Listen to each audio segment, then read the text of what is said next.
Hello there. Tonight, we are not going to talk about great battles. We are not going to talk about emperors or conquest, or the kind of history that arrives loudly and leaves scars. Tonight is quieter than that. Much quieter. We are going back. Not far back. Just a few decades after the story you already know. A few decades after the mist of the Yamatai, after the oracle bones and the bronze mirrors, after the 1,000 maidens breathing in the dark, after the great queen closed her eyes for the last time. You remember her, Himiko. The woman who spoke to the gods so that no one else had to. The bridge between the world of the living and the world of everything else. She is gone now, and the world she held together is starting to come apart. Tonight, we are going to follow someone else, someone younger, someone who did not ask for any of this. Someone who was 13 years old when the weight of an entire civilization was placed in her hands. Her name was Io. Some records call her Toyo. The Chinese chronicles of the Wei give us only a handful of sentences about her. A name, an age, and the quiet, extraordinary fact that the wars stopped when she appeared. That is almost all we know, and somehow that is enough. If this journey helps you find rest tonight, please feel free to like the video and subscribe. It lets me know that this work is reaching someone. And leave a comment. Tell me where you are listening from. Tell me what time it is. It is strangely comforting to know that somewhere, in the quiet of another person's night, someone else is drifting toward the same ancient and patient dark. Close your eyes now. Feel the weight of the day. Feel it sitting on your shoulders, heavy and familiar, the way a stone feels warm after a long afternoon in the sun. Now let it go. Not all at once. Slowly. The way smoke rises from a fire that has been burning for a long time and is finally being allowed to rest. Your breathing is already changing. You may not have noticed, but it is. Slower now. A little deeper. A little more willing to take its time. Good. You are no longer where you were. The modern world is behind you now. Its lights, its noise, its relentless forward insistence, all of it falling away, like the bark of an old cedar peeling slowly in long, quiet strips onto the dark forest floor.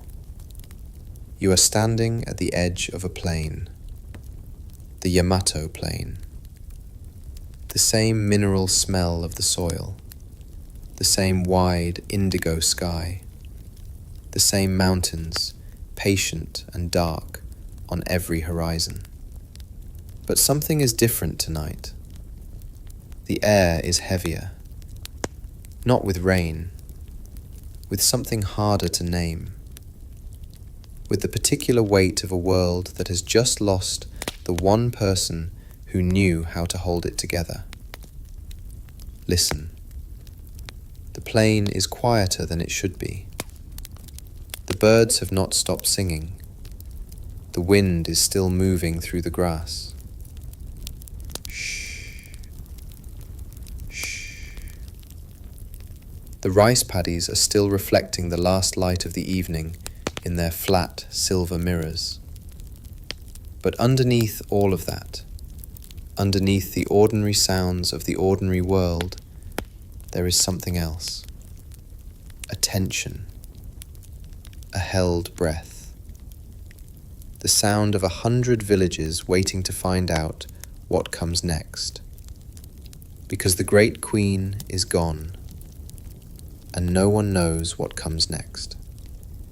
Feel that uncertainty in the air around you. It is not a frightening feeling. It is a very old feeling. The feeling of a world pausing between one thing and another, between one era and whatever follows it. The feeling of standing in the space between two breaths. Breathe in the heavy, waiting air of the Yamato plain. Let it fill your lungs with the mineral patience of the mountains. Breathe out slowly. Let your tired body settle. There is nowhere to go tonight. There is nothing to decide. There is only this plain, this sky, this waiting. And somewhere, in the heart of the Yamatai, in the palace of silk and cedar and shadow, a young girl is sitting very still. She is sitting the way she has been taught to sit, spine straight, hands in her lap, eyes not quite focused on anything in the physical world. She is 13 years old, and the elders are coming. Their footsteps are slow on the polished cedar floor. Scuff, scuff, scuff. They have something to ask her, something she already knows is coming, something she has known in some part of herself that is older than her 13 years, has been coming for a long time. She breathes in, she breathes out, she waits. This is where we begin, not with a battle, not with a decree, not with the clash of bronze or the smoke of a burning village. We begin with a girl sitting still in a room full of shadow, waiting for the weight of the world to be placed quietly in her hands. Listen.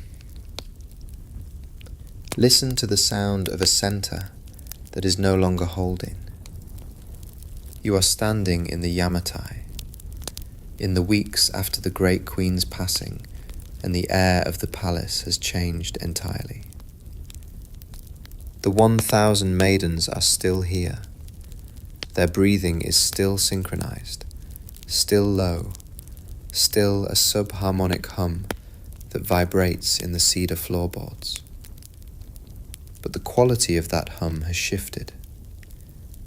It is no longer the hum of 1,000 souls organized around a single, unmoving point of authority. It is the hum of 1,000 souls that have lost their center and do not yet know what to do about it. The silk curtains are still hanging in their places. The bronze mirrors are still arranged in the treasury. The golden seal is still on its pedestal. Everything is where it was, and yet nothing is the same. Scuff, scuff, pause. Listen to the footsteps of the officials moving through the palace corridors. They are slower than they used to be, more hesitant. The particular, deliberate cadence of people who are accustomed to moving toward a center and who are now discovering that the center is gone and that moving deliberately in no particular direction is much harder than it looks. The chronicles of the Wei will record what happened next in plain, unhurried language. After Himiko died, a great mound was raised above her. More than 100 of her attendants followed her into the earth. And then a king was established in her place. A man this time. A king not a queen. A king whose name the chronicles do not bother to preserve, which tells you something about how well that arrangement worked. It did not work. Not at all. Feel the particular quality of that failure settling into the air of the plain. It is not a violent failure, not immediately. It is a quiet failure, the kind that begins with disagreements in rooms, with voices raised slightly higher than protocol allows, with tributary relationships that were maintained without difficulty under the Queen suddenly becoming complicated, contested, expensive. The 100 villages that sent their labour and their grain and their deference to the Yamatai did not do so because they were forced to. They did so because the centre was legitimate, because the oracle spoke, because the mirror reflected the spirit world with a clarity that no human argument could contest. A king does not have a mirror. A king has only the authority that other men are willing to recognize. And the men of the 100 villages, it turns out, are not particularly willing. Thud, thud, thud. The sound is coming from the south, from the direction of the Kunan, the kingdom that was always restless, even when Himiko was alive. But it is not just from the south. It is from the east too, and from the north. The drums of 100 local conflicts, each one small enough to be dismissed individually, together creating a deep, distributed rumble that travels through the soil of the plain like the first tremors of an earthquake that has not yet decided how serious it intends to be. Breathe in the uneasy air of the Yamatai without its queen. It is the same mineral smell, the same cedar and rain and paddy field sweetness. But underneath, there is something sharper. The metallic edge of tension, the dry smell of decisions being made in anger rather than in the deliberate, ritual calm of the oracle's chamber. This is the world that Io is about to inherit. She does not know this yet. Or perhaps she does, in that way that certain people seem to know things before the knowing is available to ordinary awareness.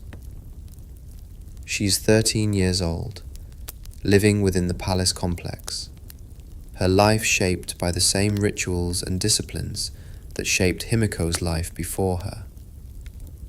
She is being trained in the way that all potential oracles are trained, to be empty, to be quiet, to be a vessel. She is sitting in a small room at the eastern end of the palace. The light coming through the gaps in the wall planks is thin and grey, the particular grey of a morning that has not yet decided whether to become something more. She is holding a small bronze mirror in her lap, not one of the great ceremonial mirrors from the treasury, a personal one, small enough to fit in both hands. Its surface tarnished now, the reflection it gives back dim and slightly warped. She is looking into it, or through it. It is hard to say which. Inhale, and the mirror holds the grey light. Exhale, and the palace breathes around her. She can hear the footsteps in the corridor outside, the hesitant, directionless scuffing of the officials, who no longer know which way to walk. She can hear, very faintly, the distant drums from the south. She can feel, in the soles of her feet through the cedar floor, the low vibration of a world that is beginning to shake itself apart. And she breathes in, out, in, out. This is all she can do right now. This is the only thing that is being asked of her right now. To breathe, to be still, to remain in the practice of emptiness that is the only preparation available for whatever is coming. The mirror in her lap reflects nothing recognizable, just the grey light, just the dim, patient surface of the bronze, just the suggestion of a face that is too young for what it is about to be asked to carry. Sink down into the grey morning of the eastern room. Sink down into the quiet, breathing stillness of the girl with the mirror. The palace is moving around her. The world is unraveling outside the walls. And she is still. She is practicing being still. She is learning that stillness, in a world coming apart at its edges, is not inaction. It is the most radical and the most difficult thing available. The drums are faint, but they are there. The footsteps are hesitant, but they are there. And the girl is breathing. In, out. In, out. Just breathe with her. Just rest. The world will ask its question soon enough. Listen. Listen to the sound of a decision being made in a room full of frightened people. The council chamber of the Yamatai is not a large room by the standards of the palace. It is a practical space, its walls of plain cedar planks, its floor of packed earth covered with woven rush mats, its only light coming from a row of ceramic oil lamps, whose flames are trembling slightly in the draft that moves through the chamber whenever the door is opened or closed. The men seated on the mats are the senior officials of the Yamatai, the administrators, the military commanders, the representatives of the great tributary chiefdoms. They are serious men, experienced men, men who have spent their careers navigating the complex political geography of the archipelago. And they are, very quietly, terrified. Scuff, settle, murmur, pause. Listen to the quality of the silence between their words. It is a heavy silence, dense with the particular anxiety of people who are trying to appear calmer than they are. The experiment with the king has failed. This is not a matter of opinion. The tributary relationships are fracturing. 3 chiefdoms in the south have stopped sending grain. 2 in the east have stopped sending messengers entirely. The drums from the direction of Kunan have been growing louder for 2 weeks. The question on the table is the same question that has been on every table in the palace since the king failed. What do we do? One of the older men speaks. His voice is low and measured, the voice of someone who has been saving this particular thought for the right moment and has decided the right moment has arrived. He speaks of Io, the girl, the one who has been in training since she was old enough to sit still for more than an hour.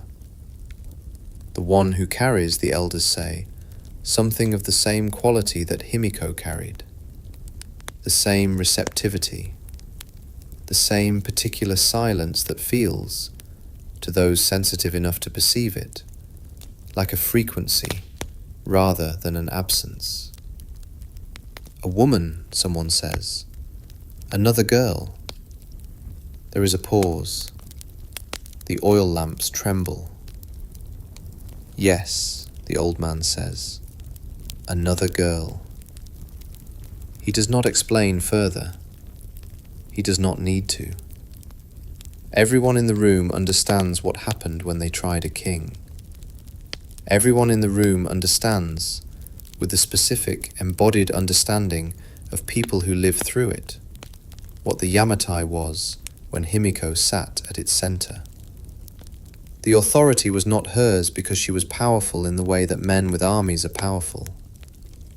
The authority was hers because she was the bridge, because the 100 villages believed she could speak to the gods, because belief in a world without writing and without law is the only authority that actually works.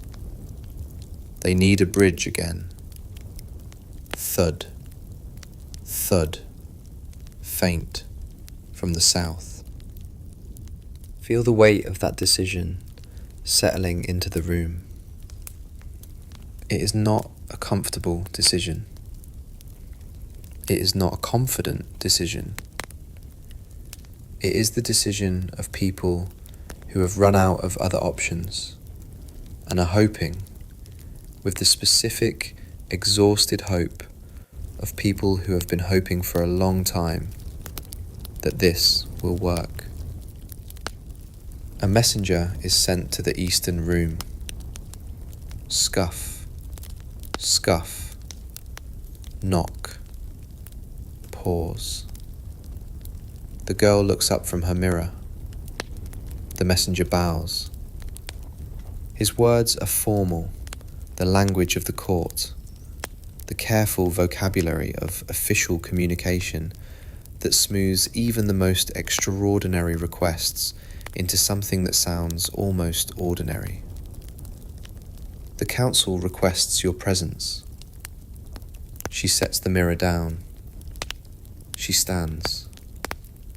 Her movements are slow and deliberate, the movements of someone who has been practicing deliberateness for as long as she can remember. She smooths the front of her robe with both hands. She breathes in. She breathes out. She walks toward the door. Inhale, and the corridor opens before her. Exhale, and the footsteps begin. Listen to her footsteps on the cedar floor. They are lighter than the footsteps of the officials, quicker, but no less deliberate. The footsteps of someone young enough that the weight of the world has not yet had time to slow her down, but trained enough that she moves through the palace with the specific, unhurried grace of someone who understands that, in certain rooms, the quality of your arrival matters as much as the content of anything you might say. She enters the council chamber. The men look at her. She is small. She is 13. In the flickering light of the oil lamps, her face is very calm. Not the calm of someone who is unafraid, the calm of someone who has been practicing not showing their fear for long enough that the practice has become indistinguishable from the real thing. She sits down on the mat that has been placed for her at the center of the room. She places her hands in her lap. She waits. The old man speaks. He explains what is being asked. His words are careful and formal and take a long time to say something that can be summarized very briefly. We need you to be the queen. She does not respond immediately. The lamps tremble. Somewhere, very faint, the drums from the south continue their low, patient conversation with the earth. She breathes in. She breathes out. And then she says the only thing she can say, the only thing that is true, the only thing that is available to a 13-year-old girl who has been trained since childhood to be a vessel, and who understands, in the deep, pre-verbal part of her that is older than language, that this is what the training was for. Yes. Sink down into the lamplit council chamber. Sink down into the weight of that single word and the silence that follows it. The officials are exhaling around her, the collective release of men who have been holding a very complicated breath for a very long time. The drums are still sounding in the south. The palace is still full of its uncertain, directionless footsteps. And the girl who just said yes is sitting very still in the center of the room, her hands in her lap, her face calm, already beginning the long, slow work of becoming what she has agreed to be. Just breathe. Just rest. The council is adjourning. The decision has been made. And Io is sitting with the weight of it, quietly, the way she has been taught to sit with everything. Listen. Listen to the sound of a palace rearranging itself around a new center. It happens slowly, not in a single dramatic moment, but in the accumulation of small adjustments, small redirections, small shifts in the direction of footsteps and the angle of bows and the quality of attention paid to a particular room at the end of a particular corridor. The palace is an organism. It has been organized around the presence of a queen before, and it knows, in the particular way that institutions know things, how to do it again. The maidens who served Himiko have been reassigned, those of them who remain. They are moving back into their positions along the inner corridors, their robes freshly changed, their footsteps finding again the synchronized, deliberate rhythm that the presence of an oracle seems to call out of them without any specific instruction. Swish, swish, swish.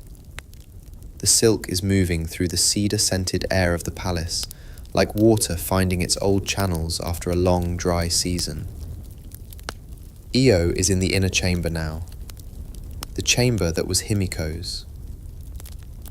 She is sitting in the center of the room, in the same position she has been practicing since she was old enough to hold the position. Spine straight, hands in her lap.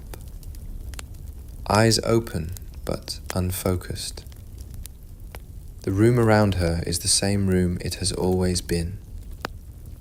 The same cedar walls, the same high, smoke-darkened rafters, the same smell of old incense and cool mineral air, and the particular resinous warmth of cedar that has been absorbing the smoke of ritual fires for generations.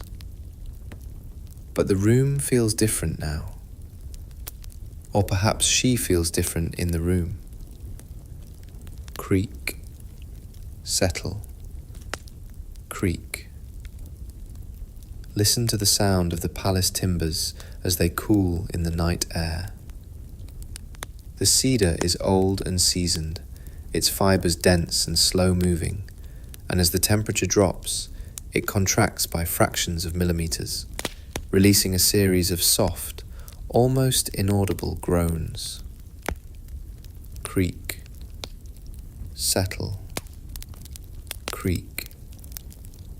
It is a sound she has heard all her life, the nighttime voice of the building that has always surrounded her. But tonight it sounds different. Tonight it sounds like the palace is speaking directly to her, acknowledging her presence, settling itself around her new position the way a heavy blanket settles around the specific shape of a specific body. She breathes in. She breathes out. She's trying to feel whether anything has changed, whether being named the Queen, sitting in this room, being surrounded by the slow reorganization of the palace around her presence, has altered something in the quality of her inner silence. Whether the frequency she has been practicing, the emptiness she has been cultivating since childhood, has shifted in response to the weight that was placed in her hands this afternoon. She is not sure. Inhale, and the cedar breathes around her. Exhale, and the night deepens. Outside the palace walls, the plain is dark and quiet. The drums from the south have stopped, at least for tonight. The villages are sleeping, or not sleeping, their inhabitants lying in the dark with the same question she has been sitting with all evening. What comes next? The same question that does not have an answer yet.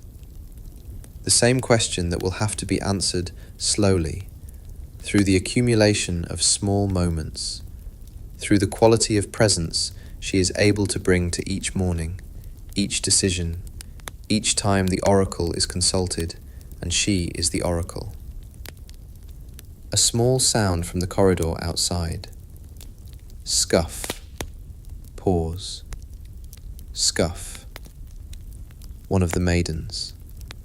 Moving through her nighttime round of the inner corridors, her footsteps soft and deliberate and perfectly habitual. She passes the door of the inner chamber without pausing. She does not know yet, in the full embodied way that repetition teaches, that the room she just passed contains a new queen. That knowledge will come slowly, over days and weeks, as the pattern of the palace reforms itself around the new center.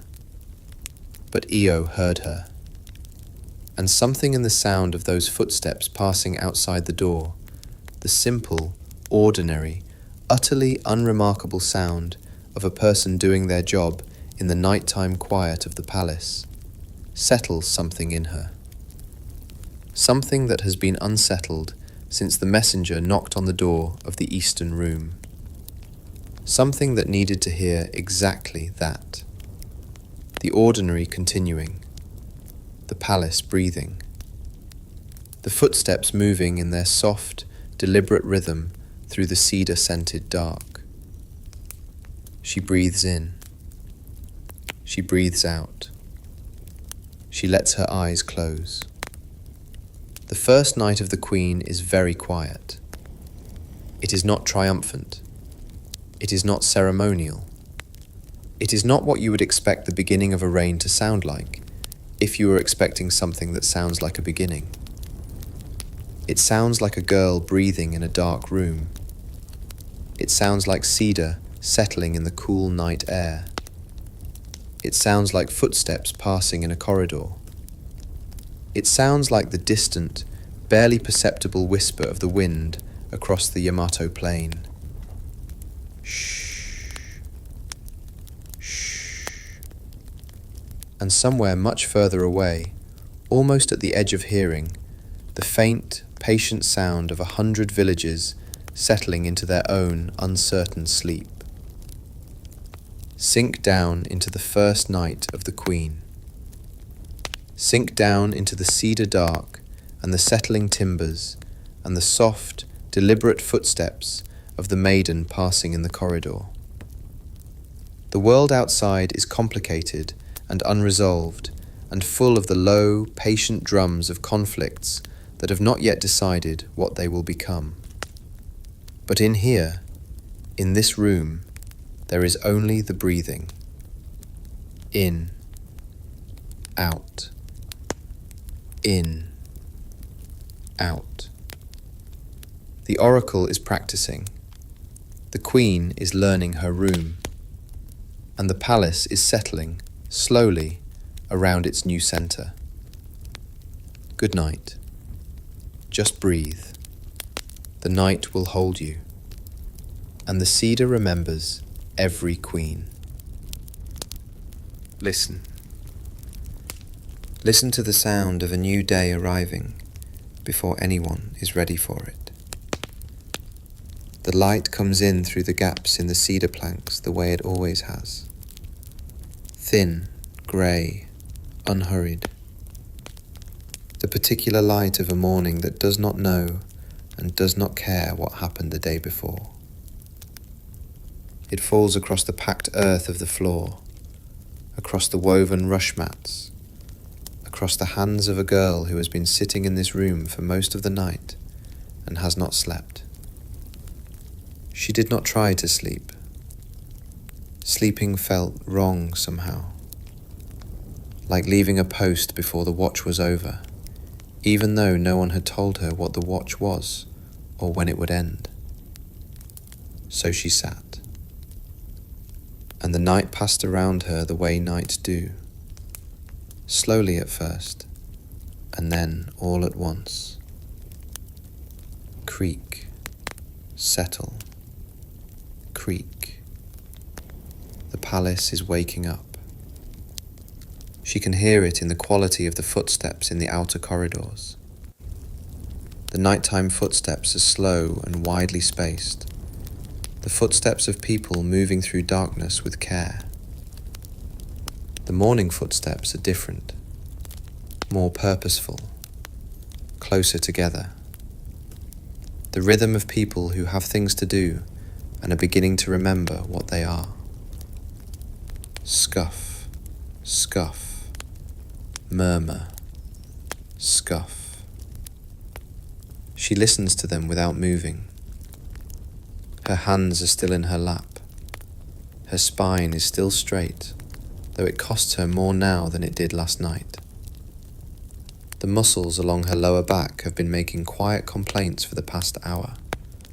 Small, insistent messages that she has been receiving and setting aside with the same patient discipline she applies to everything. This is the first thing she learns about being queen, that the body continues to have its own requirements, that the lower back does not suspend its complaints out of respect for political circumstances. She almost smiles. Inhale, and the morning light thickens. Exhale, and the palace stirs. The first maiden enters without knocking. This is protocol. The inner chamber is not a private space in the way that ordinary rooms are private. It is a ritual space, and the maidens who tend it move through it according to patterns established long before Io was born.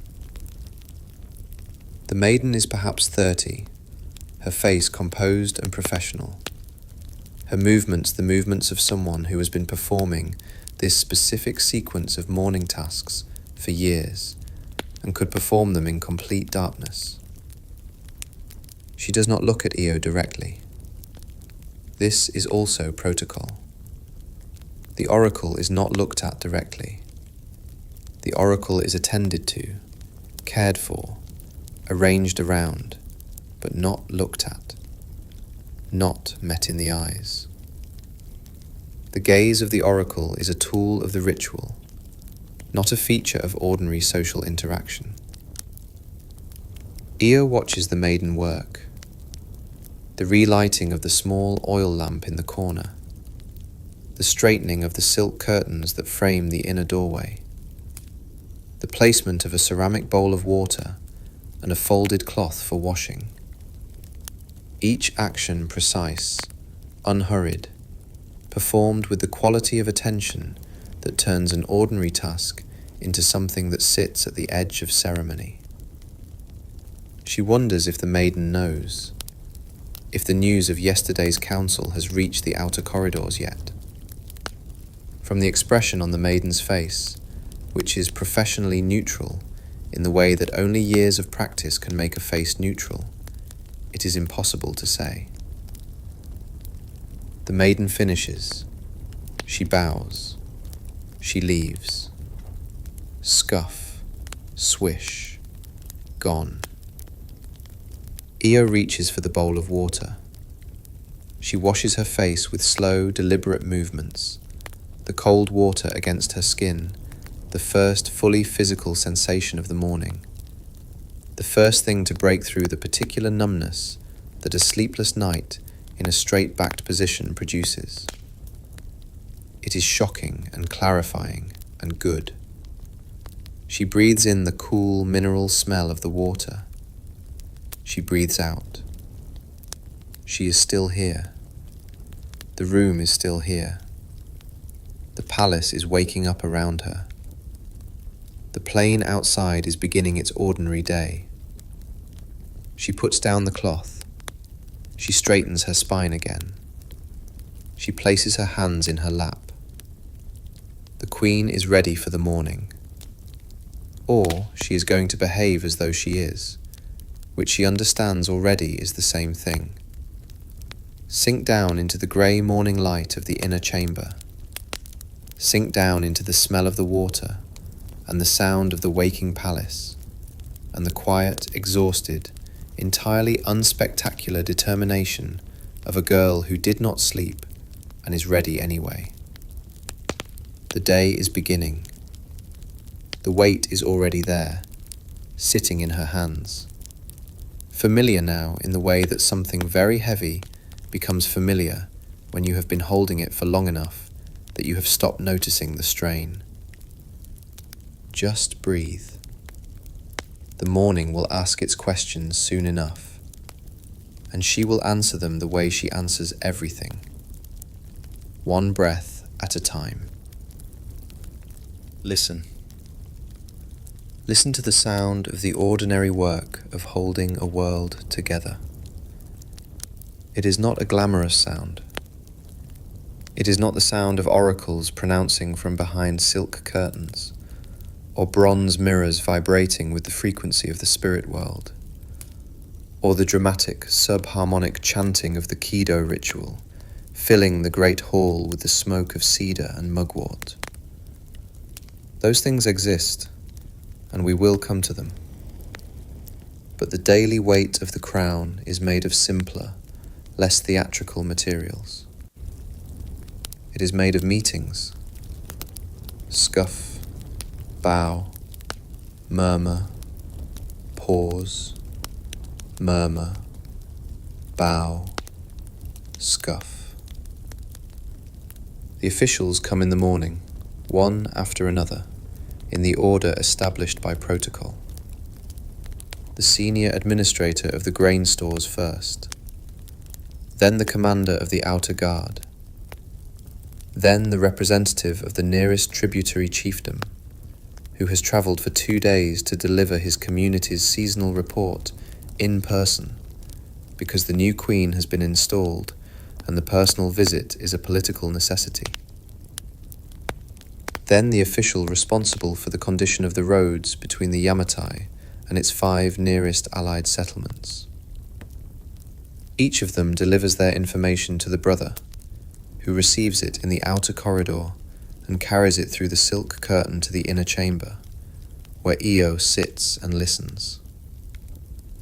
The same arrangement that served Himiko, the same architecture of mediation, the same careful, deliberate separation of the oracle from the world that keeps the oracle's authority intact. The brother's voice is low and practiced. He has been trained for this role as carefully as she has been trained for hers. His delivery is measured, unhurried, stripped of editorial comment. He presents the information the way the oracle presents its responses, as fact, as what is, without the particular distortions that urgency and fear and ambition introduce into the transmission of information. The grain stores are at 60% of their seasonal capacity. 2 sections of the northern road have been damaged by last month's rains and require attention before the harvest transport begins. The commander of the outer guard requests additional personnel for the southern perimeter. The representative of the Kasuga settlement has brought tribute and asks in the formal language of the court for the new queen's blessing on this season's planting. She listens. She processes. She responds. Not immediately. not quickly. The response of the oracle is never quick. Quickness would undermine the authority of the response, would make it seem reactive rather than considered, human rather than divine. She takes her time. She breathes. She allows the silence to do the work that silence is uniquely qualified to do, which is to make everything that follows it seem more significant than it would if it arrived in ordinary time. Inhale, and the information settles. Exhale, and the response forms. The grain situation requires monitoring, but not alarm. The road repairs should be organized immediately, before the harvest season makes the timing critical. The southern perimeter request should be granted, and the representative of the Kasuga settlement should be received with full honors, and his tribute acknowledged with a gift from the palace stores. She delivers these responses to the brother in a low, even voice. He receives them without comment. He carries them back through the curtain to the waiting officials. This is the work. This is the actual, daily, unglamorous, absolutely essential work of the oracle. Not the great rituals. Not the bone reading and the mirror gazing and the resonant subharmonic chanting. This, the processing of information, the making of decisions, the maintenance of the relationships that hold the network together. Performed from behind a silk curtain, in a carefully calibrated silence, by a 13-year-old girl who did not sleep last night, and whose lower back is still making its quiet complaints. Feel the weight of it. Not as a burden exactly, more like the weight of the earth itself, which is enormous and constant and does not fluctuate, and which you stop noticing after a while, not because it has lessened, but because you have adjusted, because your bones have found a way to carry it that is sustainable, because the weight has become, simply, the condition of standing. Thud, thud, faint, from the south. The drums are there again today. Quieter than yesterday. Or perhaps she is already beginning to learn to place them at the correct distance in her awareness. Close enough to monitor, far enough not to let them disrupt the quality of the attention she needs to give to the grain stores, the road repairs, the southern perimeter, the representative of the Kasuga settlement who has travelled 2 days to receive a blessing from a queen who is 13 years old and did not sleep last night. She gives the blessing. She gives it with the same quality of presence she would give to anything else, without reserve, without irony, without the particular self-consciousness that might make a different 13-year-old in different circumstances feel fraudulent. She gives it because it is being asked for, and because she understands already that the value of a blessing has very little to do with the certainty of the one who gives it. It has to do with the quality of the attention, with the willingness to be fully present in the act of giving, with the understanding that the person receiving the blessing needs it, and that the need itself is sufficient reason to give it well. The representative of the Kasuga settlement receives it. He bows. He leaves.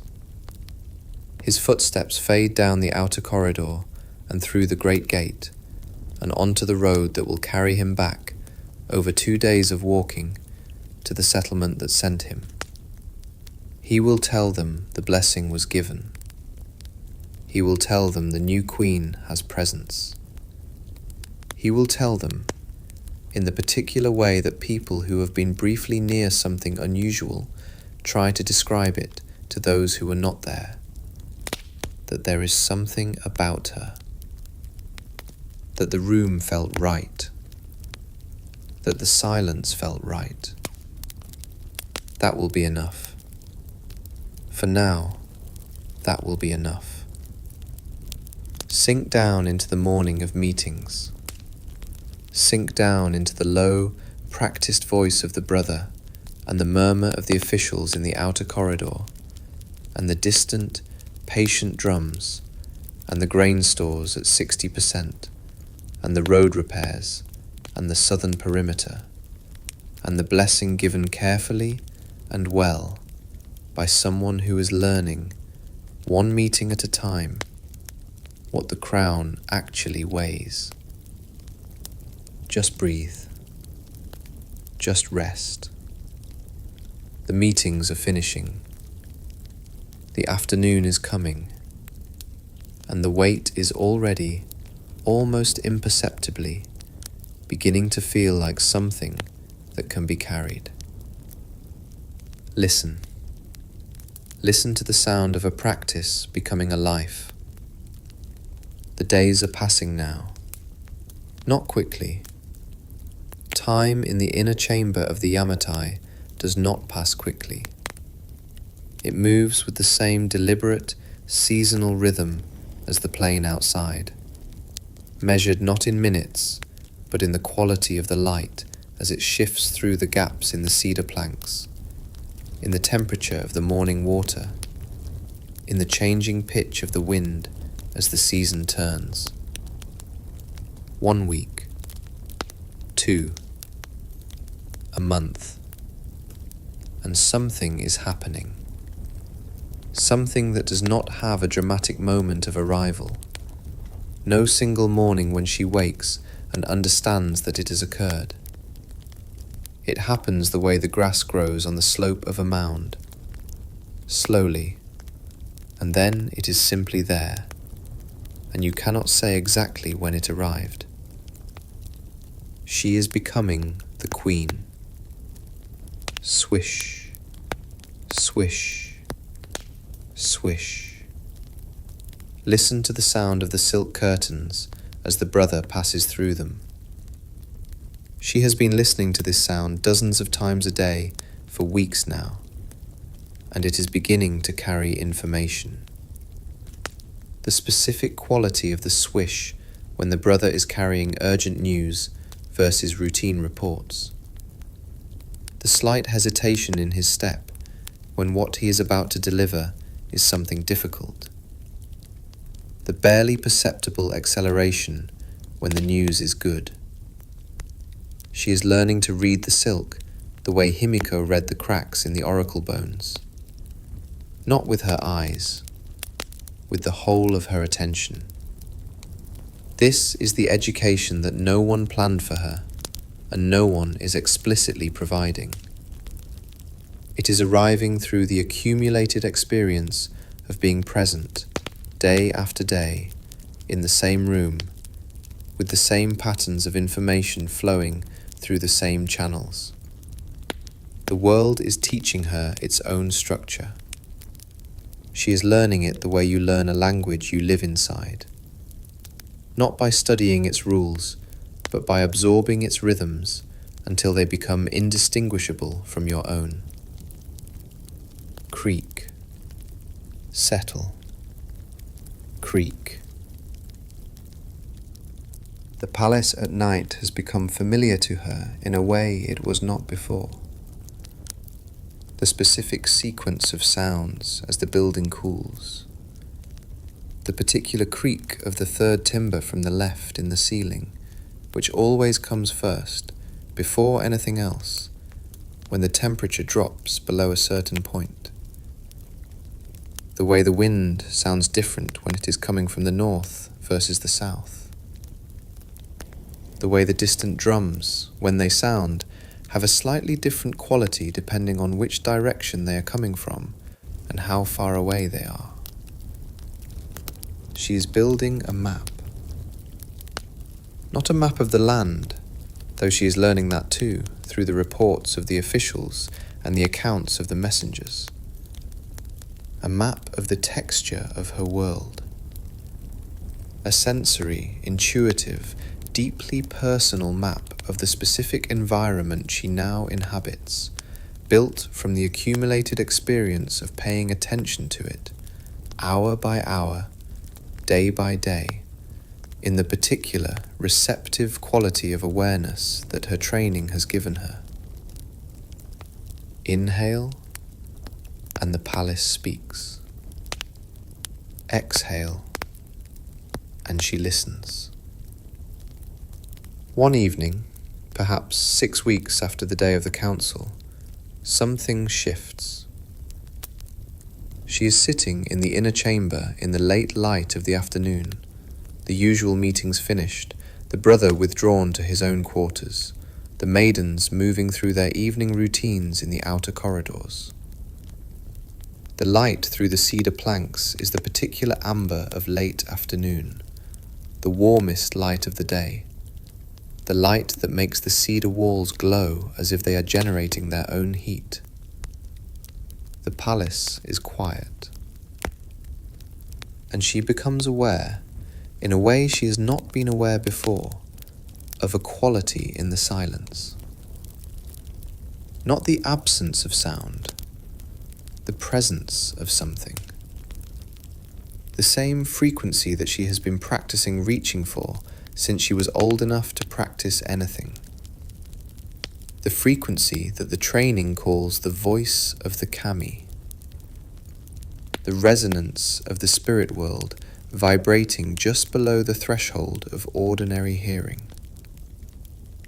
She has touched it before, in training sessions, in moments of particularly deep meditation, but always as something she was reaching toward, always as something at the edge of her practice, just past the boundary of her current capability. Tonight, it is simply there. Not dramatic, not overwhelming, not the way the stories describe it, with the smoke and the fire and the bone cracking in the coals. Just a quality of presence in the room, a deepening of the silence into something that has texture and weight, a sense of the palace around her as a living thing, not just metaphorically but actually. The cedar and the earth and the silk and the smoke of the old ritual fires, all breathing together in a frequency that she can feel in her sternum and the soles of her feet. She breathes in. She breathes out. She stays very still. She does not reach for it. She has learned, finally, that reaching for it is the thing that makes it go. She simply allows it to be there.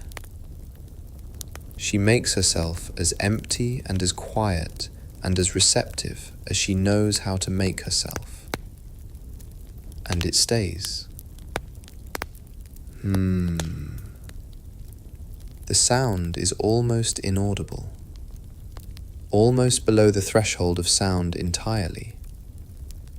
More vibration than noise.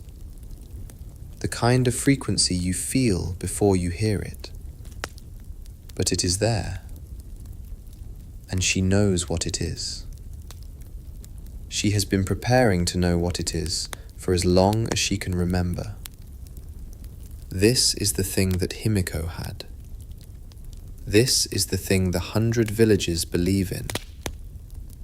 This is the thing that stops wars and settles disputes and makes the grain stores full and the roads passable and the distant chiefdoms willing to send their tribute across 2 days of walking to receive a blessing from a girl who did not sleep and whose lower back makes its complaints known. It is not magic, or it is not only magic. It is also this: the willingness to be still enough and quiet enough and empty enough that the world can use you as a receiver, that the frequency of the land can move through you without being interrupted by the noise of your own wanting. She sits with it until the light has gone entirely and the chamber is dark except for the small oil lamp in the corner. She sits with it until the evening footsteps of the maidens have settled into the slower, quieter rhythm of the night watch. She sits with it until the amber warmth has faded from the cedar walls and the air has taken on the cool, mineral quality of the deep night. Then she breathes out. One long, slow, releasing breath, and lets the day go. Sink down into the amber evening of the inner chamber. Sink down into the particular quality of that silence and the frequency that moved through it, and the girl sitting in the center of it, neither holding on nor letting go, simply present. The palace is quiet. The plain is dark. The drums are still. And somewhere in the cedar and the smoke and the dark, the world is holding its new queen in the only way it knows how to hold things. Carefully, quietly, without asking her to be anything other than what she already is. Good night. Just breathe. The silk is still. The cedar remembers, and the silence is keeping you. Listen. Listen to the sound of a practice older than the palace that contains it. It begins before dawn, always before dawn. The sky outside the cedar walls is still the deep, absolute indigo of the hours before the light has made up its mind to arrive. And the palace is in the particular stillness that belongs exclusively to that time. Not the stillness of sleep exactly, the stillness of a world that is between states, between the night which is ending and the day which is not yet committed to beginning. The in-between time, the threshold time, the time that the training calls the hour of the open door. This is when she practices. She has been doing this since long before the council named her queen. The practice existed before she did, in a sense. It was handed to her by the elder who trained her, who received it from the elder who trained that elder, who received it in turn from a lineage of practitioners that extends back far enough that the beginning of it is not recoverable. The practice is older than the Yamatai, older than the mounds, older than the rice. It belongs to the long, unwritten tradition of people who learned, through patient trial and accumulated experience, how to make themselves quiet enough to hear what the world was saying underneath the noise. She sits. She breathes. She begins. Inhale. Slow. All the way. Filling. Filling. Exhale. Slow. All the way. Emptying. Emptying. The breathing is the foundation, not because the breathing itself is the practice, but because the quality of attention required to breathe this slowly and this deliberately is the same quality of attention required for everything that follows. It is a training of the awareness, a way of teaching the mind to stay in one place without being pulled toward the past or the future, or the thousand small anxieties that ordinary life generates continuously and automatically. The cedar walls creak once, settle, are still. The oil lamp in the corner burns with a flame that is barely moving, the air in the pre-dawn chamber so still that the flame is almost perfectly vertical, a thin, unwavering needle of orange light that casts almost no shadow because there is almost nothing to interrupt it. She watches it without watching it. It is in her peripheral awareness, a point of reference, a small, steady constant against which the movements of her own mind become visible. Her mind moves. Of course it moves. The mind always moves. A thought about the morning's meetings. A thought about the drums in the south, which have been quieter this week but have not stopped entirely. A thought about the grain stores, still at 60%, the number sitting in the corner of her awareness like a pebble in a sandal. A thought about the representative of the northern chiefdom who is arriving tomorrow and whose political loyalties are, according to the brothers' briefings, genuinely uncertain. She notices each thought. She does not follow it. She returns each time to the breath. In, out. The flame. The cedar. The pre-dawn stillness of the in-between time. This returning is the practice, not the absence of thought, the returning. Scuff. Silence. Scuff. A maiden passes in the outer corridor. The sound of her footsteps arrives, crosses the space of awareness, and fades. Io notices it the way she notices the thoughts, without following, without resistance. The footsteps are simply there, and then they are not, and the silence resumes, and the breath continues, and the flame burns its narrow vertical line against the dark. Inhale, and the in-between deepens. Exhale, and the mind settles. Time passes in a different way during the practice. Not the ordinary, forward-moving time of meetings and meals and the rotation of the guard. A different kind of time, more lateral than linear. The kind of time in which a single breath can feel as long as a morning, and an entire hour can pass with the lightness of a single breath. She has never been able to explain this to anyone who has not experienced it, and she has stopped trying. Some things are not available to description. They are only available to experience. The sky outside the cedar walls is beginning to change, imperceptibly at first.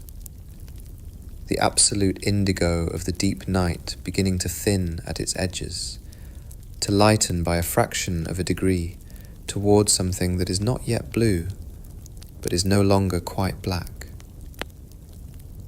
The birds in the cedar grove at the edge of the compound are beginning their first tentative experiments with the morning. A single note. Silence. 2 notes. Silence. A brief, questioning phrase that trails off without committing to an answer.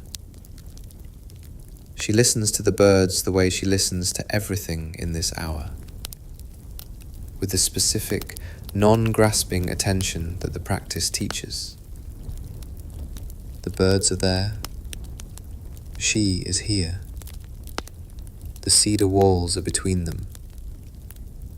This arrangement is complete in itself and requires no addition. And then, between one breath and the next, it is there again. The frequency. Not a sound exactly. a quality of the silence rather than a break in it. The same presence she felt in the amber evening 6 weeks ago, but different now. Deeper, more stable, less like a visitation and more like a recognition. As if the frequency was always there and she is simply, today, quiet enough to notice it. As if the practice has been building all these weeks, not toward a destination, but toward a clearing, a removing of the noise that was in the way. She does not move toward it. She does not move away. She simply breathes and allows the frequency to be what it is, and waits to see if it has anything to say. It does not speak. Not in words. Not in the kind of communication that can be transcribed and delivered through a silk curtain by the brother. It speaks the way the plain speaks, the way the mountains speak, the way the slow, tectonic breathing of the earth speaks. In texture, in pressure, in the quality of the air and the weight of the silence and the particular, unmistakable sense that something very old and very patient is simply, for this moment, aware of her. The birds in the cedar grove are singing now, properly singing. The full, layered morning chorus of a grove that has been waking to the dawn for 1,000 years. The light through the cedar planks is unmistakably grey now, the grey of beginning, the grey of the world resuming its ordinary brightness after the long dark. The practice is ending. The in-between time is closing. The day is arriving with its meetings and its grain stores and its drums from the south and its uncertain northern chieftain. She breathes in one last time, long, all the way, filling the body completely, and then out, all the way, returning everything to the morning. She opens her eyes. The flame of the oil lamp has grown slightly more visible in the grey light of the dawn, though it is burning no brighter than it was. The cedar walls are the same walls they always are. The floor, the ceiling, the silk curtains, the familiar smell of old incense and mineral air. Everything is the same. And something, this morning, is different. Sink down into the pre-dawn practice of the inner chamber. Sink down into the breathing and the flame and the in-between time and the frequency that lives in the silence underneath everything. The birds are singing. The day is arriving. And the Queen has been in conversation with something very old and very patient. A conversation that uses no words and leaves no record and changes everything anyway. Just breathe. Just rest.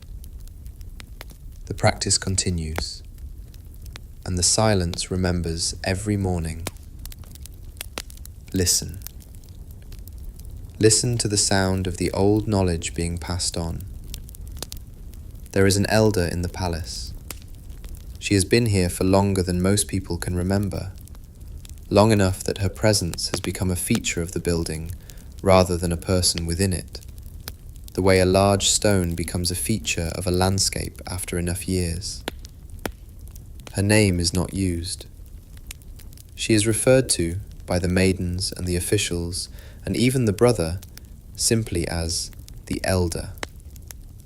The definite article is important, not an elder, the elder, as if the category contains only one member, which, for practical purposes, it does. She was one of Himiko's teachers. And before that, she was a student of the teacher who taught Himiko's teacher. She carries, in her body and her memory, a lineage of practice that is deeper than the Yamatai, deeper than the oracle tradition as it is currently understood, reaching back to the time before the silk curtains and the formal protocol and the 1,000 maidens and all the elaborate architecture of the divine feminine authority that the Yamatai has built around its oracle. She is very old, and she has been watching Io. Tap, tap, tap. Her walking stick on the cedar floor of the corridor. Slow but not weak. Deliberate. The tap of someone who is choosing each footstep rather than simply making it. Io has been hearing this sound for weeks. The elder moving through the outer corridors in her irregular, unhurried pattern, never asking for access to the inner chamber, never sending word through the brother, simply present in the building in the way that the building itself is present. Today the tapping stops outside the inner chamber door. Tap, tap, tap, stop. Silence. And then, without announcement, without the formal knock of protocol, the door slides open. The elder enters. She moves through the inner chamber with the particular confidence of someone who has been in this room more times than they can count, in a different arrangement, with a different queen. She does not bow. She sits down on the mat across from Io, with the careful, deliberate movement of very old joints, cooperating with a request that is within their capability, but not within their comfort. She looks at Io directly. This is startling. No one looks at the oracle directly. Protocol is explicit on this point. The oracle is not to be met in the eyes. The elder has apparently decided that this particular protocol does not apply to her. Her eyes are dark and very clear, the clarity of very old eyes that have seen enough that they have stopped being surprised by anything and have arrived, on the other side of surprise, at a quality of attention that is simply, steadily, entirely present. She says nothing for a long moment. She is reading Io the way Io reads the silk curtains, with the whole of her attention, without rushing toward a conclusion. Inhale, and the room holds. Exhale, and the assessment continues. Then she speaks. Her voice is lower than expected for her size, a resonant, unhurried voice that seems to arrive from somewhere deeper than the throat. She does not speak of the frequency, or the pre-dawn practice, or the quality of the silence in the amber evening. She speaks of the bone, the futomani, the oracle bone, the shoulder blade of a deer, placed in the fire until it cracks, and the cracks read for their meaning. Io knows this practice in theory. It is part of the tradition she has been trained in, but she has never done it. The training approached it, but did not complete it. There was a sense, never explicitly stated, that the completion was something that would happen when it was time, and that the time would make itself known. The elder says, "It is time." She produces from the folds of her robe a shoulder blade, small, smooth, perfectly cleaned. She places it on the mat between them without ceremony. Then a small ceramic brazier, already lit, its coals glowing a deep, steady orange. She says, "Watch first, then do." She takes the bone. She holds it over the brazier with a steadiness that the hands of the very old do not always have. The steadiness of a specific skill maintained by decades of practice, rather than by the general cooperation of the body. The bone above the heat, not touching the coals, just close enough to feel them. The sound begins almost immediately. A low, barely audible creaking. The bone responding to the heat the way the cedar timbers respond to the cooling night air. Not cracking yet, just speaking, announcing itself, making its presence in the heat known in the only language available to it. Creak, settle, creak. Io watches without moving. Her eyes are on the bone, but her attention is broader than her eyes. She is watching the elder's hands, the angle of the bone over the heat, the quality of the smoke rising from the brazier, the specific orange of the coals, and the way the heat is distributed across the surface of the bone, and the particular building quality of the sound as the temperature inside the bone rises toward the moment of the crack.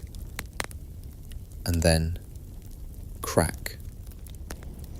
Sharp, crystalline, a sound like a small, clear bell, struck once and allowed to ring until the ring becomes silence. A sound that seems disproportionate to the size of the object that produced it, too clear and too decisive for something this small, as if the sound came not from the bone, but from somewhere else entirely. As if the bone was only the instrument, and the music came from further away. The elder lowers the bone. She holds it in both hands and reads it. Her eyes move over the crack with the same quality of attention she brought to reading Io's face. Unhurried, without reaching toward a conclusion, simply receiving what is there. She speaks quietly. What she says is for Io alone. We will not record it here. Some things are not available to recording. They are only available to the relationship in which they occur. Inhale, and the crack speaks. Exhale, and the reading settles. Then she places the bone on the mat in front of Io. She places a second bone beside it, uncracked. She places the brazier between them. She says, "Now you." Io picks up the bone. It is cool and smooth in her hands, lighter than it looks. She holds it over the brazier. Her hands are steadier than she expected. The heat rises against her palms. The coal smell fills the lower part of the room. She breathes in the smoke. She breathes out. She waits. The bone begins to speak. The low, preliminary creak of a material approaching transformation. She listens to it with the whole of her attention, the same quality of attention she has been practicing in the pre-dawn hour, the same non-grasping awareness that allows the frequency to be present without being chased away by the reaching. And she realizes something.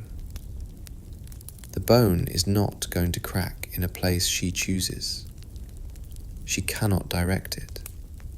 She cannot decide where the crack will go. Her role is not to make the crack, but to receive it.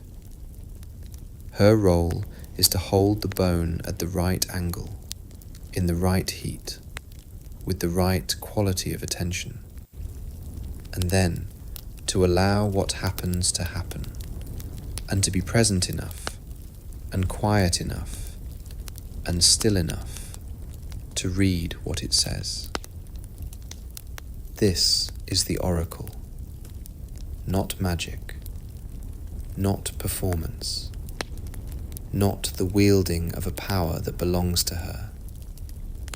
The willingness to hold something over the fire and wait and be quiet and receive what arrives, and then translate it with the most honesty and the most care she is capable of. Crack.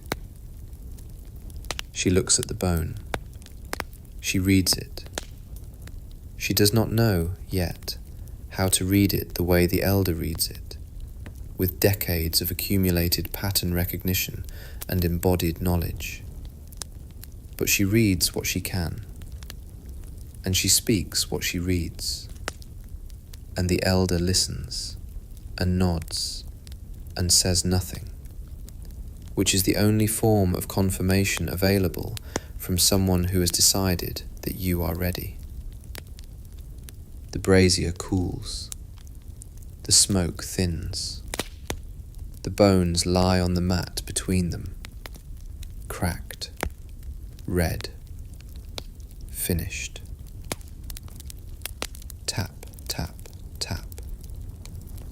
The elder stands, slowly, carefully, with the unhurried dignity of someone who has been standing up from mats for 7 decades and has made peace with the amount of time it requires.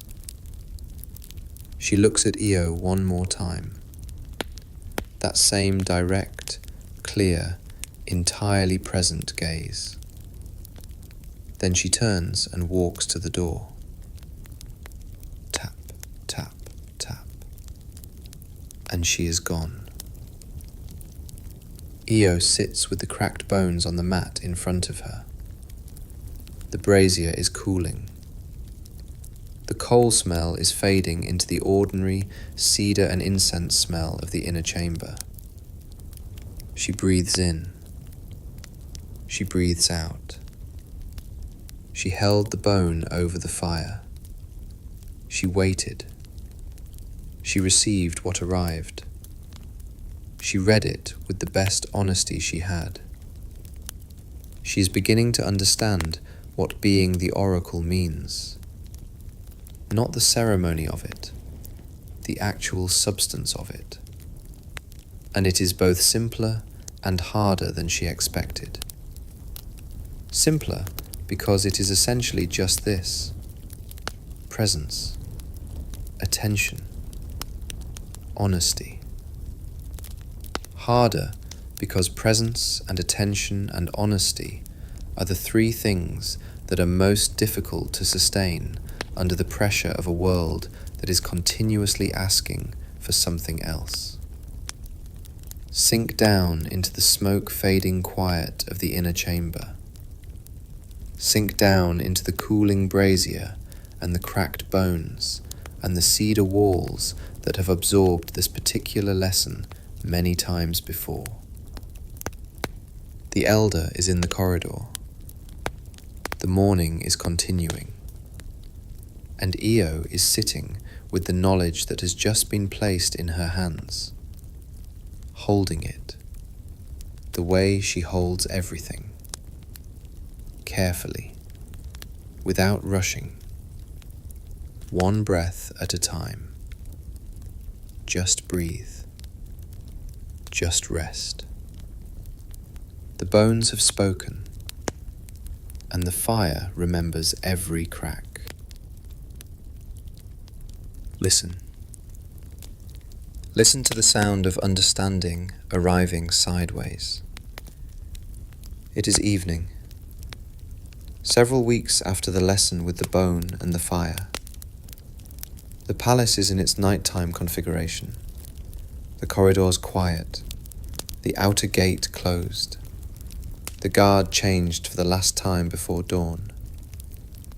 Io is sitting in the inner chamber, as she always is at this hour, but tonight she is not practicing.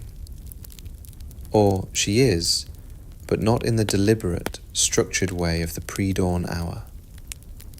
Tonight she is simply sitting, without method, without intention, without the particular, organized quality of attention that the practice requires. She's tired. The kind of tired that accumulates not from physical exertion, but from the sustained effort of being present all day in a world that makes continuous demands on the quality of your presence. The meetings, the decisions, the careful, minute-by-minute calibration of authority and accessibility, of being available and being protected, of saying enough and not too much, of receiving the information that comes through the silk curtain and responding to it in a way that is neither too quick nor too slow, neither too human nor too oracular. She is tired, and she has stopped trying to be anything in particular. She is just here, in this room, in this body, in this specific tiredness.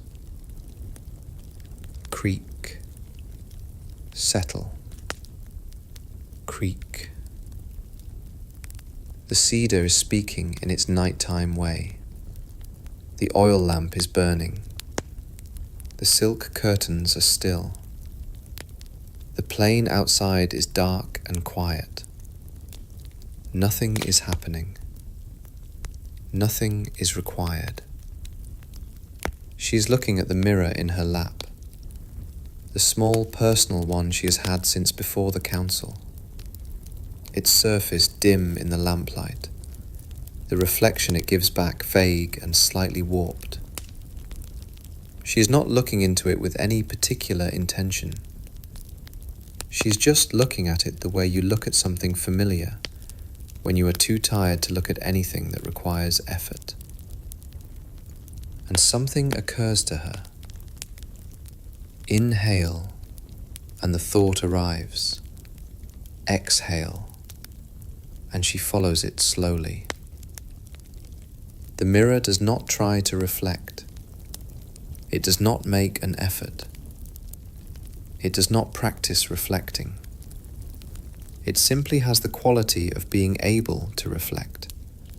And when light arrives, the reflecting happens. Without intention, without effort. Without the mirror doing anything at all except being what it is. This is the thing the practice has been moving toward. The thing that the pre-dawn breathing and the bone and the fire and the weekly lessons with the elder have been building, not by adding something, but by removing something, by removing the effort, by removing the trying, by building, through the sustained discipline of practice, the capacity to be present without working at being present, the capacity to reflect without trying to reflect. She has been thinking of the oracle as something she does, as a performance, as a skill she is developing. And it is those things. But it is also, underneath those things, something simpler. It is something she is. Not because she is special, not because she was chosen by the gods or born with a gift that others lack, but because she has been willing to sit in the room day after day and breathe and be still and return again and again to the quality of attention that the practice asks for. Because she has been willing to be empty enough and quiet enough and patient enough that when the light arrives, the reflecting can happen without her getting in the way. The mirror in her lap, the small, dim, personal mirror with its tarnished surface and its slightly warped reflection. She looks at it for a long time, not thinking, just looking. The lamp burning its narrow, quiet line. The the cedar breathing its slow, tectonic breath, the plain outside dark and patient. The frequency is there. Of course it is there. It is always there. She understands that now. It was always there, even in the weeks before she could feel it, even in the years of practice before the amber evening and the pre-dawn openings. It was there the whole time. She was simply too full of her own effort to notice it. She is not too full now. She is tired and still and empty in the good way, the earned way, the way that comes not from giving up, but from having worked hard enough and long enough that the working has become invisible, that the practice has sunk below the level of conscious effort and become simply the way she is in the world. The mirror reflects the lamplight, dim, warped, patient, doing exactly what it is capable of doing and nothing more, making no claims about the quality of its reflection, simply present, simply open, simply itself.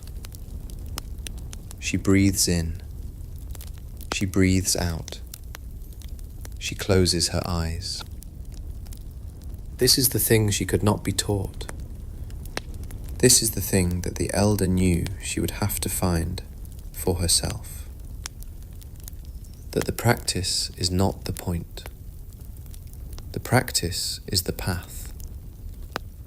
The point is this specific, unremarkable, entirely unglamorous evening of being too tired to try, sitting with a dim mirror in a lamp-lit room, and finding, in the tiredness and the stillness, the thing that was there all along. The oracle is not performing. The oracle is receiving. The oracle is a mirror, dim and warped and imperfect and patient, holding itself open to whatever arrives, reflecting it as honestly as its surface allows, and trusting that honest reflection, however imperfect, is enough. She sits with this for a long time. The lamp burns. The cedar creaks. The plain breathes in the dark outside. Nothing changes, and everything has changed. And neither of those facts requires her to do anything about them. Sink down into the lamp-lit quiet of the evening chamber. Sink down into the dim mirror and the tired stillness and the frequency that was always there and the understanding that arrived not through effort but through the exhaustion of effort. The practice is complete for tonight. The oracle is resting, and the mirror is doing what mirrors do, quietly, honestly, without trying. Good night. Just breathe. The lamp will burn until morning. The mirror remembers every light it has ever held, and the silence is keeping you. Listen. Listen to the sound of the plane when the peace has broken. It is not the sound you might expect. It is not the clashing of bronze or the shouting of armies or the dramatic, burning noise of a civilization at war with itself. It is quieter than that, more pervasive. The particular, distributed sound of 100 small decisions being made in the wrong direction. Each one individually too small to be catastrophic, collectively adding up to something that is. The grain deliveries from the southern chiefdoms have stopped. Not all of them. 3 of them. But 3 is enough to change the mathematics of the palace stores. And the mathematics of the palace stores is one of the primary languages in which political loyalty expresses itself. Grain is not just food. Grain is a statement. And the statement being made by the 3 southern chiefdoms is the oldest and the clearest statement available in this political vocabulary. We are not sure about you anymore. Thud. Thud. Thud. The drums are louder now.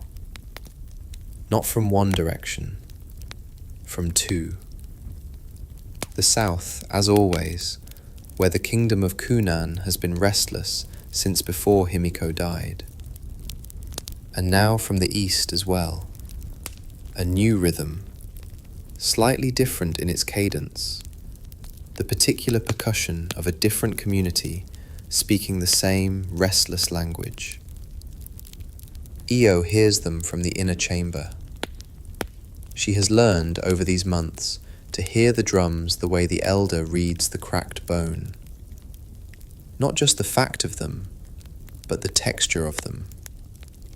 The specific quality of the rhythm and the distance and the direction. The drums from the south today are more deliberate than they were last week. More organized. They have found a pattern that suggests coordination rather than individual agitation. Multiple communities, she understands, are beginning to move in the same direction at the same time. This is what the beginning of a serious conflict sounds like. Not a battle, not yet. A rhythm. Scuff. Bow. Murmur. Pause. The brother enters through the silk curtain. His footsteps have the quality she has learned to read as urgency being carefully managed. The slight acceleration that he controls but cannot entirely conceal. He delivers his report in the measured, protocol-appropriate language of the court, but beneath the language, she can hear what he is not saying. The same way she hears the frequency beneath the ordinary silence of the chamber. 3 more chiefdoms in the eastern provinces have sent messengers not to the Yamatai, but to each other. The messengers were observed on the roads by the palace's network of informants. Their routes connected settlements that do not normally communicate directly. The content of the messages is not known, but the fact of them is significant enough. She receives this information without moving. She lets it settle into the quality of the silence before she responds. The brother waits. He is good at waiting. This is one of the qualities that makes him effective in his role. He understands that the silence of the oracle is not absence. It is process. Inhale, and the information settles. Exhale, and the understanding forms. She asks 2 questions. The first is about the grain stores. The second is about the condition of the roads in the eastern provinces, specifically the roads that connect the communicating chiefdoms to each other and to the Yamatai. The brother answers both. The grain stores are at 52%, down from 60% over the past month. The roads in the eastern provinces are good, recently maintained, which means the movement of people and messages between the eastern chiefdoms is easier than it would otherwise be. Which means the coordination she is observing is not being impeded by geography. Which means it can happen faster than the Yamatai's response to it. She nods. Once. The brother withdraws. She sits with this for a long time. The drums from the south, the coordinating messengers in the east, the falling grain stores, the mathematics of a world that is beginning to move in multiple directions simultaneously, none of them toward the center. This is the thing that killed the king. Not a single decisive defeat. The accumulation of small movements away from the center, each one individually dismissible, collectively amounting to the dissolution of the authority that held the network together. She is not going to let it happen again. But she does not yet know how to stop it. Breathe in the drum-heavy air of the late afternoon. Let the sound of the southern rhythm and the eastern coordination and the falling grain stores fill your awareness completely, not as a crisis, but as information. As the cracked bone, offering what it knows in the only language available to it. As the silk curtain, moving in the draft of a world that is restless and uncertain, and looking, whether it knows it or not, for a center to organize itself around. She breathes. The drums continue. The plain is troubled and patient and vast. And somewhere in the quality of the silence between the drum beats, she is beginning to hear the shape of what needs to happen. Sink down into the drum-filled afternoon. Sink down into the information and the silence between the information and the slow, careful understanding forming in the center of the inner chamber. The world is coming apart at its edges, and the oracle is listening to the sound of it with the same quality of attention she brings to everything. Patient, unafraid, present. Just breathe. Just rest. The drums are information, and the oracle is learning to read them. Listen. Listen to the sound of a long night of thinking. The palace is quiet.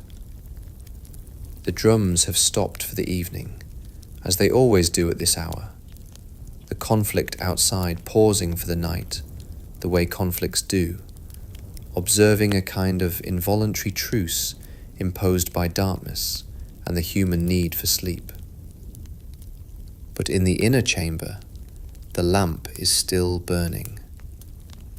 It has been burning since before the evening meal. It will burn until dawn. Io is not sleeping. She is not in her practice posture either. She is sitting differently tonight, more loosely, legs folded to one side, her weight resting on one hand flat against the mat, her body in the particular configuration of someone who is thinking rather than meditating. The thinking posture. The elder showed it to her once, years ago, and she has been using it privately since then.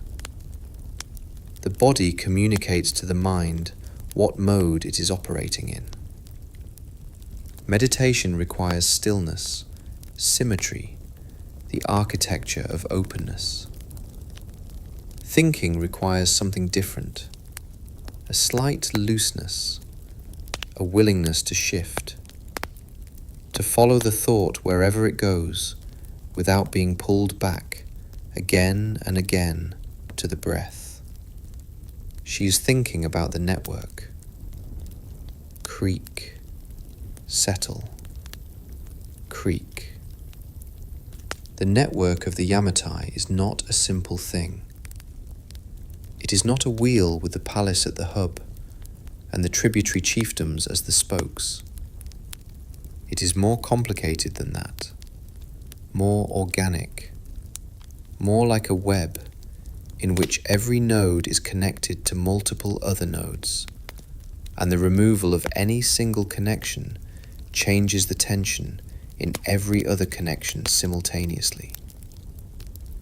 The king failed because he treated it like a wheel, because he positioned himself at the hub and expected the spokes to remain in place simply because that was where they had been when Himiko was alive. But the spokes were not in place because of the hub. They were in place because of Himiko, because of the specific, unrepeatable quality of her authority. And when that authority was gone, and only the hub remained, the spokes found no particular reason to stay attached to it. She cannot be Himiko. She knows this. She is 13 years old, and she has been the queen for 4 months, and the drums are sounding from 2 directions, and the grain stores are at 52%. She cannot do what Himiko did. Not yet. Possibly not ever in the same way.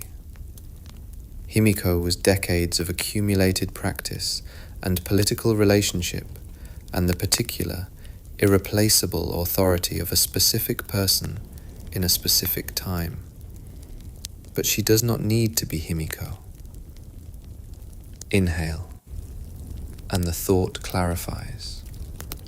Exhale, and the shape emerges. What she needs to do is different. What she needs to do is remind the network of what it is. Not tell it what it is. Remind it. The distinction is important. Telling the network what it is would be the approach of the king, the approach of a hub insisting on the continued relevance of its spokes. Reminding the network of what it is something else entirely. It is showing the network its own best self, holding up the mirror, dim and warped and imperfect as it is, and allowing the network to see in it the reflection of something it already knows and has temporarily forgotten. The web is not broken. The connections are stressed, but not severed.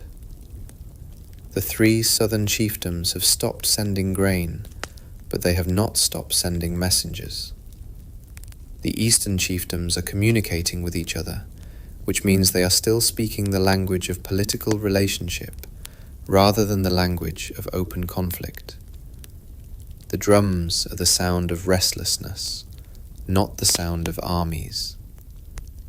There is still time. She needs to make the center visible again, not by asserting it, by embodying it, by doing something that can only be done from the center, that demonstrates the center's continued existence and legitimacy in a way that is so clear and so undeniable that the peripheral movements slow and stop and reorient toward it. She needs to make the Yamatai legible again. Tap, tap, tap. The elder's walking stick in the corridor outside. At this hour. The elder does not usually walk the corridors at this hour. Io does not call out. She waits. The door slides open. The elder enters. She sits down across from Io with the same careful, deliberate movement as always. She looks at Io with her clear, dark, entirely present eyes. She says nothing for a long moment.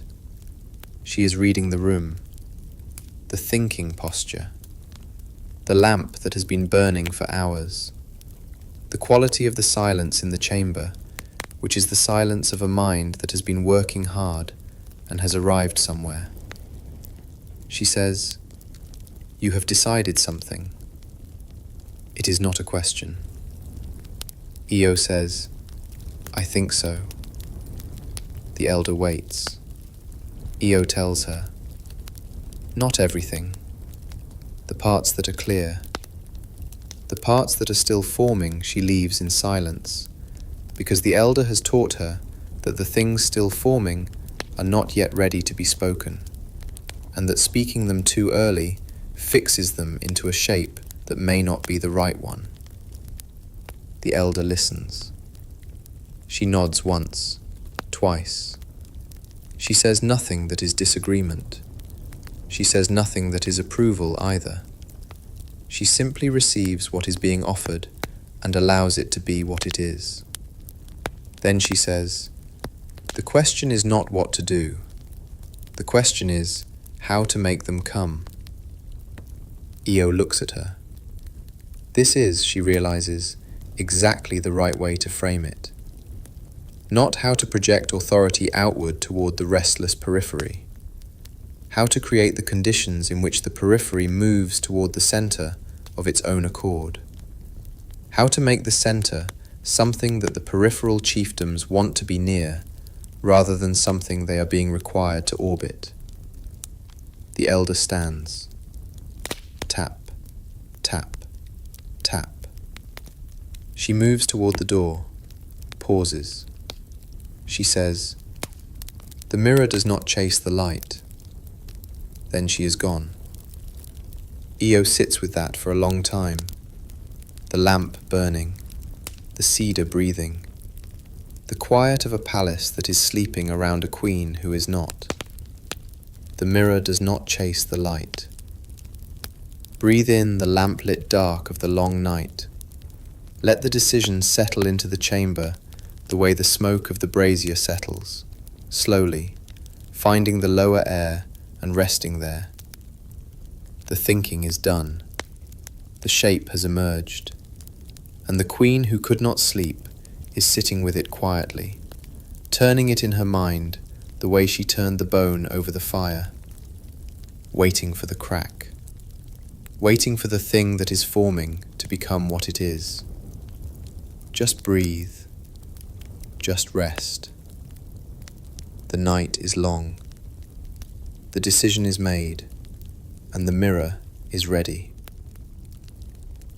Listen. Listen to the sound of a war that did not happen. This is the hardest kind of history to hear. The history of the thing that did not occur. The battle that was not fought. The burning that was prevented. The 1,000 villages that did not send their young men into the mud of the paddies to kill each other over a political arrangement that no one fully understood and everyone depended on. The Chronicles of the Wei record it in a single sentence. After Himiko died and the king failed and the troubles came, a girl named Io was installed as queen, and the troubles stopped. That is all. One sentence. No explanation. No description of what she did, or how she did it, or what it cost her. Just the flat, administrative fact of the ending. Troubles. Girl. Stopped. But something happened between those words. Something that the chronicles did not record, because the chronicles recorded events, and what happened was not exactly an event. It was a quality, a presence, a specific, deliberate, entirely unglamorous piece of work performed over several months by a 13-year-old girl who understood something that the king did not. Scuff, bow, murmur. The messengers began arriving at the Yamatai in the weeks after the long night of thinking. Not the ordinary rotation of tributary messengers, different messengers. From chiefdoms that had not communicated with the palace in months. From the 3 southern settlements that had stopped sending grain. From the eastern communities whose coordinating messengers had been observed on the roads. They came because they were invited, not commanded, invited. The language of the invitations was careful and specific. They were written by the brother in the formal vocabulary of the court, and they said something that invitations from the Yamatai had not said before. They did not request tribute. They did not assert authority. They requested the presence of the chieftains themselves, personally, at a gathering in the palace compound, for the purpose of consultation. Consultation. The word was chosen with precision. The Yamatai was not telling the chieftains what it had decided. The Yamatai was asking what the chieftains thought. This was new. Inhale, and the invitations travel. Exhale, and the plane waits. The chieftains came. Not all of them immediately. Some came quickly, curious and cautious, and trying not to show either. Some came slowly, taking their time, letting the invitations sit for a week before responding, which was itself a statement. The statement of people who wanted to confirm that they were coming of their own accord and not because they felt they had no choice. But they came.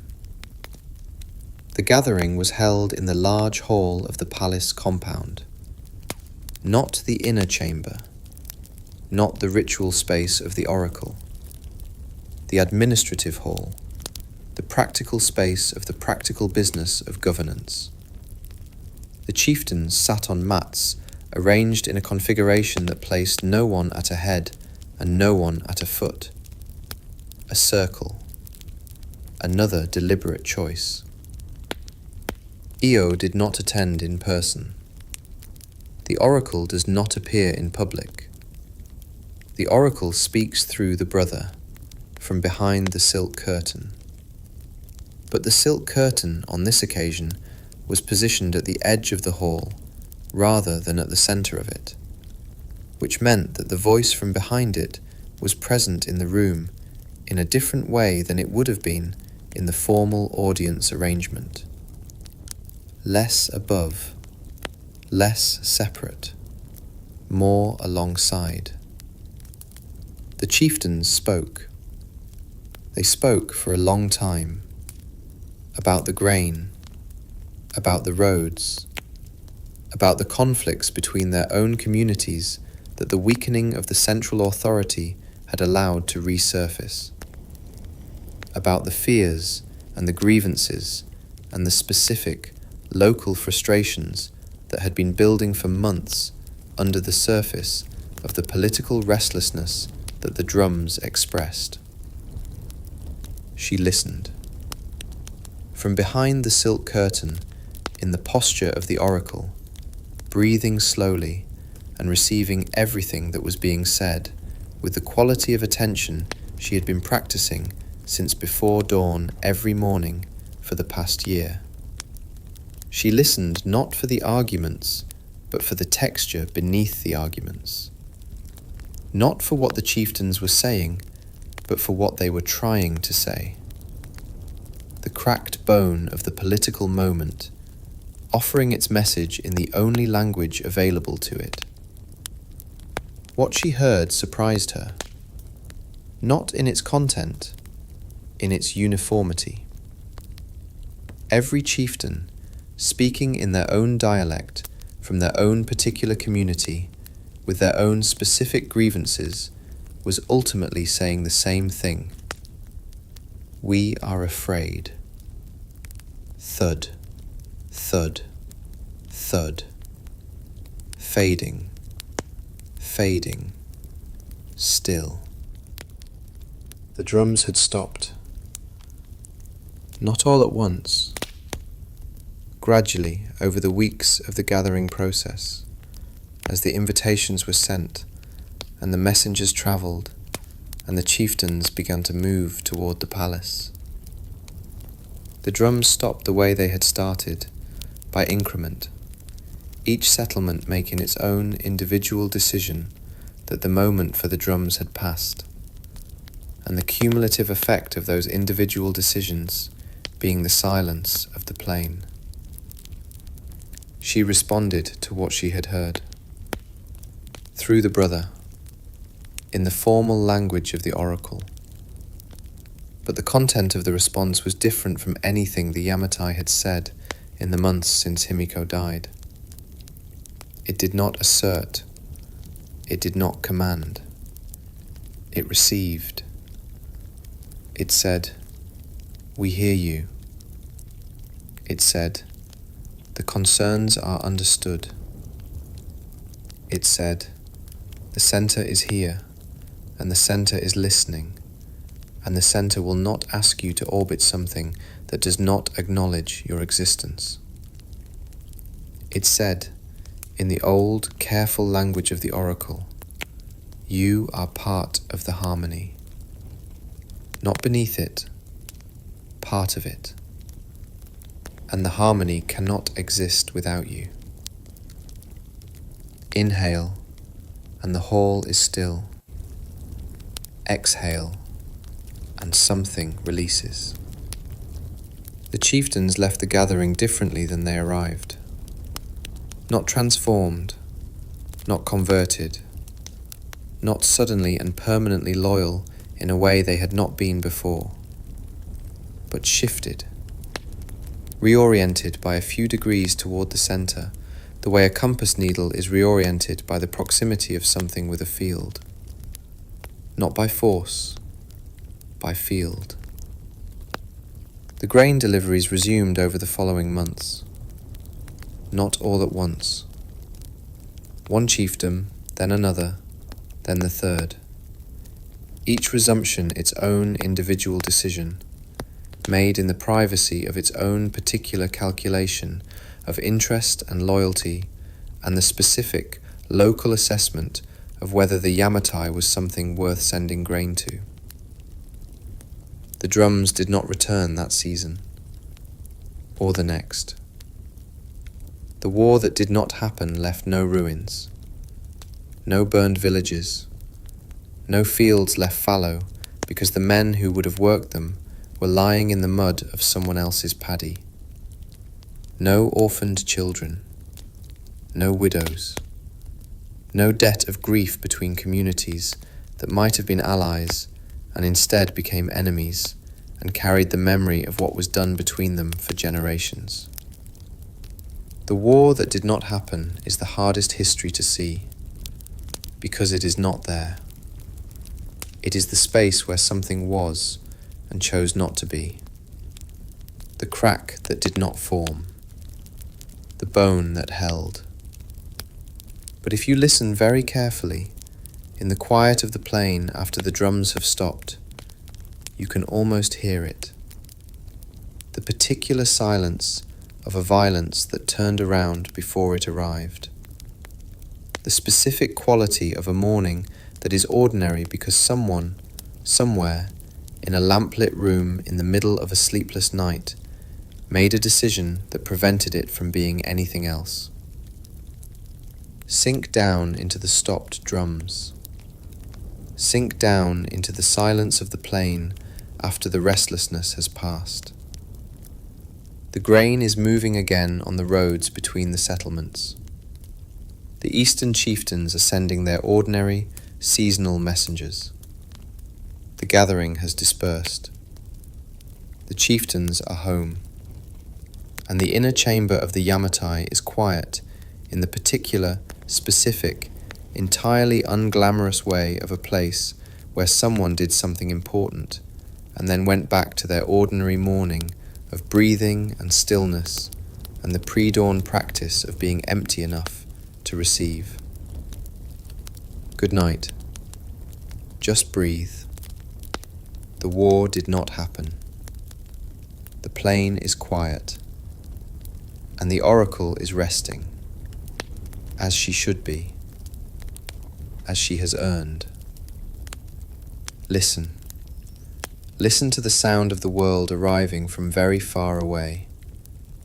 It begins as a report, a single sentence delivered through the silk curtain by the brother, in his measured, unhurried voice, on an ordinary morning in the middle of an ordinary week. Ships have been sighted off the western coast. Large ships. The kind that cross open water rather than following the coastline. The kind that carry people who have come a very long distance and are not stopping somewhere along the way. The kind that come from the continent. She receives this information without moving. She lets it settle into the silence of the chamber, the way she lets everything settle. Ships from the continent, from the direction of the Korean peninsula, and behind that, the vast administrative machinery of the Great Wei. The same empire that sent Himiko the Golden Seal.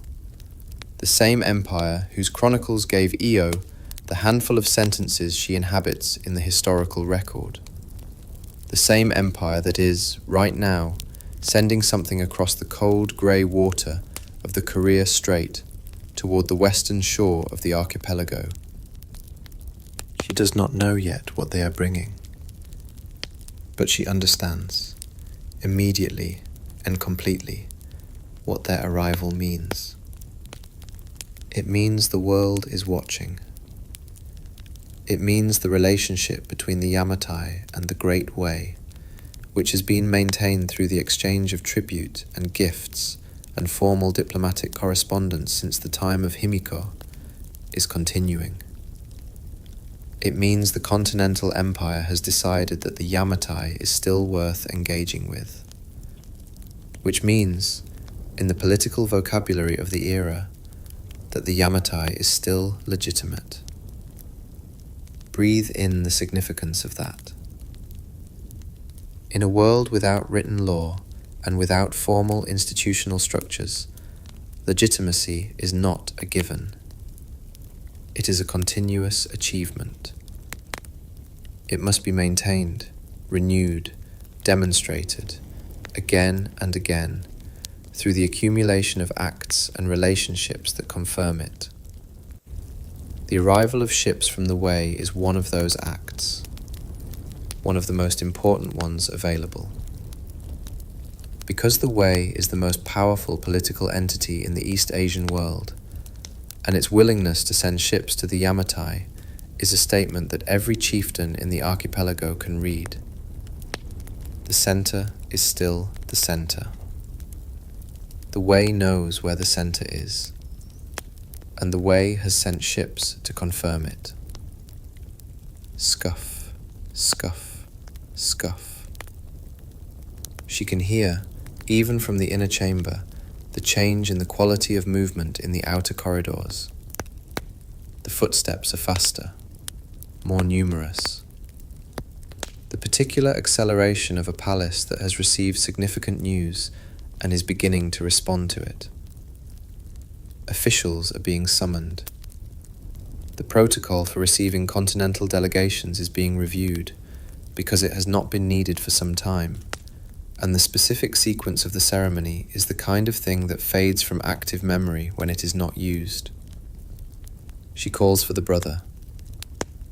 Inhale, and the preparations begin.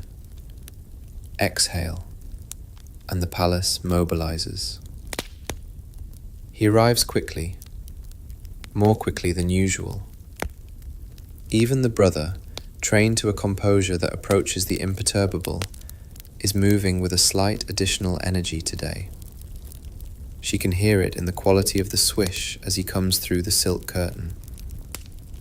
She gives him a list of things, ordered by priority.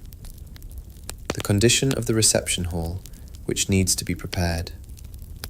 The status of the palace stores, from which the gifts for the continental delegation will be selected. The protocol sequence for a formal delegation from a recognized imperial power. And the roads between the western coast and the Yamatai, which the delegation will travel, and which need to be in a condition appropriate for the transit of important guests. The brother receives all of this without notes. He has notes, somewhere, but in this room With the oracle, notes are not used.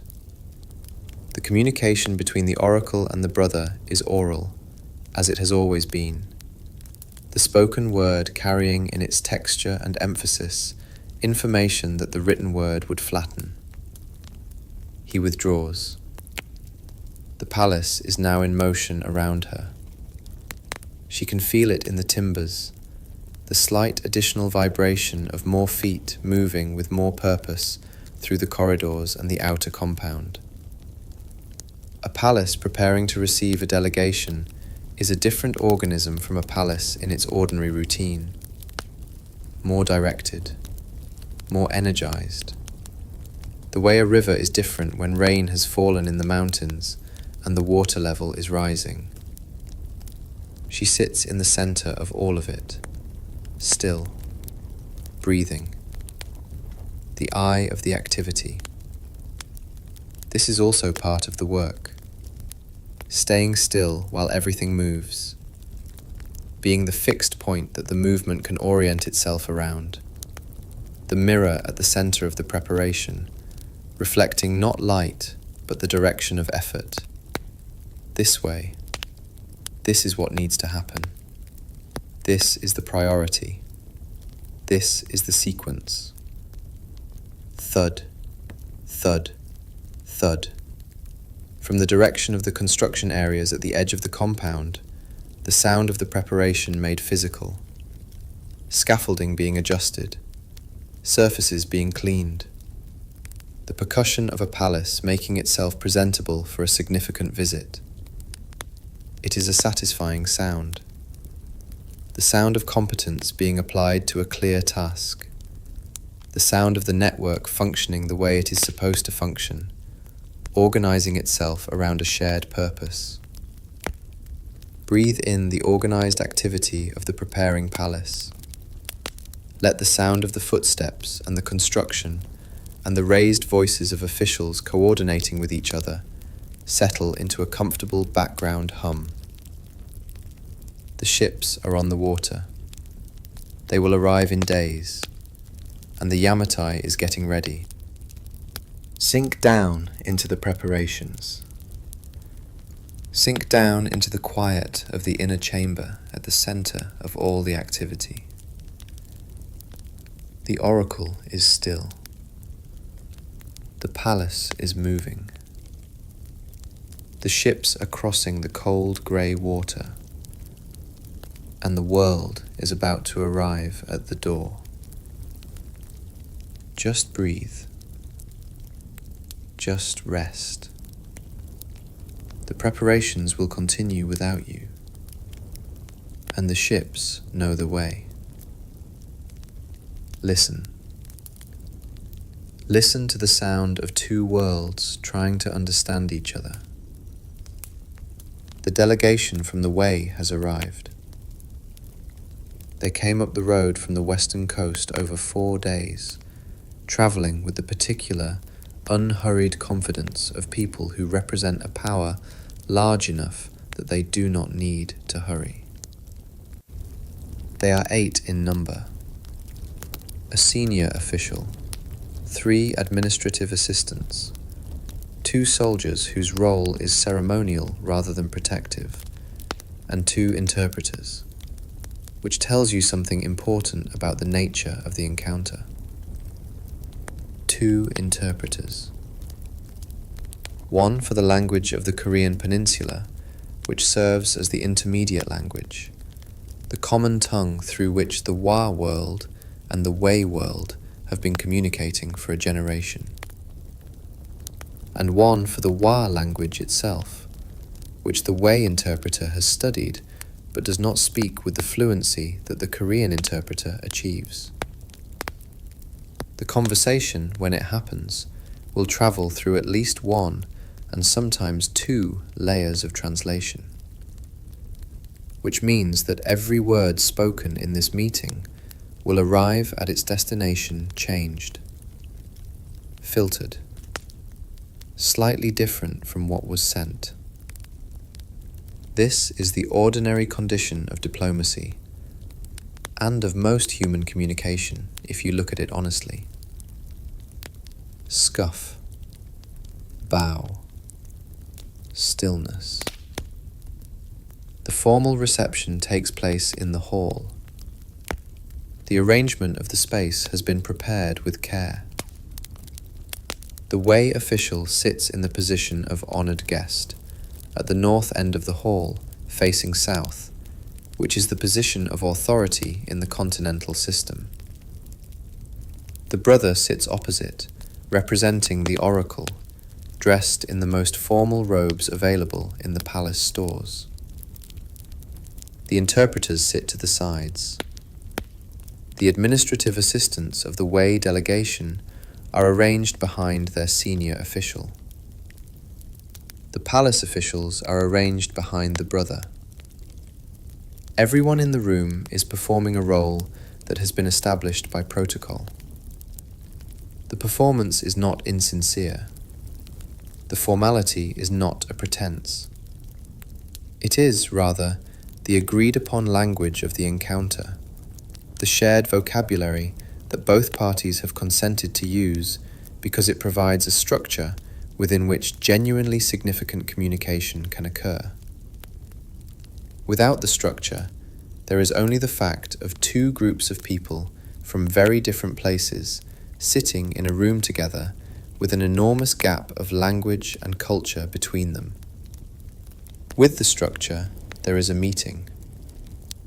The brother speaks first, in the formal language of the oracle's representative.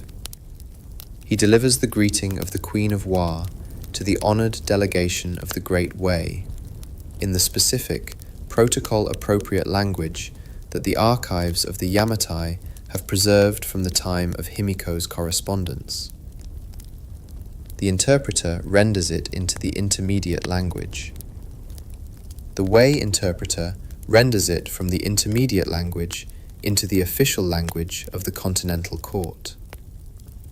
The senior Wei official receives it with the expression of a man who has attended many such receptions and has learned to hear the message beneath the ceremony.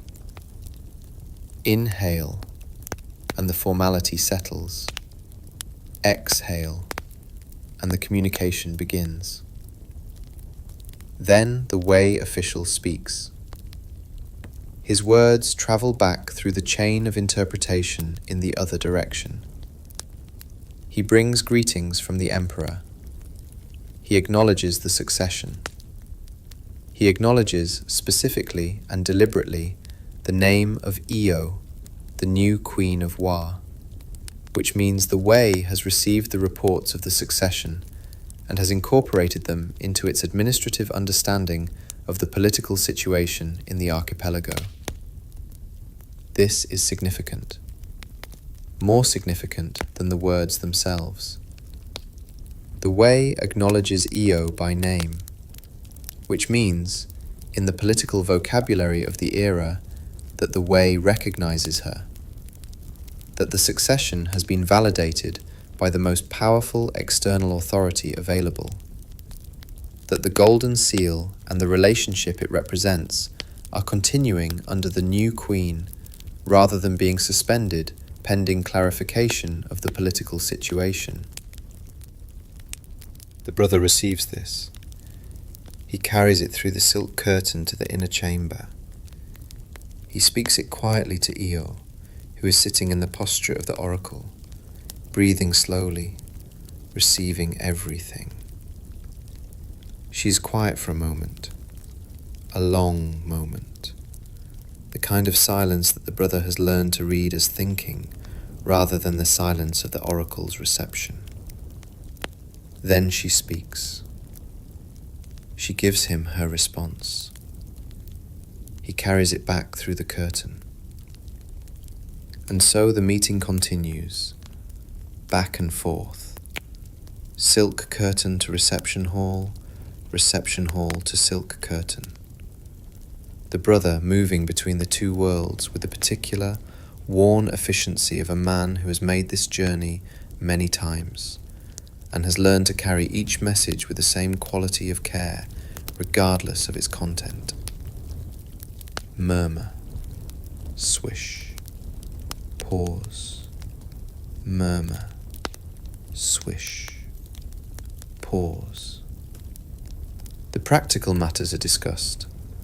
The tribute that the Yamatai has prepared for the Wei, the gifts that the Wei has brought in return, the reporting of the political situation in the archipelago, which the Wei official receives with careful, professional attention, not because he will personally analyze it, but because it will travel back to the continent in his written report and be read by people whose job it is to maintain the Wei's understanding of the political geography of the eastern archipelago. And then something less expected. The Wei official asks, through the chain of translation, about the new queen. Not politically, personally. He asks her age. He asks how she came to be chosen. He asks, in the careful, indirect language of someone who is curious but is operating within the constraints of diplomatic protocol, what she is like. This is unusual. This is not in the protocol.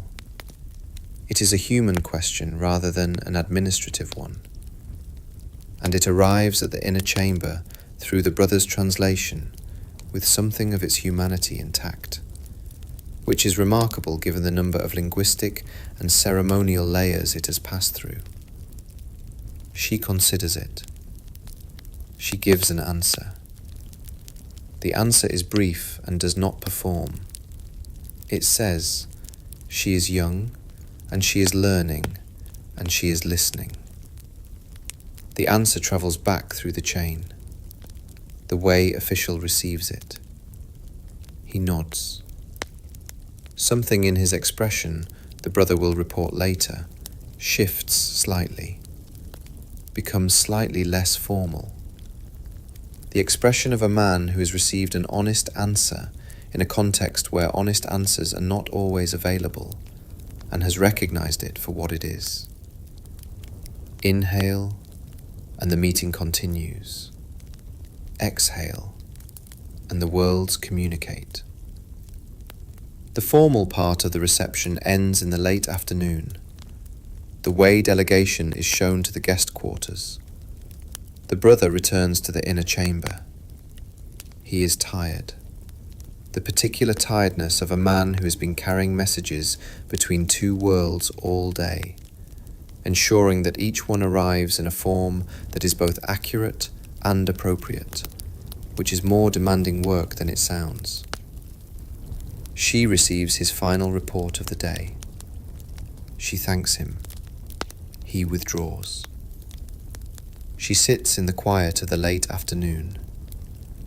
The Wei official's question is still in the room with her. What is she like?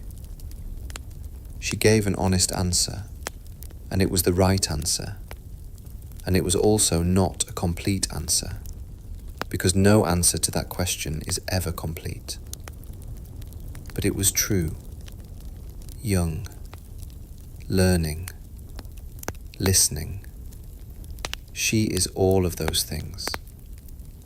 And tonight, after a day of watching the two worlds try to communicate through their layers of language and ceremony, she is also something else.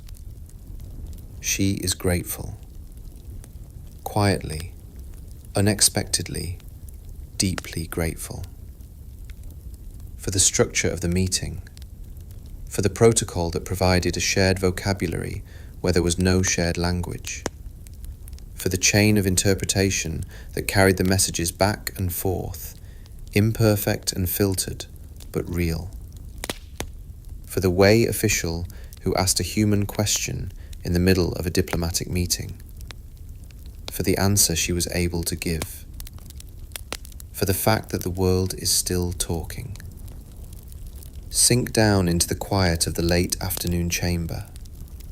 Sink down into the gratitude and the fatigue and the particular, complex piece of a day in which two very different worlds sat in the same room and tried, with the tools available to them, to understand each other.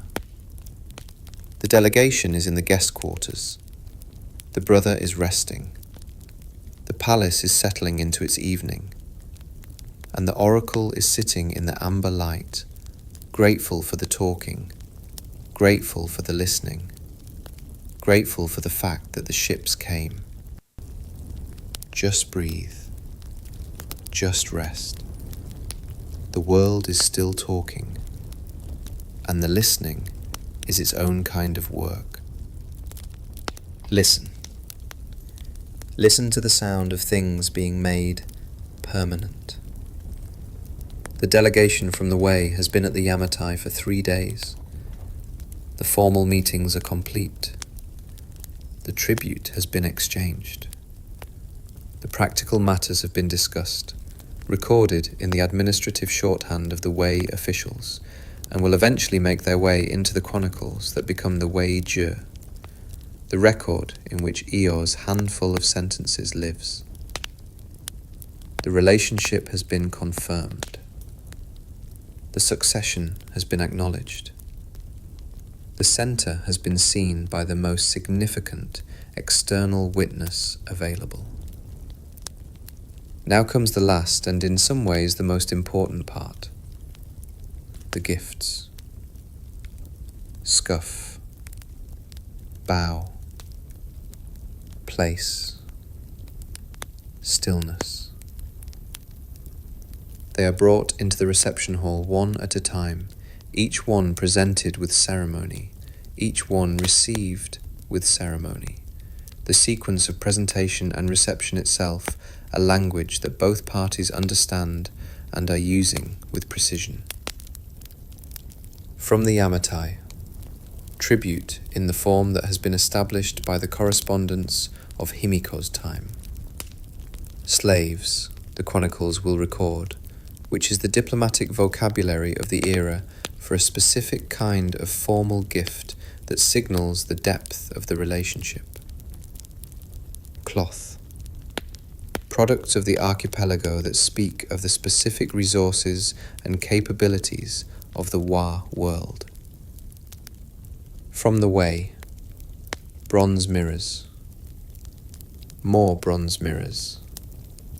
The same currency that flowed through the Yamatai's political network, confirming relationships and signaling authority and making the center visible to the periphery.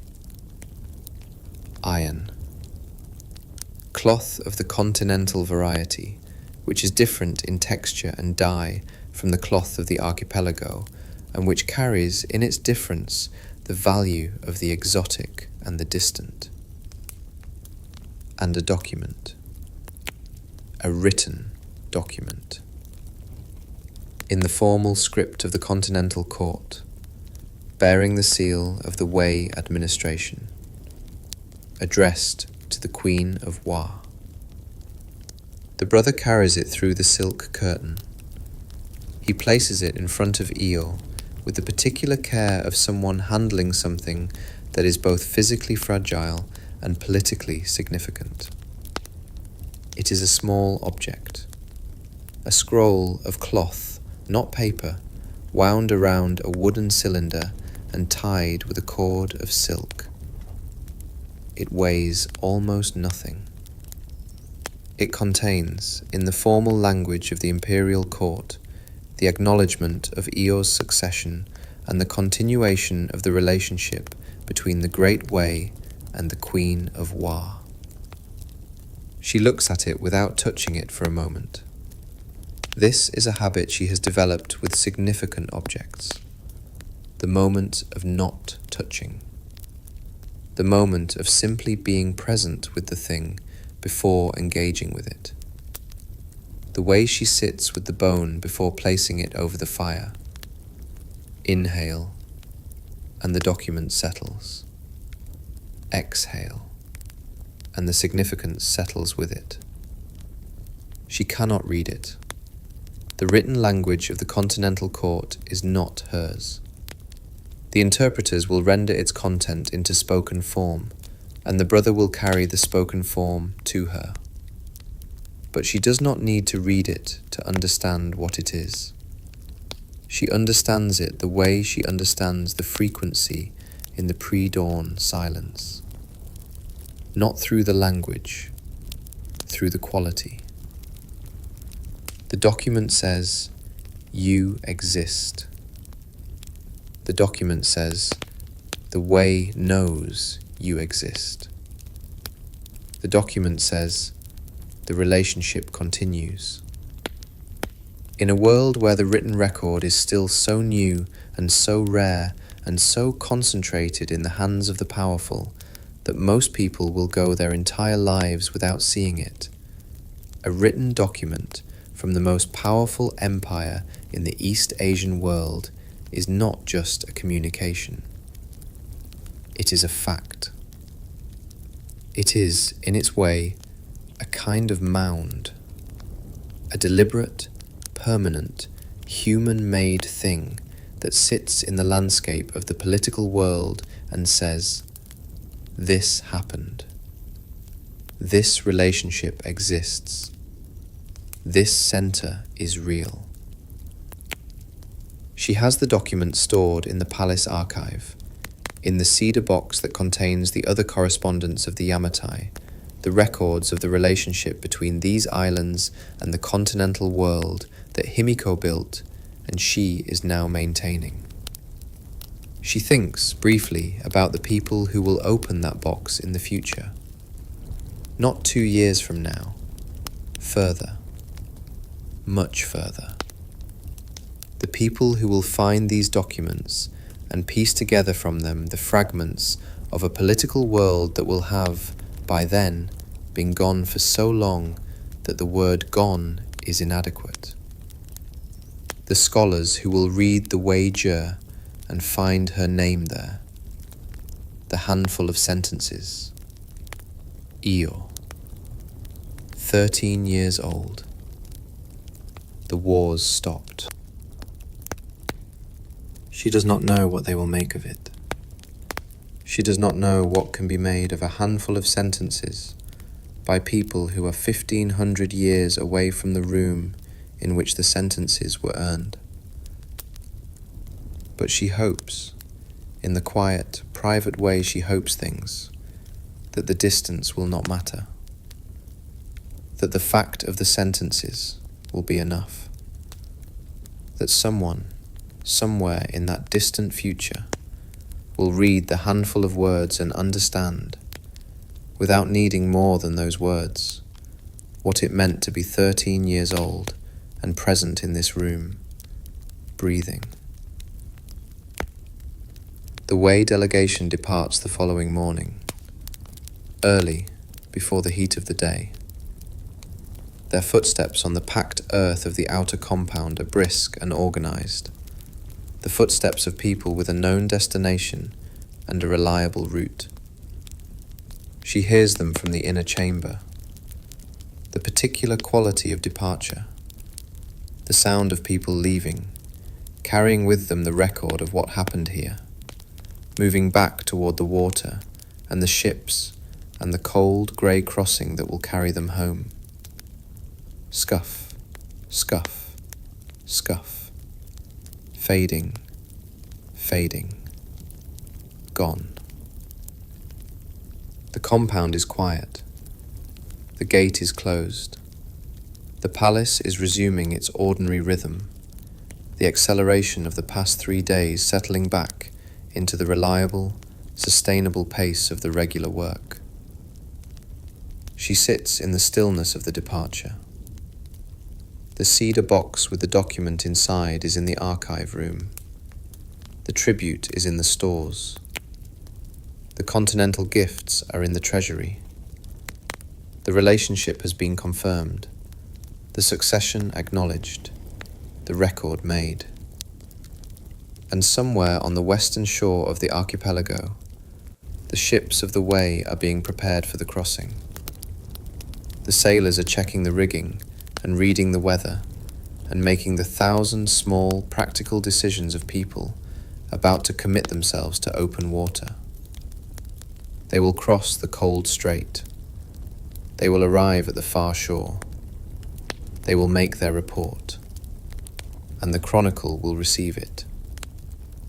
And eventually, much later, the Chronicle will preserve it, In the handful of sentences, that is all that remains of Io in the written record of the world. Inhale, and the ships prepare to sail.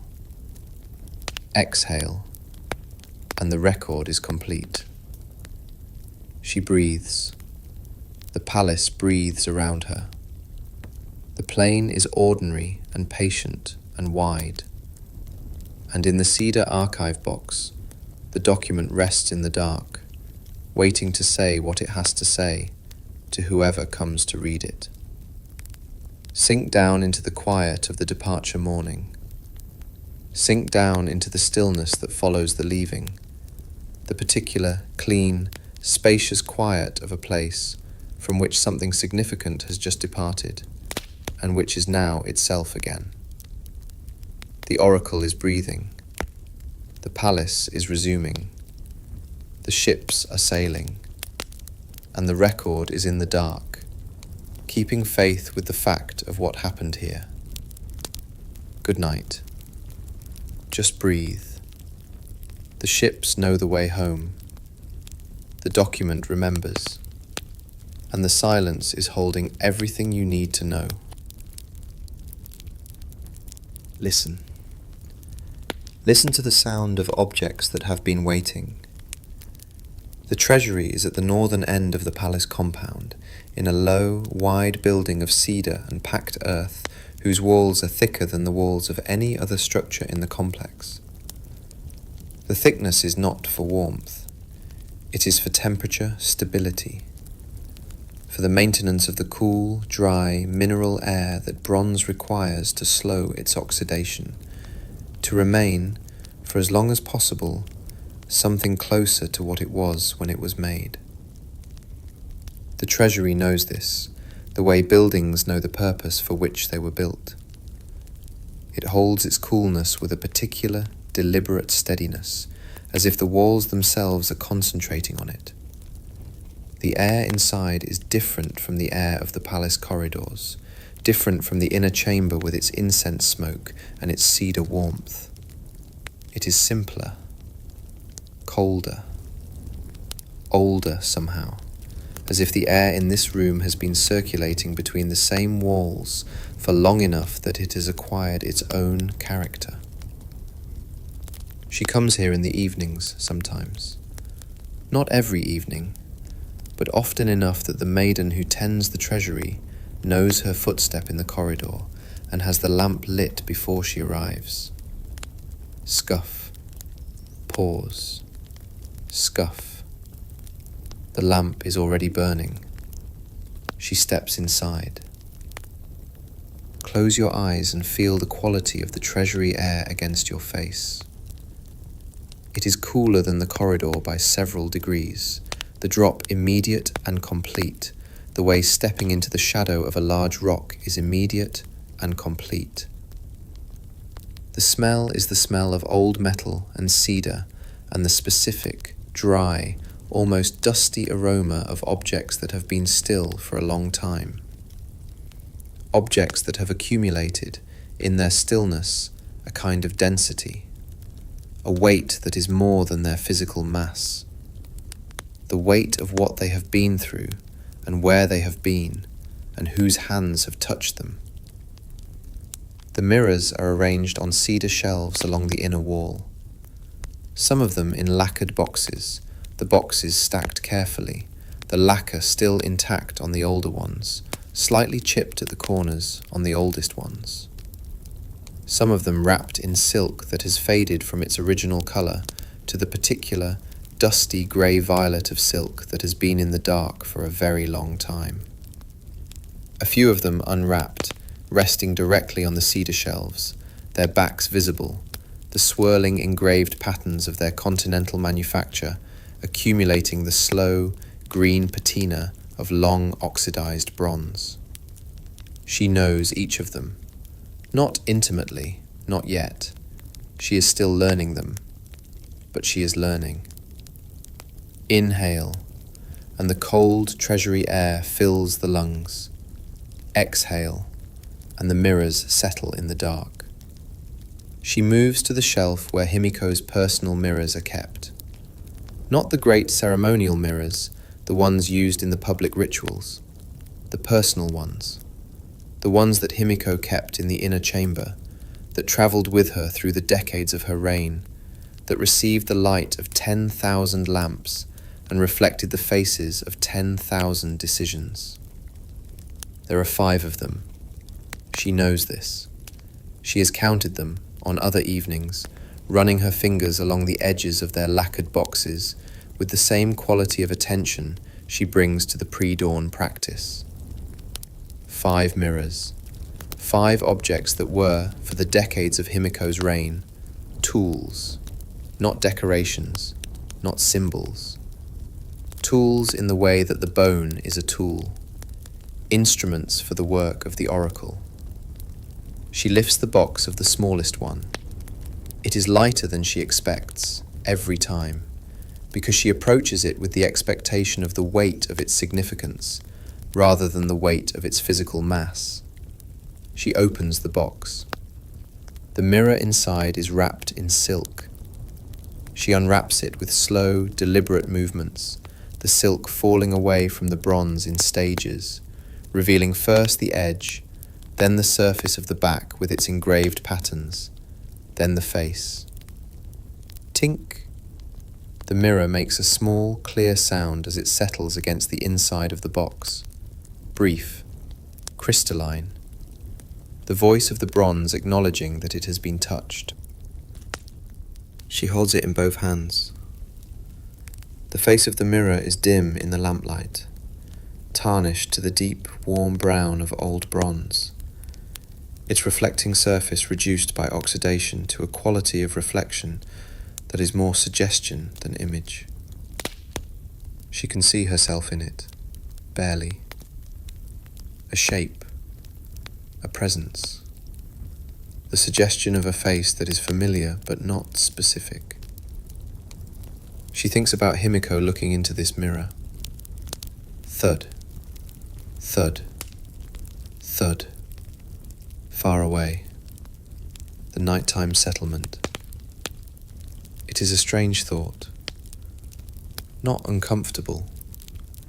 Strange the way deep things are strange. Himiko looked into this surface. This specific, physical surface. The same bronze. The same engraved back. The same slightly warped face. And whatever she saw in it, whatever the mirror gave back to her in the quality of its dim, patient reflection, informed something, contributed something, to the decades of decisions that held the 100 villages together and maintained the political authority that Io inherited, and is now, in her own way, continuing. The mirror is a record. Not in the way the written document from the Wei is a record. The document contains language. The mirror contains light. All the light it has ever reflected. Gone now, of course. Not literally stored in the bronze, but present somehow in the object's accumulated history. In the fact of what it has been used for, and by whom, and over how many years. Breathe in the cold, metal-scented air of the treasury. Let the weight of the mirror in your hands settle into your awareness. It is heavier than it was a moment ago, or the awareness of its weight has increased. It is difficult to say which. She is 14 now, almost 15. The year has turned since the day of the council, and she has been the queen for long enough that the being of it has begun to feel less like something she is doing and more like something she is. The weight has settled in. The bones have found a way to carry it. But the mirrors have been waiting longer than she has been the queen. Some of them have been in this treasury since before she was born. Some of them arrived on the ships of the Wei during the years of Himiko's correspondence, and have been here since, accumulating their patient, cold, mineral presence in the dark. She holds the mirror a little longer. Then she wraps it carefully in its silk. She places it back in its box. She closes the box. Tink. The sound again. The mirror settling. The bronze acknowledging the return to stillness. She moves to the next shelf. Sink down into the treasury dark. Sink down into the cold, metal-scented air and the cedar shelves and the patient, waiting presence of the mirrors in their boxes. The lamp is burning. The objects are still. And the oracle is learning the history of the tools she has inherited, one careful evening at a time. Just breathe. Just rest. The treasury will hold everything, and the bronze remembers every light it has ever been given. Listen. Listen to the sound of the past in the present. She has been coming to the treasury for months now, long enough that the routine of it has settled into her evenings, the way the pre-dawn practice has settled into her mornings.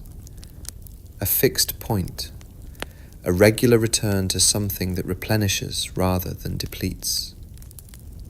She does not always hold the mirrors. Sometimes she simply sits in the cool, metal-scented air and breathes and allows the presence of the objects to be what it is. But tonight she has asked the brother a question that has been forming in her mind for several weeks. She has asked him what he knows about how Himiko used the mirrors. He has been the brother for a long time, long enough that he served in that role during the final years of Himiko's reign. He was younger then. He was, in fact, not yet the brother, but the assistant to the brother, which meant he was present at many of the ritual occasions without being the primary intermediary, a witness rather than a participant, which means he saw things that the primary intermediary, focused on his own role, sometimes did not notice. He thinks for a moment before answering. She has learned to read his thinking silences, the way she reads the bone before the crack. This one is the silence of someone assembling a memory that is specific and detailed, and that he is uncertain whether to offer in full or in summary. She waits. Murmur. Pause. Murmur. He says, she used them differently at different times of her life. He says, when she was younger, she used the great ceremonial mirrors, the large ones in the public rituals, the bone burning and the smoke reading, and the formal occasions of the oracle's address to the gathered chieftains. He says, the great mirrors were the tools of the performance, of the ceremony, of the making of authority visible to those who needed to see it. He pauses again. Inhale, and the memory surfaces. Exhale, and the telling continues. He says, in her later years, she used the personal mirrors differently. She used them privately, in the inner chamber, alone, or with only one or two of the senior maidens present. He says, he does not know what she did with them in those private sessions because he was not present, but he knows the quality of the room when she emerged from them, the particular stillness, the specific quality of the silence that followed, the way she spoke in the hours after the private mirror work, more slowly, with more space between the words, as if she had been somewhere and was still, partially, there. She sits with this for a moment, the cold air of the treasury, the lamp, the cedar shelves with their patient mirrors. She says, where do you think she went? He is quiet for a long time, the longest thinking silence she has observed from him. She waits without pressure.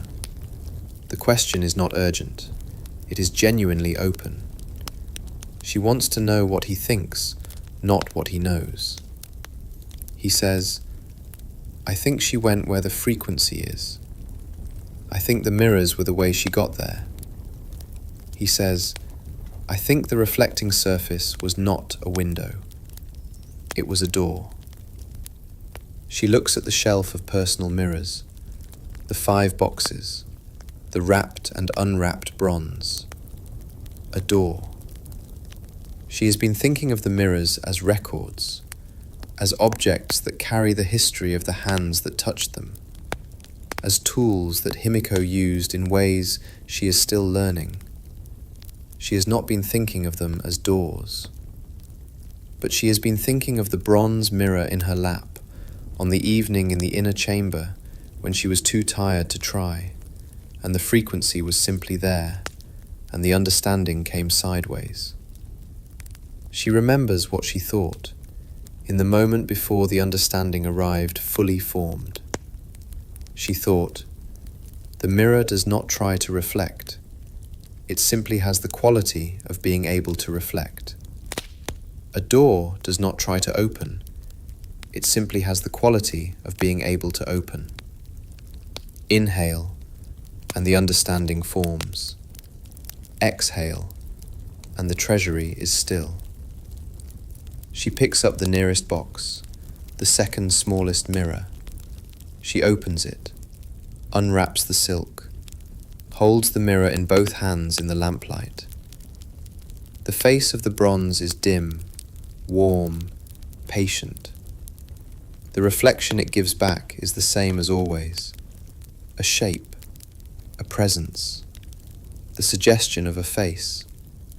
She breathes. She holds the mirror the way she holds the bone over the fire. Not with direction, with presence, with the willingness to allow whatever is going to happen, and to be still enough and quiet enough and empty enough that it can. The lamp flickers, once. The reflection in the mirror shifts, briefly, from the warm, dim brown of the tarnished bronze to something slightly lighter, slightly more present, as if the bronze has momentarily chosen to reflect more clearly than it usually does. It lasts for a fraction of a second, less, but she sees it. She does not move. She does not reach toward it. She simply allows herself to have seen it, and remains in the posture of having seen it, and breathes. The mirror is dim again, patient, still. But the door, she understands, is there. It has always been there. Himiko found it, used it, built a reign of decades on the other side of it. And now it is Io's treasury, and Io's mirror, and Io's evening in the cold, metal-scented dark. She wraps the mirror, places it back in its box, closes the lid. Tink. The bronze acknowledges the return to stillness. She acknowledges the bronze. She sits for a while longer in the treasury air, not practicing, not trying to go anywhere, simply present with the mirrors and the lamp and the cold and the knowledge that the door is there and that she has seen it, and that seeing it is enough for tonight. Sink down into the cold treasury dark. Sink down into the lamp and the mirrors and the knowledge that arrived sideways, the way the best understandings always do. The mirrors are in their boxes. The lamp is burning. The treasury is holding everything in its cool, patient, mineral way. Just breathe. Just rest. The door is there. It will be there tomorrow. And the bronze remembers every person who has ever stood at its threshold. Listen. Listen to the sound of one oracle speaking to another across the distance of years. It is deep winter now, the coldest part of the year, the weeks when the plain outside the palace is grey and flat, and the mountains have retreated behind a permanent low ceiling of cloud, and the air in the corridors is cold enough that breath is briefly visible when you step out of a heated room into an unheated one. The treasury is colder than usual. The thick walls that maintain its temperature so well in the other seasons are maintaining it now too, holding the cold in with the same fidelity with which they hold out the heat of summer. She is wrapped in an extra robe. The cold does not bother her as much as it used to. The body acclimates. The body is, in the end, very good at adjusting to the conditions in which it finds itself. This is one of the things she has learned in the year and some months of being the queen. The body is more cooperative than she expected. It adjusts. It finds ways. It carries what is asked of it with a reliability that she has come to depend on, and occasionally to be quietly grateful for. She has all 5 of Himiko's personal mirrors out tonight, unwrapped, arranged on the mat in front of her in the order she has determined, through months of handling them, represents their age. The oldest one at the left, the most recent at the right. She does not know if this order is correct in any verifiable sense, but it is the order that feels right, which is, she has decided, a sufficient form of knowledge for the purpose. The lamp burns between her and the mirrors. Its light falls across their faces unevenly, catching the raised edges of the engraved patterns on their backs, creating a shifting, low-relief landscape of light and shadow. She is going to speak to Himiko. Not literally. She has no illusions about the literal.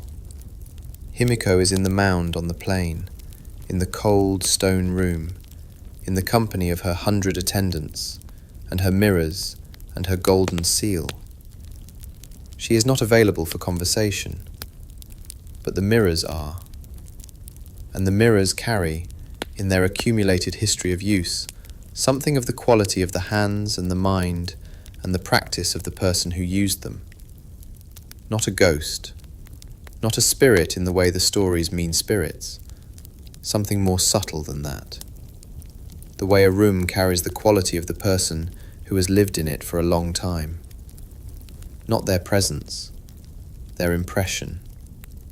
Inhale, and the winter cold deepens. Exhale, and the treasury is still. She begins with the oldest mirror.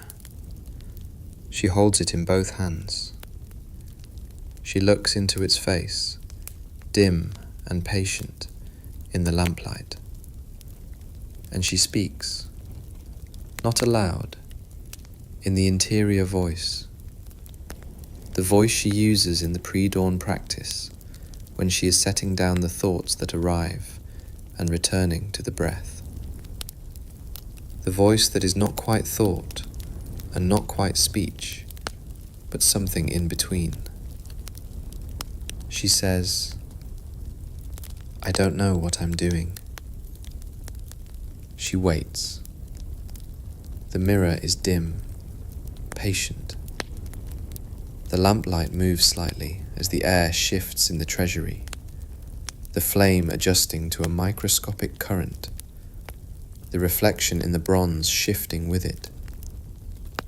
She says, "I think I'm doing it. I think it's working." The drums stopped. The grain is moving again. The Wei sent ships and acknowledged my name. The chieftains are sending their seasonal messengers. From the outside, it probably looks like I know what I'm doing. The mirror is still, patient, bronze brown in the lamplight. She says, "I'm still learning your mirrors. I'm still learning your palace. I'm still learning the frequency. Some mornings it's there immediately. Some mornings I sit for the entire pre-dawn hour and it doesn't come at all. and I don't know if I did something wrong or if that's just how it is. She pauses. The oldest mirror, the one that has been here the longest, the one that has absorbed the most. She says, I found the door. I think I found the door. I don't know if it's the same door you found. Maybe there's only one door. Maybe there are many. I don't know. The elder hasn't said. The lamp flickers. She watches the reflection shift. She says, I think you would have been good at this. I think you were good at this. The chronicles say you held it together for decades. I don't know how you did it for decades. I've been doing it for a year, and I'm already tired in a way I didn't know was possible. She pauses again. She says, I'm not complaining. I'm just saying. The treasury is completely still. The 5 mirrors in their row. The lamp between her and them. The cold winter air holding everything in its mineral patience. She says, I'll keep going. I know how to keep going. You showed me how, without meaning to, by leaving these mirrors in the cedar boxes in the treasury, with their silk wrappings and their lacquered lids. You kept going until you couldn't, and then you left everything in order. That's what I'm going to do. Inhale, and the cold air fills the chest. Exhale, and the words settle into the treasury dark.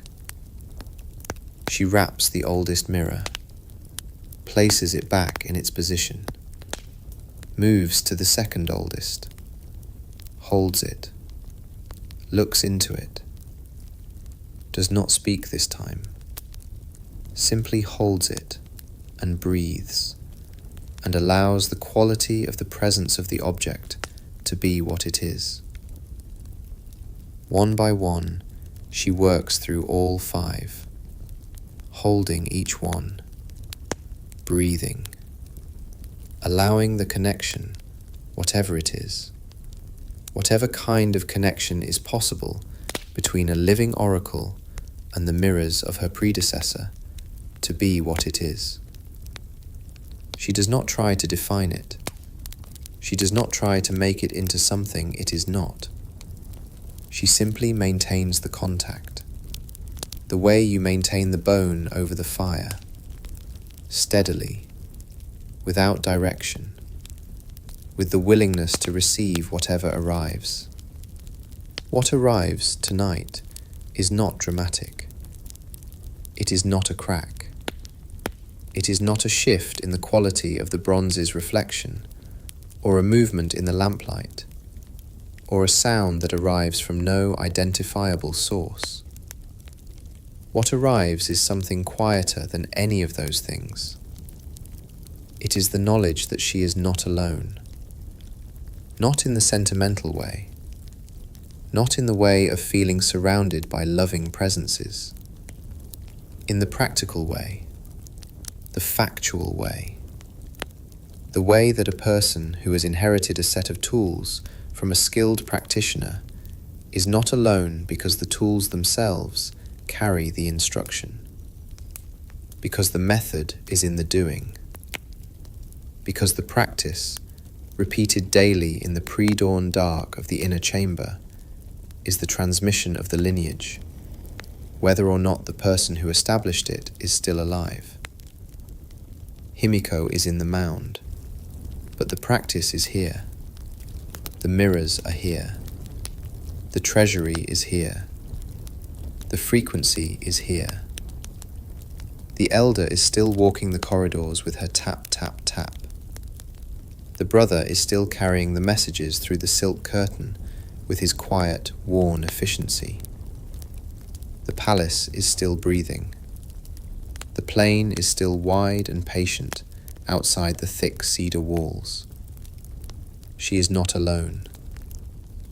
She wraps the last mirror, places it back in its box, closes the lid. Tink. She sits for a moment in the stillness of the completed circuit. 5 mirrors, held and returned. 5 objects that belong to the person who held this role before her, engaged with, communicated with, in whatever way communication is possible across the years and the stone and the mound. She breathes out, slowly, all the way. She stands. She wraps her extra robe more tightly around her shoulders. She picks up the lamp. She moves toward the treasury door. At the threshold, she pauses, the way she always pauses at thresholds, the habit of the practice applied to the physical world. The moment of acknowledgement, the moment of transition.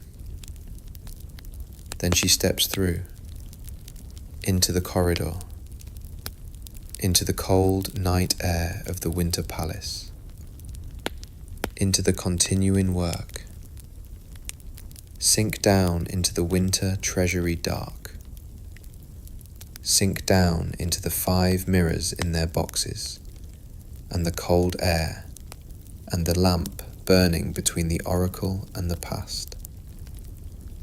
The conversation is complete.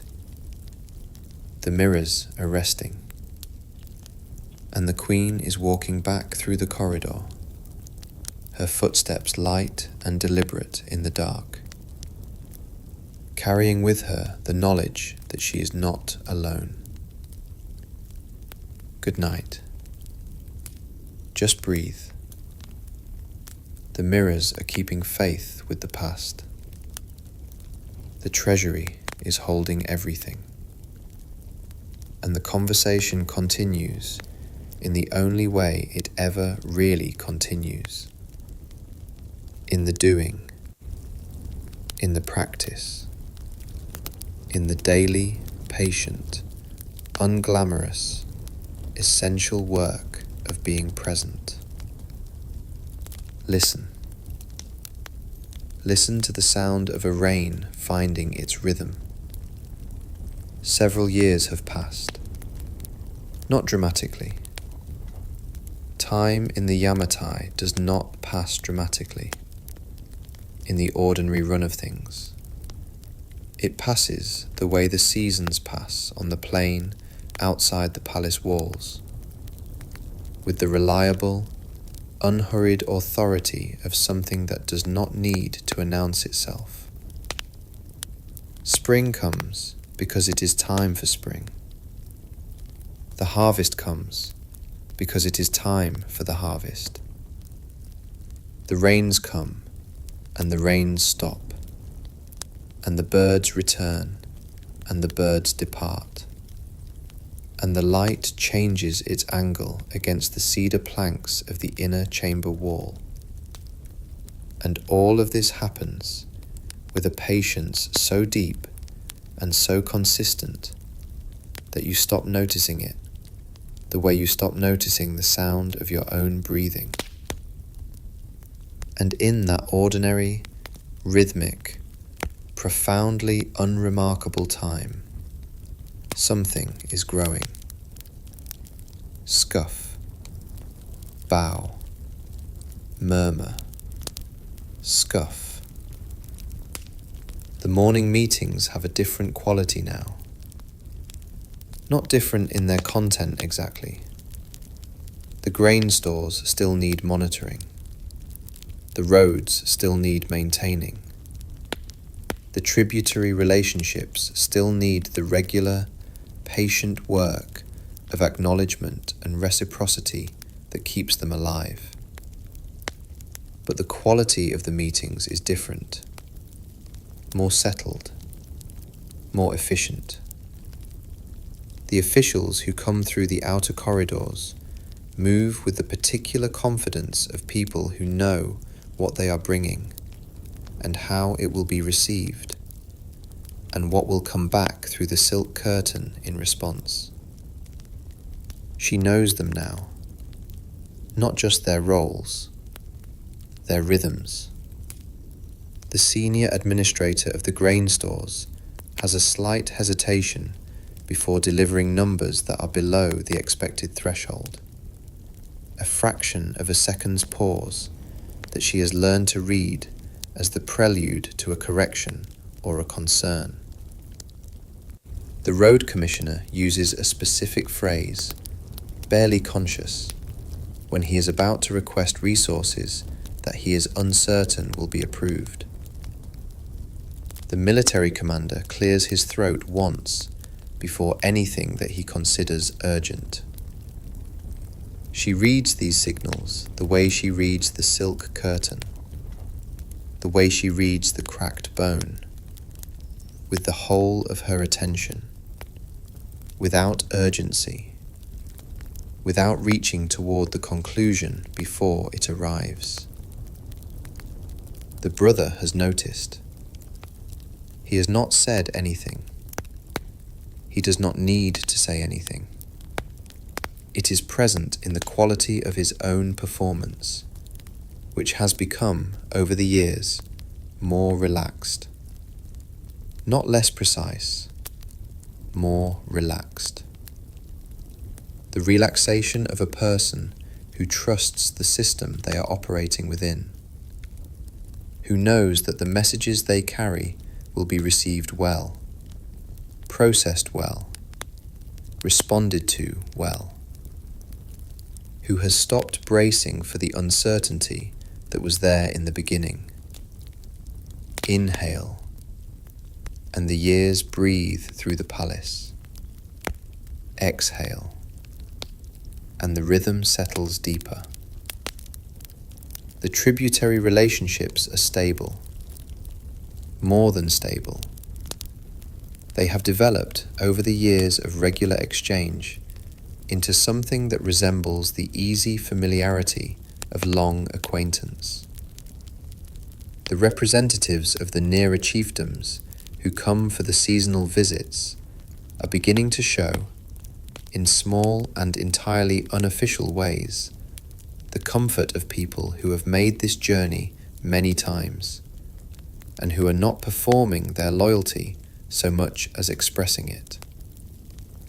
They bring things that are not tribute, a seed variety that is doing well in their particular soil, a technique for repairing roads in wet conditions, information about the movement of people and goods in their region that goes beyond the formal requirements of the report. They are talking, not just delivering, talking. This is the thing that the gathering after the drums taught her, the thing she has been cultivating deliberately since then. The difference between a network that is held together by authority and a network that is held together by relationship. The first kind requires the continuous assertion of the center. The second kind generates its own gravity. The nodes maintain their orientation toward the center, not because the center demands it, but because the center is worth orienting toward. Because something is happening there that is worth being part of. She has been making the Yamatai worth being part of. Not through dramatic gestures, through the accumulated quality of daily attention, through the meetings conducted with care, and the responses calibrated with honesty, and the relationships maintained with the same patient, sustained effort that the pre-dawn practice requires. Through being, day after day, the kind of center that a network wants to have. Thud, thud, thud. From somewhere in the compound, the sound of construction. A new storage building at the edge of the complex, replacing one that has become too small for the increased volume of tribute arriving from the expanding network. The construction crew is small, local, working without urgency, the thud of the mallets slow and steady in the morning air. She listens to it from the inner chamber with a satisfaction that she recognizes when she notices it as uncomplicated. The pure, simple satisfaction of a thing working the way it is supposed to work. Of the network that was fracturing on the day she sat across from the council for the first time, now being healthy enough that its storage requirements have outgrown the buildings that were adequate when she arrived. She breathes in the morning air, wood-scented from the construction, layered over the familiar cedar and incense of the palace interior. She breathes out. This is what the long, quiet years sound like. Not silence exactly. The sound of ordinary things happening at the right pace, in the right order. The sound of a world that has found not perfection, but equilibrium. The sound of enough. Sink down into the ordinary morning of the established reign. Sink down into the thud of the construction and the murmur of the meetings and the settled, efficient rhythm of a palace that has found its pace. The grain stores are full. The roads are maintained. The network is talking, and the oracle is breathing in the center of it, present and unremarkable, the way a center should be. Just breathe. Just rest. The ordinary is its own kind of gift, and the rhythm holds everything. Listen. Listen to the sound of a life lived between the great moments. The great moments are not frequent. This is something that the stories do not prepare you for. The stories of queens and oracles and the holders of significant authority tend to move from significant event to significant event, compressing the time between them into a brief transitional phrase. And then several months passed, and then the following year, as if the time between the notable things is simply the container for the notable things, rather than a thing in itself. But the time between the notable things is most of the time. Most of the time is the small hours. Creak, settle, creak. It is mid-afternoon in the middle of a week, in the middle of a season, in the middle of a year.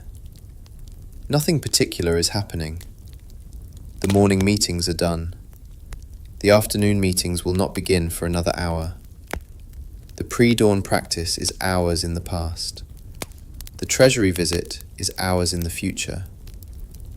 This is the window, the unscheduled space, the time that belongs, within the architecture of the day, to no particular purpose. She is sitting in the inner chamber, not practicing, not thinking about governance, not reading the silk curtain for information, or listening to the drums for signals. She is watching a spider. It is in the upper corner of the room, where the right-hand wall meets the ceiling. A small spider, brown and precise, the kind that appears in cedar buildings in the middle of the dry season and disappears again when the rains come.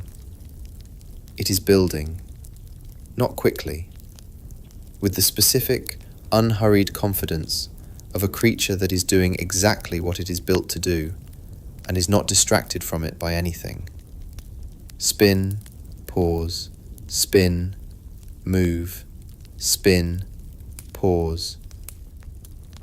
She watches it with the quality of attention she usually reserves for the pre-dawn practice, without urgency, without reaching, simply present with a small, precise, entirely self-contained activity of a creature making its home in the corner of her room. This is one of the small hours, and it is, she has discovered, one of the necessary ones. Inhale, and the afternoon is still. Exhale, and the spider continues. The question she is most often asked, in the formal language of the court and the informal language of the brothers' evening reports, is what she needs, what resources, what information, what support. The question is always oriented toward the work, and she answers it in those terms, because those are the terms available. But what she needs in the small hours is this: the spider. The afternoon light moving through the cedar planks in its slow, angular progression across the floor. The sound of the construction faint and rhythmic in the background, not requiring her attention. The smell of the palace in mid-afternoon, warmer than the morning and the evening, the cedar releasing a faint, resinous warmth that is the closest thing to the smell of a summer forest that the inside of a building can produce. She needs to not be the queen for an hour. Not in the sense of setting down the responsibility. She has understood for a long time that the responsibility does not have a set-down position. It is present in the small hours the same way it is present in the meetings, quietly, in the background, not demanding attention but not absent either. The network is out there, continuing its patient business. The grain stores are at their current level. The roads are in their current condition. All of this continues without requiring her continuous, active awareness. She needs to not perform the queen for an hour, to inhabit the room without the posture, to breathe without the quality of attention being a tool she is deploying, to watch the spider and find the watching itself to be sufficient.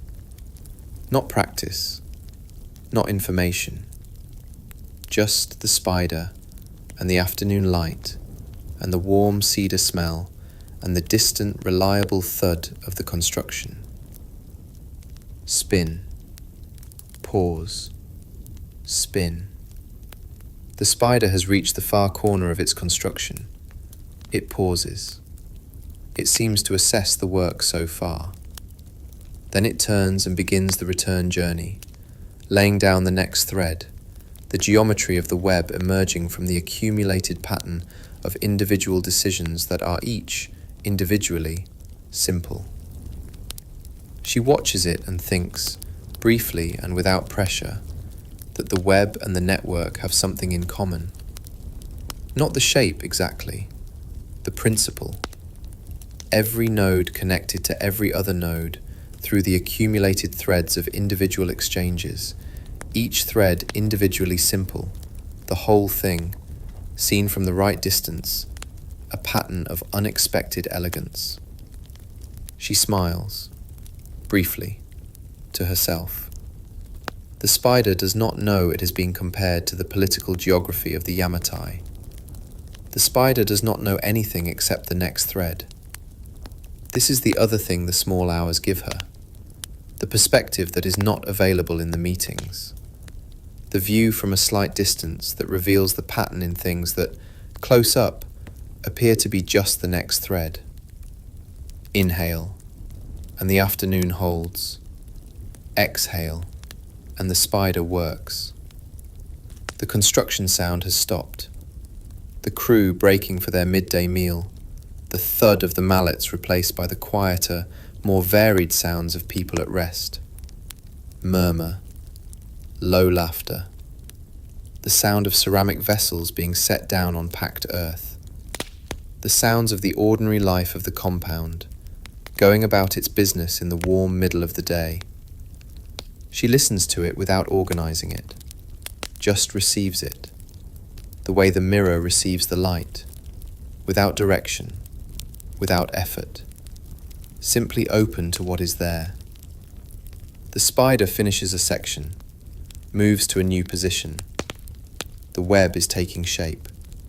still partial, still incomplete by the standards of what it will eventually be, but already holding the logic of its finished form in the pattern of what has been built so far. She breathes in the warm cedar smell of the afternoon. She breathes out. In an hour, the afternoon meetings will begin. The grain administrator will come, and the road commissioner, and the representative from the eastern provinces who is visiting this week. She will sit in the posture of the oracle. She will receive the information through the silk curtain. She will respond with the calibrated honesty that the work requires. She will be the queen. But right now, in this hour, she is watching a spider build its web in the corner of her room. And the watching is enough. The watching is, in fact, everything. Sink down into the small hours. Sink down into the warm cedar afternoon and the spider and the distant sounds of the compound at rest. The meetings will come. The practice will come. The treasury visit will come. The work will continue, as it always continues, patient and necessary and sustainable. But right now, there is only this: the spider, the light, the warm cedar smell, the breathing. Just breathe. Just rest. The small hours are the real ones, and the spider is still building. Listen. Listen to the sound of a life resuming itself.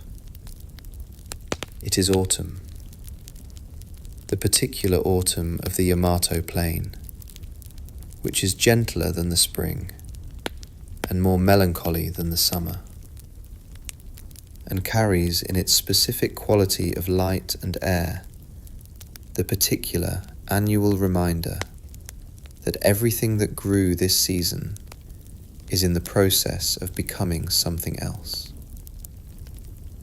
The rice has been harvested. The paddies are drained and grey now, their flat surfaces reflecting the low, thin sky of the late season. The cedar grove at the edge of the compound has not changed its colour, cedar being cedar. But the trees at the perimeter of the grove, the deciduous ones at its edges, are beginning the slow, reliable process of release. She has been the queen for 6 years. She realized this yesterday, in the middle of a routine morning meeting, without any particular occasion for the realization. The grain administrator was speaking, his careful voice delivering the seasonal numbers, and she was receiving them in the usual way. And then, between one breath and the next, she understood that she has been doing this for 6 years. That she was 13 when the council met and she said yes. And now she is 19. And the 6 years between those two numbers is the whole of her adult life. And most of what she knows of the world she learned inside these cedar walls, from behind this silk curtain, in the pre-dawn dark of this inner chamber. The grain administrator finished his report.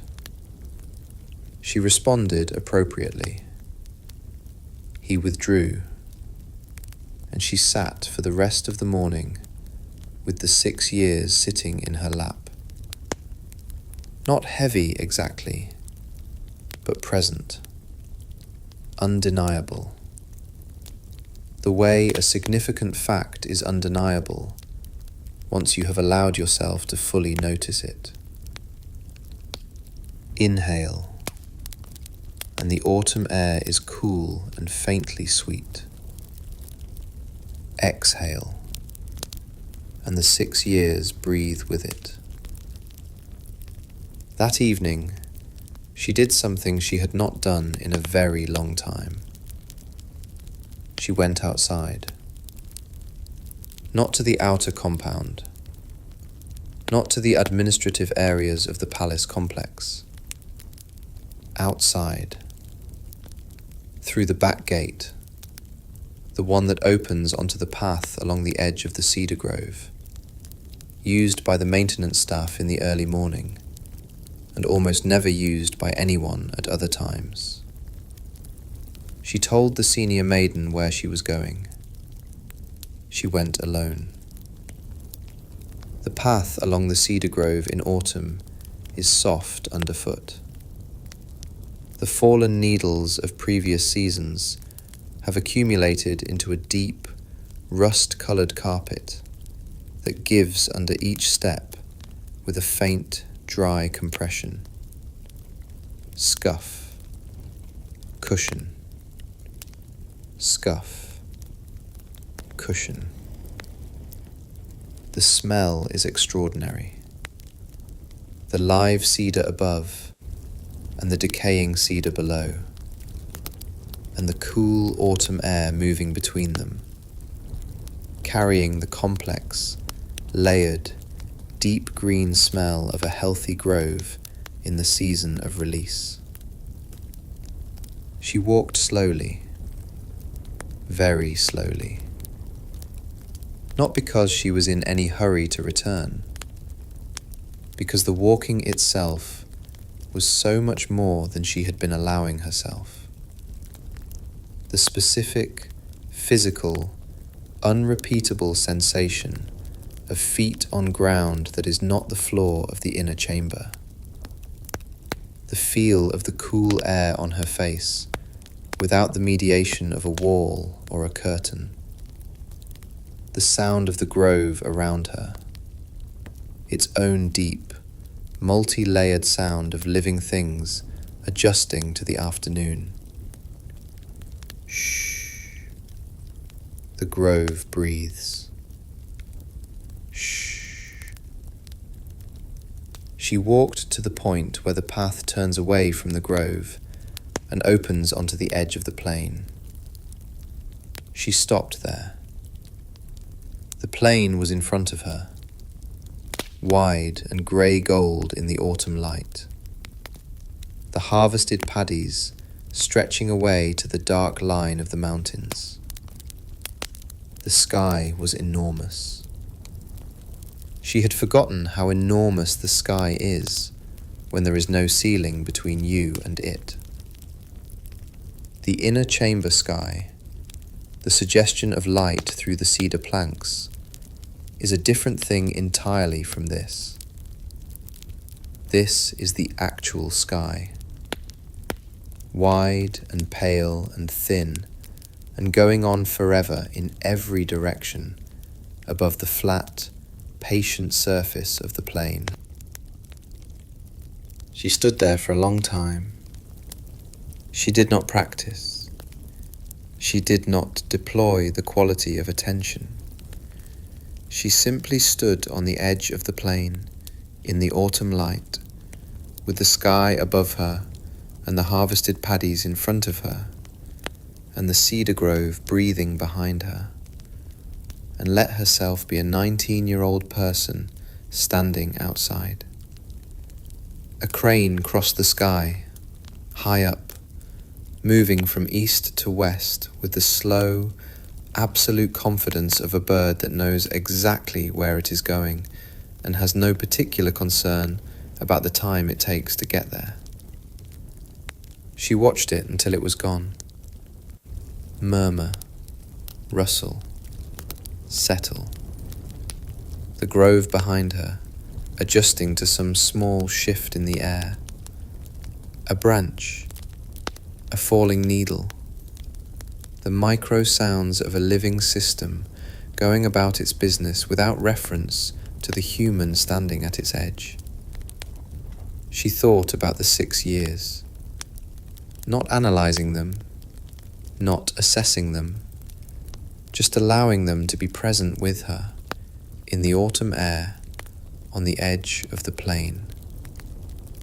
The meetings and the decisions and the drums and the gathering and the delegation from the Wei and the treasury evenings and the spider in the corner of the inner chamber and the pre-dawn practices and the bones and the fire and the elders tap, tap, tap in the corridor.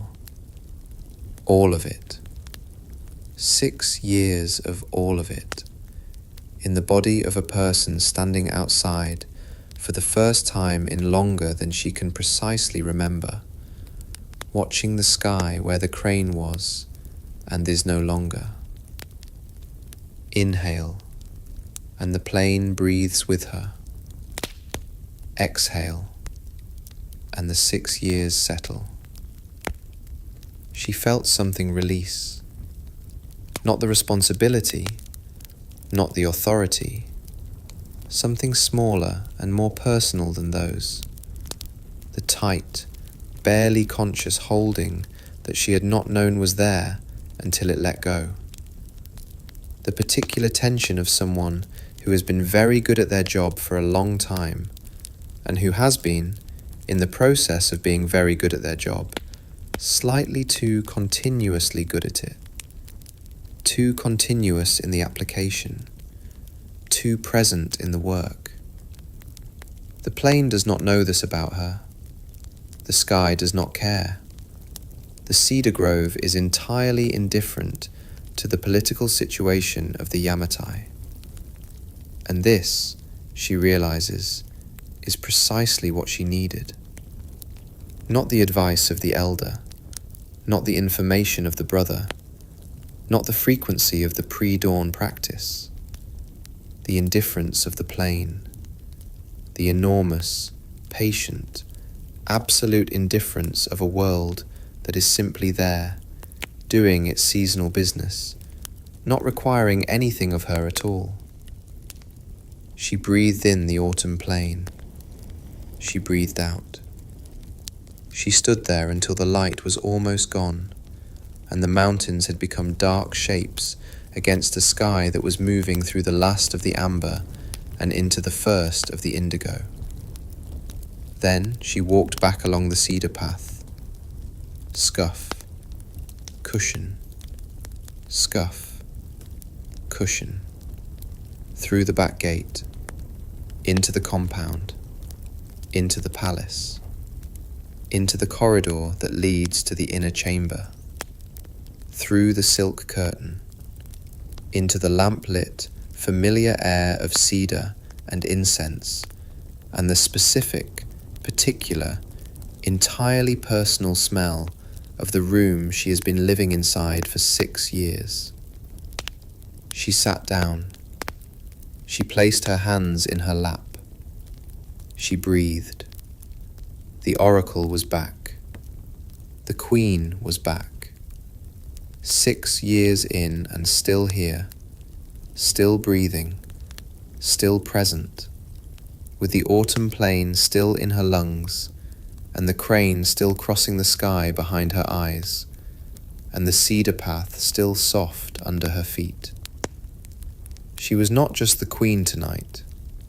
She was also the person who had stood on the edge of the plain and watched the crane cross the sky, and felt the cold, sweet, autumn air on her face, and been, briefly and entirely and without apology, just a 19-year-old person standing outside.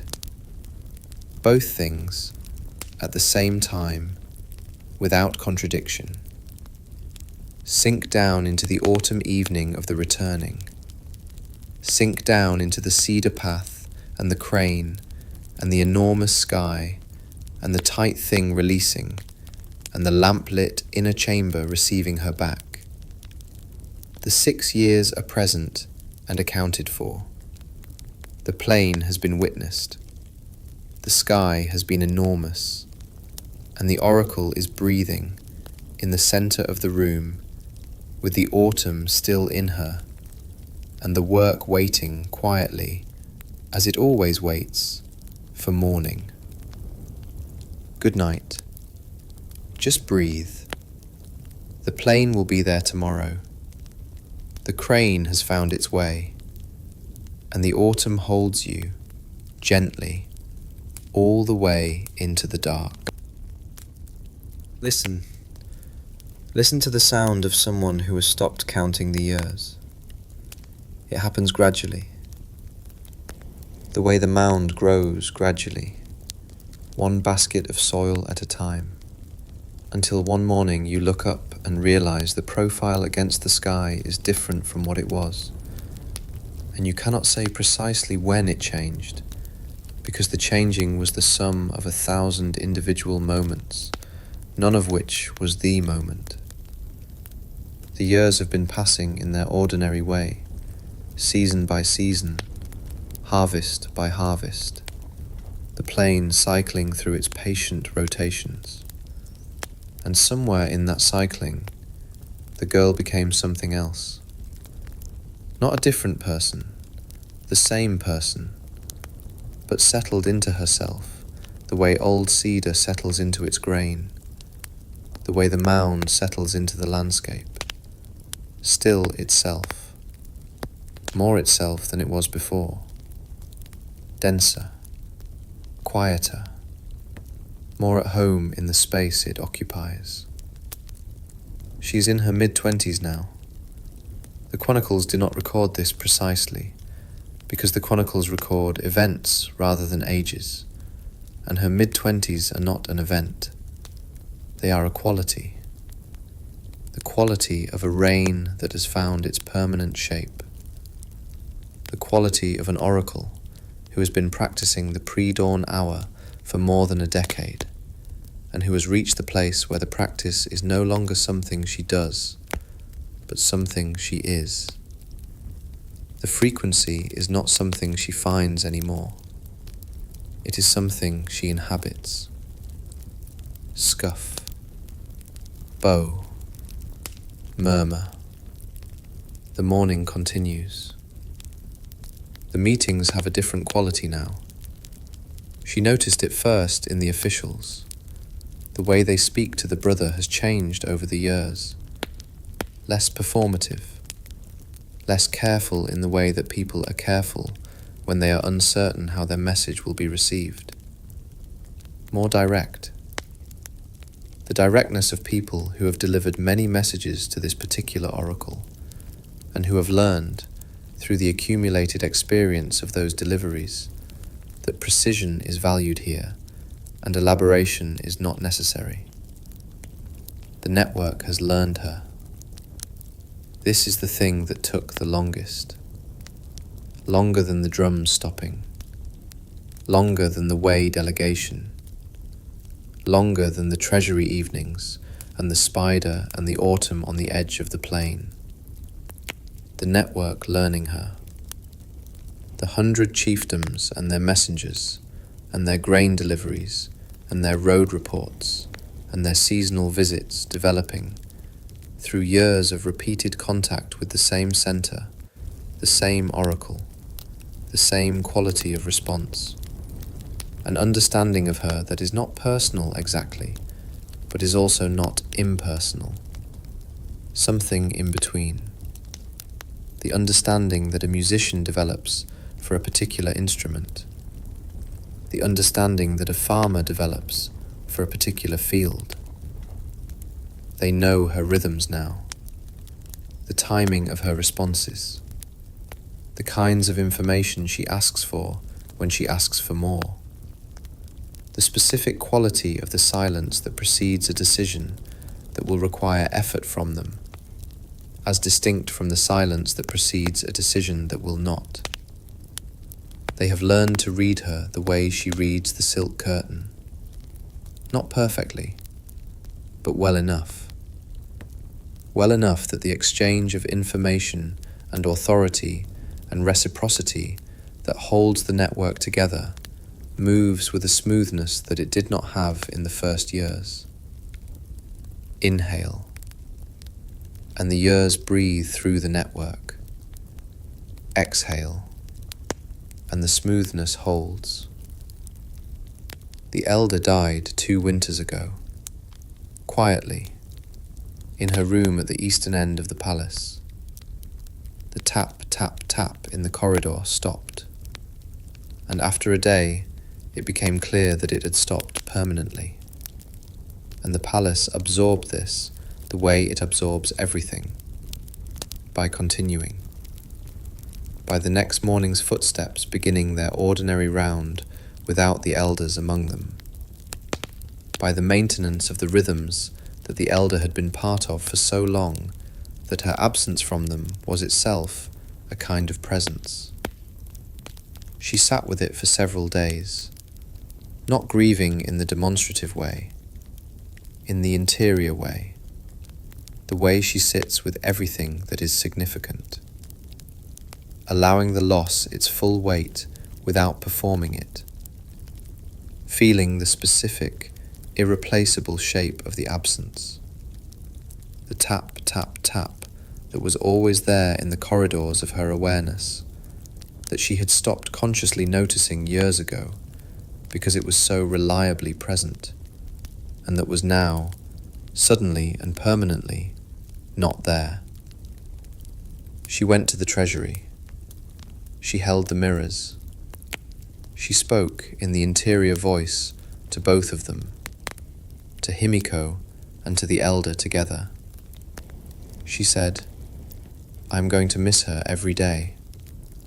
She said, "I think I already knew everything she was going to teach me." She said, "I think she knew that too." She said, "Thank you." The bronze was patient and cold and dim in the lamplight, as it always is, as it always will be. Tap, tap, tap. Gone. The corridor is quiet. She carries the elder in the practice now, in the quality of the pre-dawn hour, in the way she reads the bone, in the tap, tap, tap that she sometimes hears, not in the corridor, but in the interior. The teacher continuing in the taught, which is the only continuation that matters. The brother is older too. The hair at his temples has gone entirely grey. His voice has deepened slightly with the years, the upper registers of it settling into a lower, warmer frequency that carries in its texture the specific, worn quality of a voice that has been used carefully and consistently for a long time. He is, in the way of people who have been doing an important job well for many years, very good at it. Better than he was. The best version of what he has always been. She relies on him completely. Not in the way of dependence, in the way of partnership. The deep, functional, entirely mutual reliance of two people who have been doing complementary work in the same institution for a long time, and who understand each other so well that the communication between them has simplified itself over the years to the essential. Together they hold the center, and the center holds. Sink down into the mid-decade morning of the established reign. Sink down into the smoothness and the learned rhythms and the elder in the practice and the brother's grey-templed reliability and the network that has learned the oracle and the oracle who has learned the network. The weight is familiar now, not lighter, familiar. The difference is everything. Just breathe. Just rest. The center is holding, and the familiar weight is carrying you as much as you are carrying it. Listen. Listen to the sound of peace arriving without announcement. there is a question she used to ask in the pre-dawn practice. In the early years, the first and second and third years of the reign, it was there almost every morning, sitting at the edge of the practice like a stone at the edge of a path. Not obstructing exactly, present, requiring acknowledgement before she could move past it. The question was, am I doing this right? Not the governance, not the decisions. Those questions had practical answers, available through the information that came through the silk curtain and the quality of the network's response to the decisions she made. The other question, the deeper one, the one about the frequency and the mirrors and the bone and the practice, and whether she was the person this role required, or whether she was a 13-year-old girl who said yes when she should have said, I don't know, and has been trying to compensate for that ever since. That question was present for a long time. Creak, settle, creak, the pre-dawn palace. She cannot say exactly when it stopped. She noticed its absence before she noticed the process of its leaving. One morning, several years ago now, she realized that the stone at the edge of the path was not there, that the pre-dawn hour had, at some point in the preceding weeks or months, become simply the pre-dawn hour, the practice without the question attached to it, the breathing without the assessment of the breathing, the frequency, when it came, without the monitoring of whether it was the right frequency or the correct quality or sufficient evidence that she was doing this right.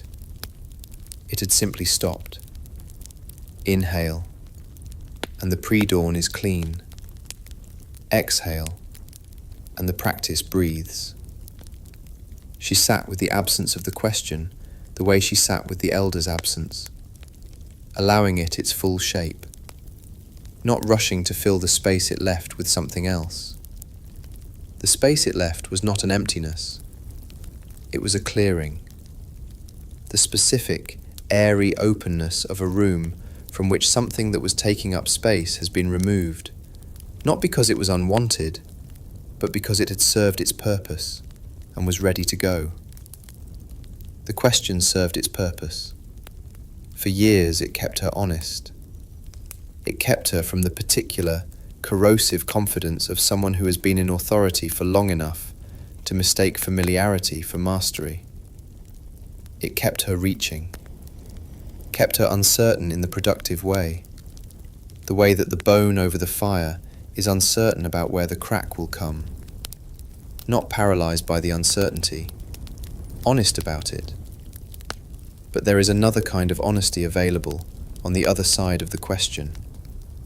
The honesty of having done the work for long enough that the work and the worker have become, if not the same thing, then deeply and genuinely continuous. The honesty of a practice that has sunk below the level of conscious effort. The honesty of a mirror that has been positioned in the right place for so long that the adjusting is done, and what remains is only the reflecting. She is not certain she is doing this right. She has simply stopped needing the certainty. The need for it has been replaced by something quieter and more useful. The simple, practical, daily evidence of the network functioning. The grain moving. The roads maintained. The tributary relationships stable. The drums silent. The plain, ordinary and patient and wide. Thud, thud, thud, distant, the rhythm of an ordinary day. There are other questions she has stopped asking. The question of what Himiko would have done, which occupied her considerably in the first years, has quietly retired. Not because the question was wrong, because she is no longer Himiko doing this. She is herself doing this.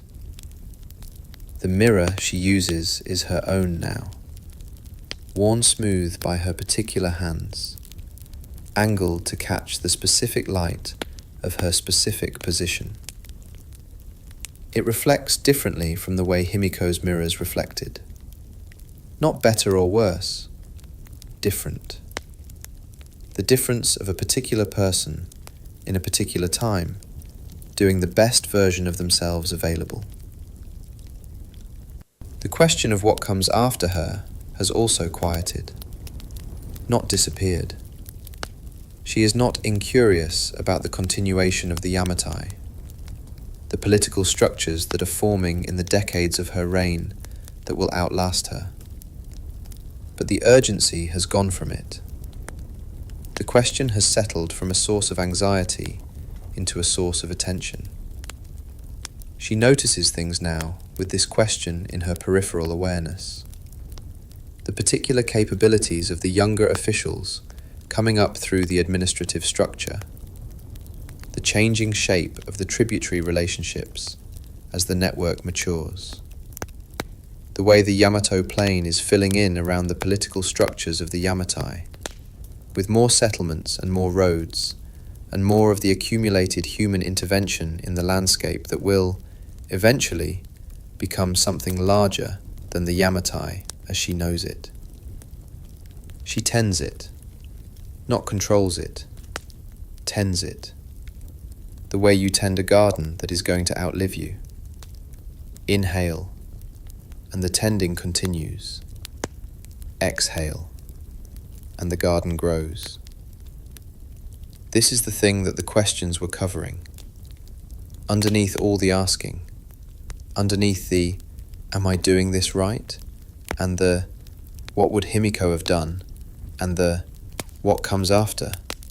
There was this, the work itself, the plane itself, the network itself, doing what it does, growing in the directions available to it, shaped by the quality of the attention given to it, patient, seasonal, larger than any individual decision, but made of individual decisions all the way down. She breathes in the pre-dawn dark of the inner chamber. She breathes out. The frequency is there. It is always there. She is always here. These two facts have become, over the years, the same fact. Sink down into the quiet of the questions stopped. Sink down into the clean pre-dawn air, and the practice without the assessment, and the work without the anxiety, and the rain settling into the shape that it has always been growing toward. The stone is gone from the edge of the path. The path continues, and the walking is lighter now. Just breathe. Just rest. The questions have done their work, and the peace that remains is the real thing. Listen. Listen to the sound of a legacy forming without being intended. She does not think of it as a legacy. Legacy is a word for looking backward, and she is still looking forward, still in the middle of the ordinary work of the ordinary mornings, still receiving the reports through the silk curtain, and responding, and tending the network, and sitting in the pre-dawn dark. She is not finished. She does not know when she will be finished. She does not spend time thinking about when she will be finished. But something is visible if you step back far enough to see it. Something that has been assembling itself from the accumulated material of the years. Scuff, murmur, the network breathes. The roads between the Yamatai and the nearest chiefdoms are better than they were when she became queen. Not dramatically better, incrementally better. The result of years of the road commissioner's requests being heard and funded, and the resulting maintenance being applied, and the resulting roads being used, and the resulting use generating information about which sections need the most attention next season. The roads are better because attention was paid to them consistently over many years, without drama. The grain storage capacity of the network has increased, not just at the Yamatai, at the tributary settlements as well, where the knowledge of better storage techniques, shared through the exchange of information that the gathering began and the regular seasonal visits have continued, has allowed communities to maintain larger reserves and weather the bad harvest years with less disruption. The network is more resilient than it was, because resilience was attended to, quietly, over time. The children of the chieftains who came to the first gathering, the ones who were restless teenagers in the back of the hall while their parents sat in the circle and spoke of their fears, are now the ones making the seasonal visits. They grew up in the era of the stable Yamatai. They have no personal memory of the drums, or the fracturing tributary relationships, or the failed king. What they know is this: a center that is reliable, an oracle that is consistent, a network that functions. This is their normal. They will carry it forward not as a political achievement, but as the condition of the world as they have always known it. Inhale, and the inheritance moves forward. Exhale, and the shape holds. She thinks sometimes about the Wei chronicle that will record her reign, the handful of sentences. She's made peace with the handful of sentences. In the early years, there was something in her that wanted more than a handful of sentences. Not from vanity, from the feeling that the work deserved more than a handful of sentences, that the drums and the gathering and the mirrors and the pre-dawn practices and the elders tap, tap, tap, and the spider and the autumn plain and the 6 years and the 10 years and all the ordinary mornings of all the ordinary days deserved more than what a handful of sentences can hold. But she has come to understand something about the handful of sentences. The sentences record the event. Io, 13 years old, installed as queen. The wars stopped. A delegation was sent to the Wei. These are the facts that the chronicle can hold. But the chronicle cannot hold the quality of the work that produced those facts. The chronicle cannot hold the pre-dawn breathing, or the stone at the edge of the path, or the crane crossing the autumn sky. The chronicle cannot hold any of the actual substance of a life. No chronicle can. Not the Weizi. Not any chronicle. The actual substance of a life is not available to the written record. It lives in other places. In the roads that are a little better. In the grain stores that are a little larger. In the children of the chieftains who grew up knowing a reliable center and will carry that knowledge forward into whatever comes next. In the practice, continuing in those who received it.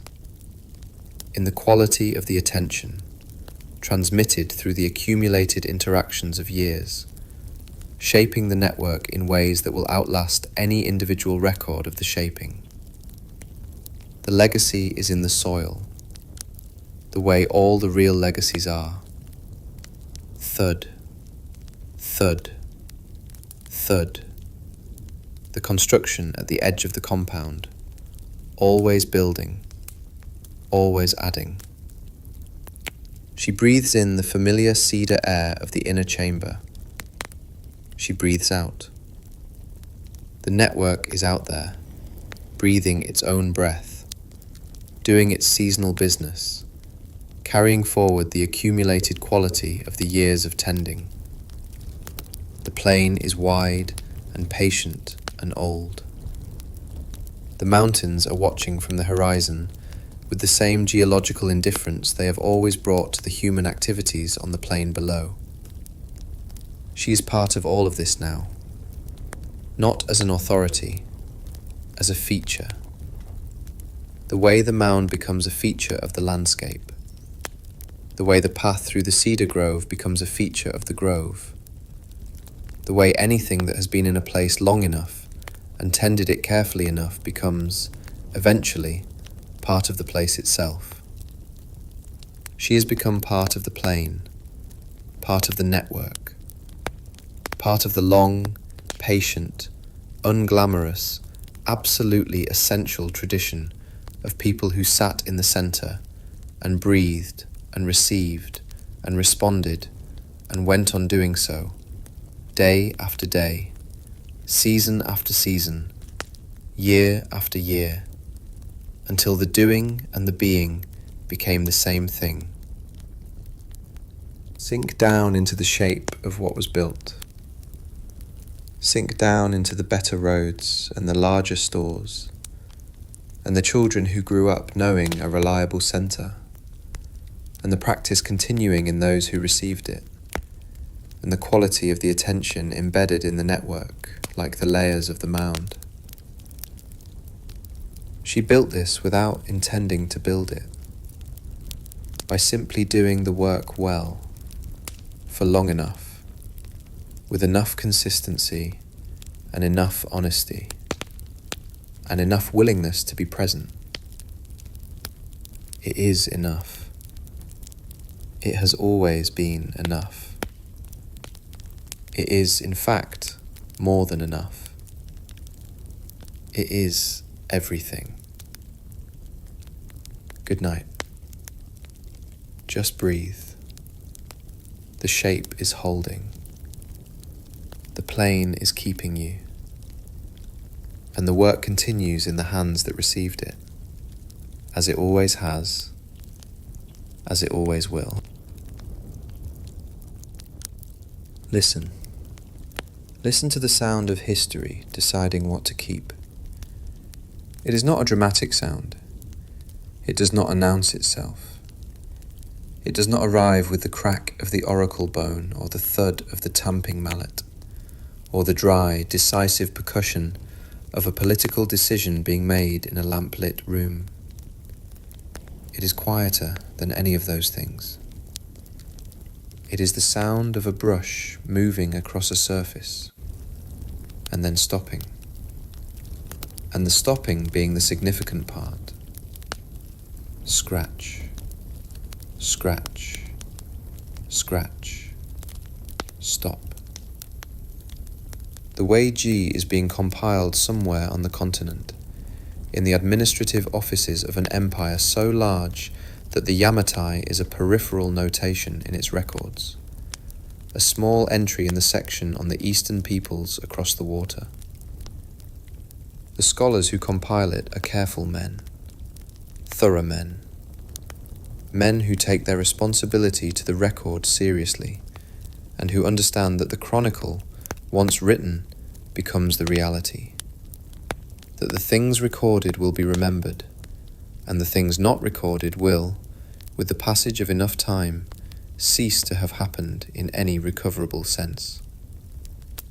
They record what they have, the reports of the delegations, the formal correspondence, the accounts of the officials who made the crossing and attended the receptions and delivered the tribute and received the gifts and returned to the continent with their written observations folded into the administrative correspondence of the imperial apparatus.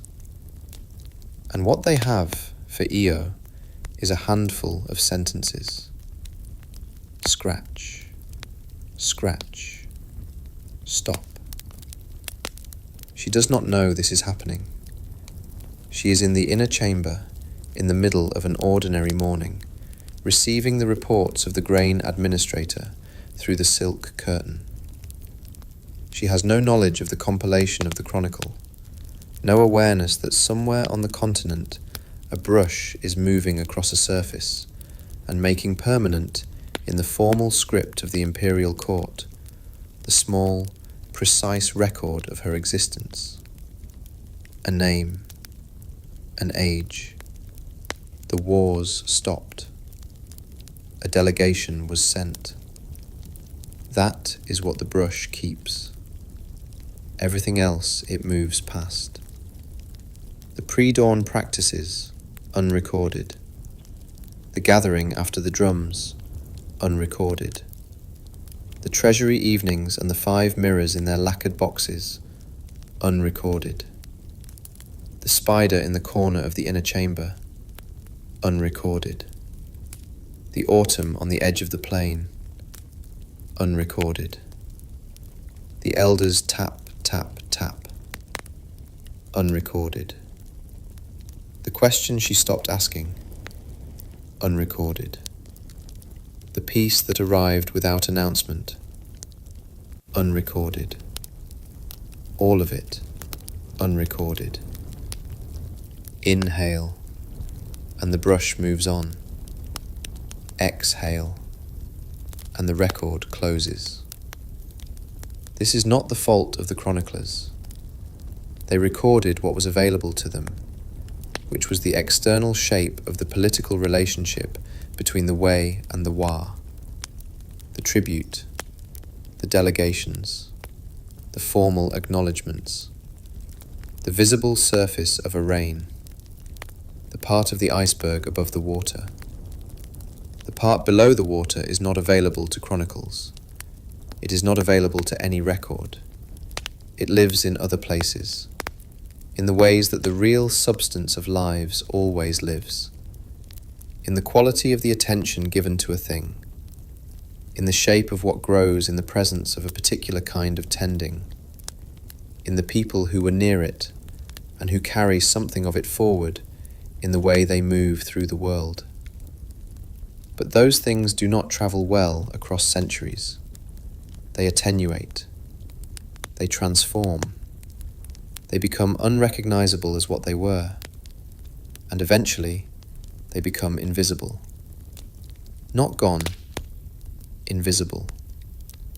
The way the mound becomes invisible when the grass has grown over it, and the generations that knew it was a mound have been replaced by generations that simply walk across the slight rise in the ground without thinking about why it is there. Scratch, scratch, stop. The chronicle is complete. The brush has moved on to the next entry, the next peripheral notation in the records of the great empire. The Yamatai has had its handful of sentences.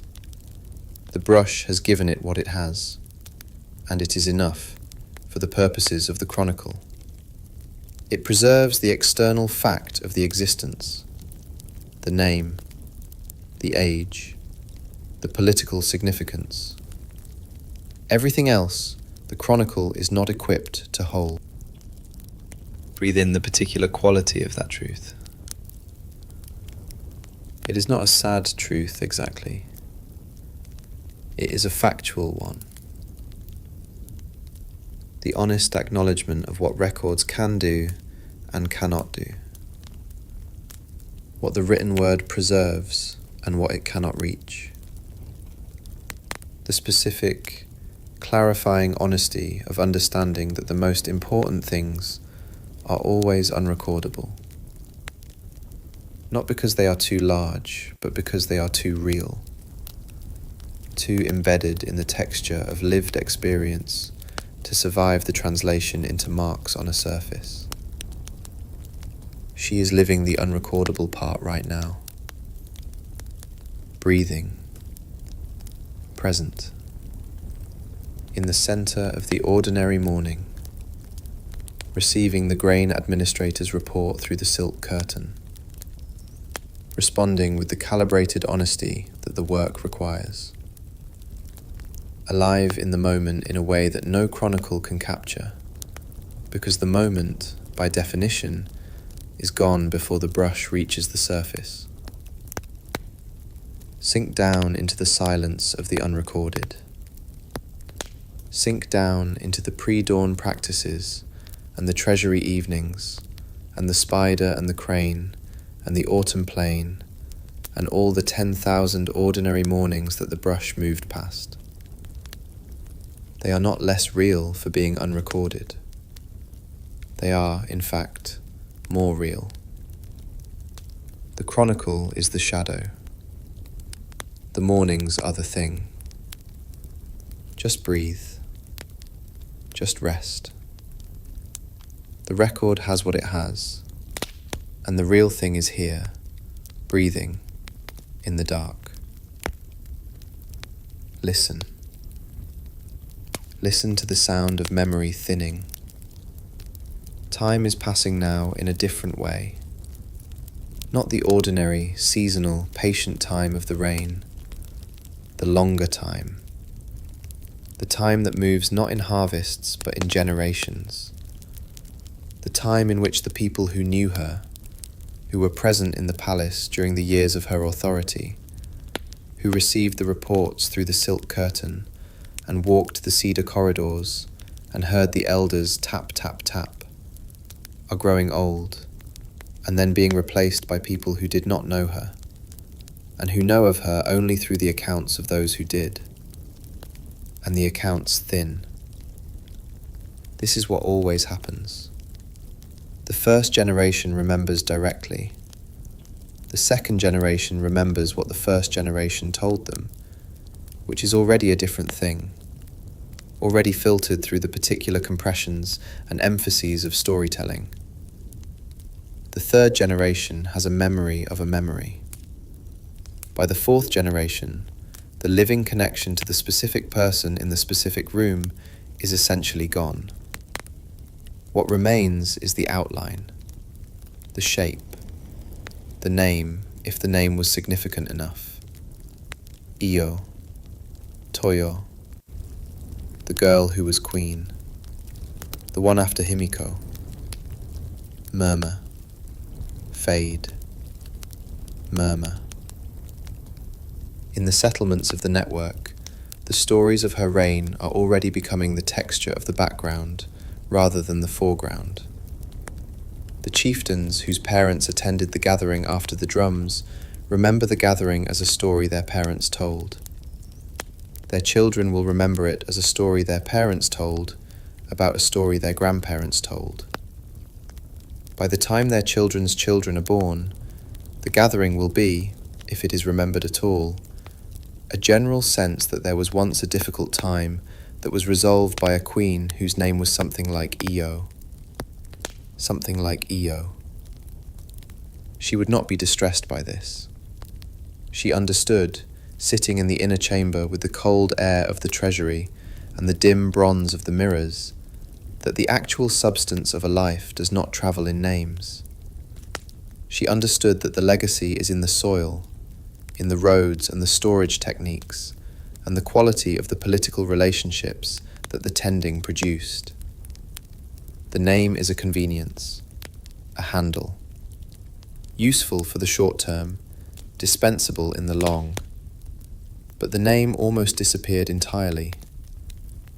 Inhale, and the centuries move. Exhale, and the memory thins. The chronicles of the Wei survive.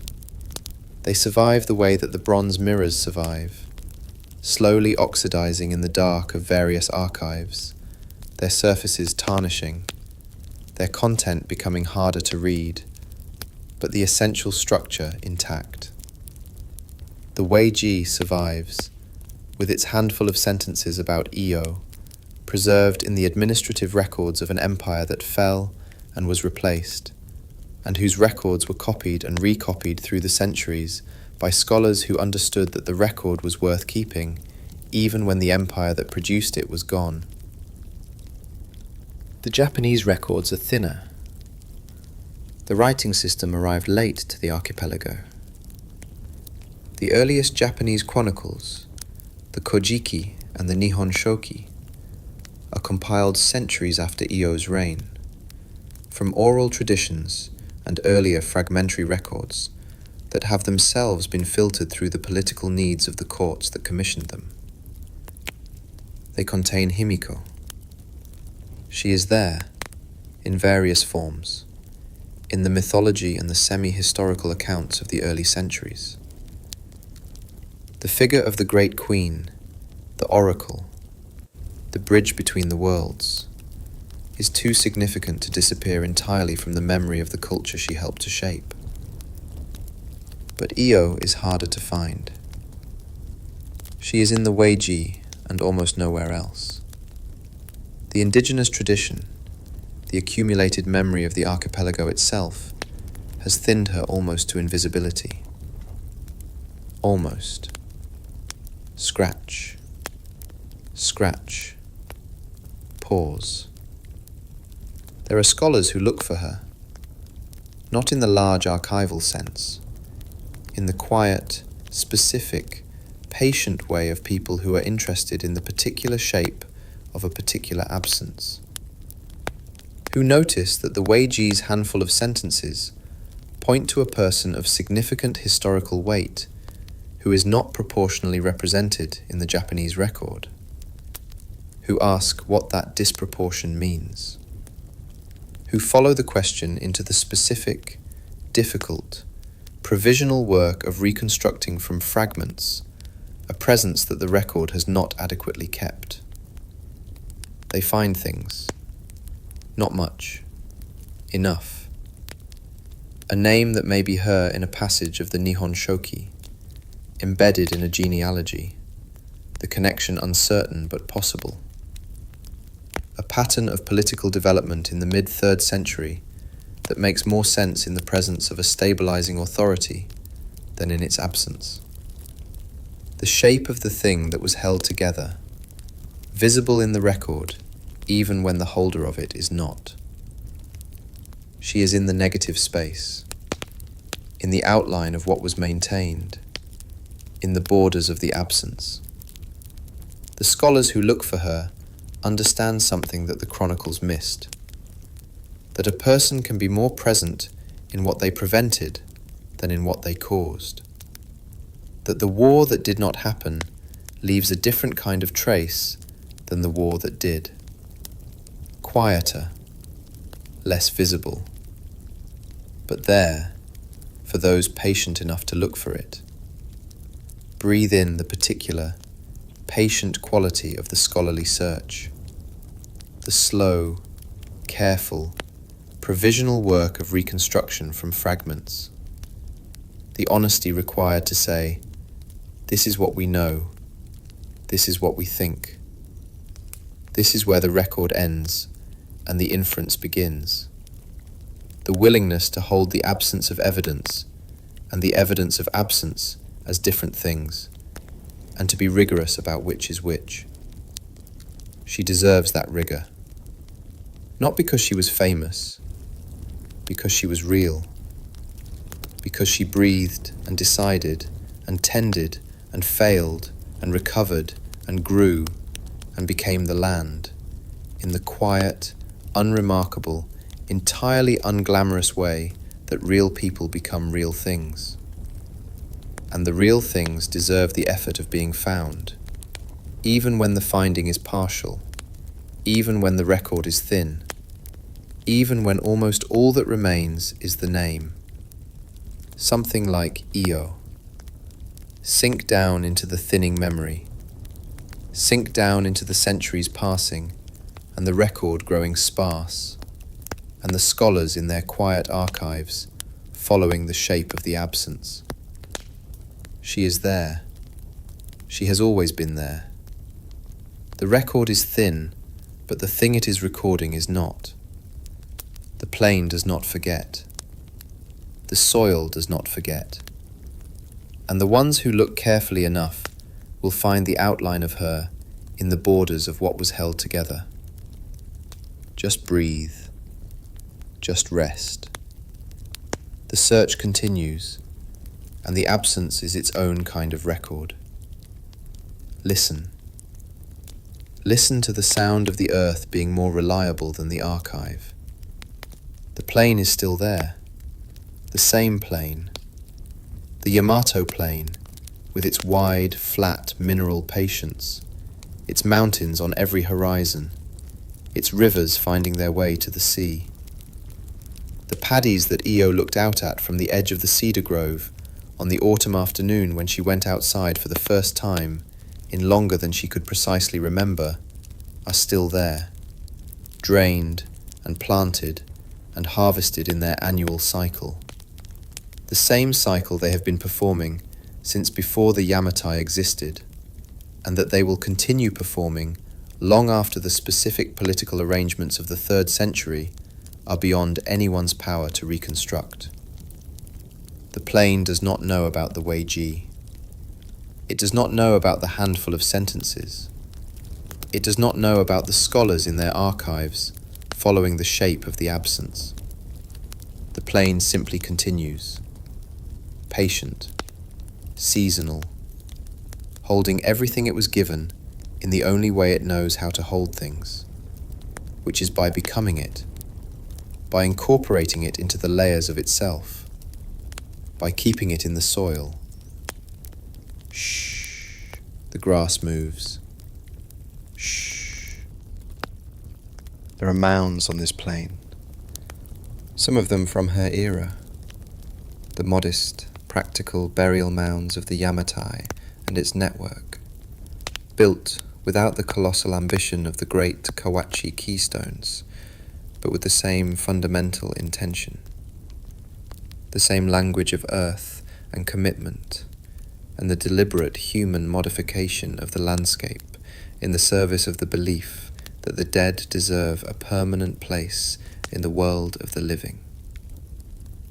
The mounds are still there, grass-covered now, their profiles softened by 17 centuries of rain and root and the slow, patient chemistry of the soil. They look like hills. They look like features of the natural landscape. They are both of those things and neither of those things. They are the marks of people on a landscape, preserved by the landscape itself in the only archive that does not burn and does not flood and does not require a successor to copy it before it decays. Tap, tap, tap. The archaeologists trowel on the soil at the edge of the excavation. The same sound as the elder's walking stick on the cedar floor. The same patient, deliberate percussion of careful attention applied to the specific. The excavation is a small one, near the edge of what the scholars believe was the outer compound of the Yamatai, the area where the storage buildings and the administrative offices and the quarters of the officials were clustered in the 3rd century. The work is slow. It is always slow. The slower, the better. Scrape, brush, scrape. The trowel reveals a post hole, a dark stain in the pale soil, circular, perhaps 30 centimeters across. The trace of a wooden post that stood here 17 centuries ago and has long since returned to the earth that now holds the memory of its shape. The post was part of a building. The building was part of the compound. The compound was the Yamatai. She was in this compound. Not in this specific post hole, not in this specific building, but in this ground. Her footsteps were on this soil, compressed into the top layer of it, incorporated into the stratigraphy of the site over the centuries as the layers accumulated above them. Her footsteps are in there somewhere, below the post hole, below the layers of the intervening centuries. Compressed, yes, unrecognizable as footsteps, but there. Inhale, and the soil holds everything. Exhale, and the layers breathe. The archaeologist photographs the post hole. She records its dimensions and its depth, and its relationship to the other features of the excavation in her notebook. the careful, systematic description of someone who understands that what she is writing now will become part of the record. That the record is being built, right now, in this moment, from the evidence that the plane has kept in the only way it knows how. The posthole is a sentence, shorter than the handful of sentences in the Wei Ji, but in its own way more intimate. The posthole is not about Iyo. It does not record her name or her age or the wars stopping. It records the physical fact of the compound that contained her, the specific, material reality of the place where she breathed and decided and tended and became the land. It is a sentence in a different language than the chronicle, the language of the soil. Slower, more patient, more willing to wait for the right reader. She is in this language, distributed through the layers of the site, in the post holes and the fire pits and the ceramic fragments and the pollen record of the plants that grew in the compound in the 3rd century, in the microscopic traces of organic material in the floor deposits of the buildings, in the particular layered stratigraphy of a site that was occupied continuously for long enough that the occupation is visible in the soil as a distinct layer, darker and richer than the layers above and below it. The plane kept her, in the only way it can keep anything, by incorporating her into itself, by making her part of the record that is not a record, the archive that is not an archive, the memory that does not require a scholar to copy it before it fades. Breathe in the excavation air, cold and mineral and complex, the smell of the deep past returning to the surface, the smell of the soil giving back what it was given, slowly, in fragments, in post holes and ceramic shards and dark stains in the pale clay, in the partial, provisional, honest and entirely sufficient evidence of a life that was lived here, in this ground, in this plain, under this same patient sky. She is in the soil. She has always been in the soil. Shh. The grass moves over the mound. Shh. The excavation continues. The trowel moves. The brush follows. The record is being built from the ground up, in the language that the plain speaks, in the sentences that the soil has been composing for 17 centuries. It is not the Wei Ji. It is not the handful of sentences. It is something older and more patient and more complete. It is the earth remembering. Sink down into the excavation. Sink down into the post holes and the dark stains and the ceramic fragments and the pollen and the microscopic organic traces and the specific, layered, mineral memory of the soil. She is in there, not as a ghost, not as a spirit, as a fact. The undeniable, material, stratigraphic fact of a person who was here, who breathed this air, who walked on this ground, who tended this network and held this center, and became, over the years, part of the plane that held her. Good night. Just breathe. The plane is keeping you. The soil remembers.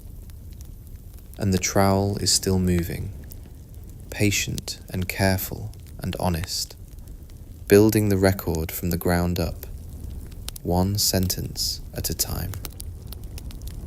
Listen. Listen to the sound of a morning that does not know it is the last. This is the thing about last mornings. They do not announce themselves.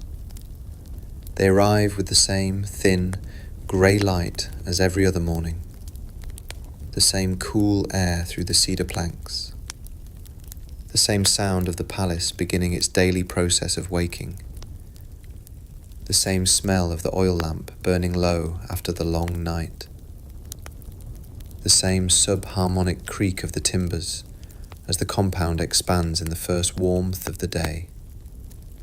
Creak, settle, creak.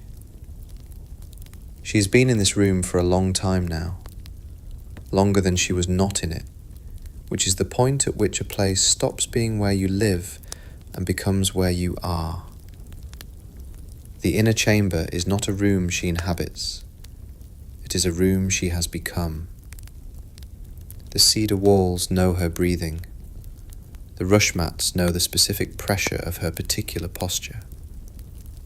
The oil lamp in the corner has been relit for her so many thousands of times that the maiden who tends it does so without thought, the way the body breathes without thought. She is sitting in the pre-dawn dark. The practice is happening, or the practice is simply what she is now, which is the same thing. The breathing, the stillness, the frequency present in the air of the room, the way the cedar smell is present, without beginning and without end, simply the quality of the space she occupies. Inhale, long, all the way. Exhale, slow, all the way. She is not young anymore. The chronicles do not record her age at the end of her reign, because the chronicles do not record the end of her reign, because the chronicles do not record anything of her after the handful of sentences about her beginning. But she is not young. The body that has been sitting in this posture for decades carries its decades in the way bodies do, in the morning stiffness that takes longer to resolve than it used to, in the way the cool air of the pre-dawn feels different against older skin, in the particular accumulated weight of a face that has been thinking and deciding and receiving and responding for a very long time. But the frequency is the same. It has never changed. It was here on the first morning she touched it, in the amber light of the early evening, when she was too tired to try. It was here through the decades of the practice. It is here now, in the last pre-dawn hour, as present and as patient and as unremarkable as it has always been. She breathes with it, not reaching, not holding, simply breathing in the quality of the presence, the way she has been breathing in it for more years than she can now precisely count. The frequency does not ask anything of her. It never has. It is simply there, and she is simply here. And these two facts have been the bedrock of every morning of her reign. Scuff, pause, scuff. A maiden in the outer corridor. The particular footstep of the youngest one, the one who has been with the palace for only 2 years, and whose step still carries the slight self-consciousness of someone who has not yet fully learned to move through a ritual space as if they belong in it. She will learn. She has time. Io listens to the young footstep without turning. She listens to it the way she listens to everything now, with the whole of her attention, and without any of the urgency that urgency requires. The footstep passes. The corridor is quiet again. The pre-dawn dark holds everything in its patient, mineral way. She breathes in. she breathes out. She thinks, briefly, without weight, of the girl who sat in this room for the first night of her reign and could not sleep. The 13-year-old with the spine held straight by an effort of will rather than habit, her hands in her lap, listening to the uncertain footsteps of the officials in the outer corridors and the distant drums from the south and the cedar settling in the nighttime cold. That girl seems, from this distance, both very close and very far. Close because the room is the same room. Far because the distance between that night and this morning is not just years. It is the whole of a life. She does not feel sad about this. She feels the specific, quiet thing that has no simple name. The thing that is not quite gratitude, and not quite completion, and not quite peace, but contains something of all three.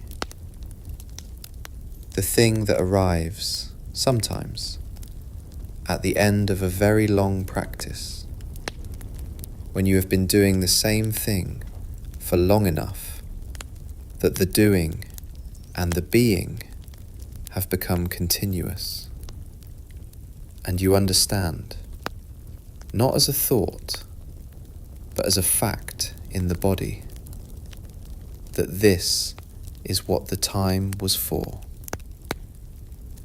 This, the pre-dawn dark, the frequency, the breathing, the plain outside, still and patient in the last of the night. This is what the time was for.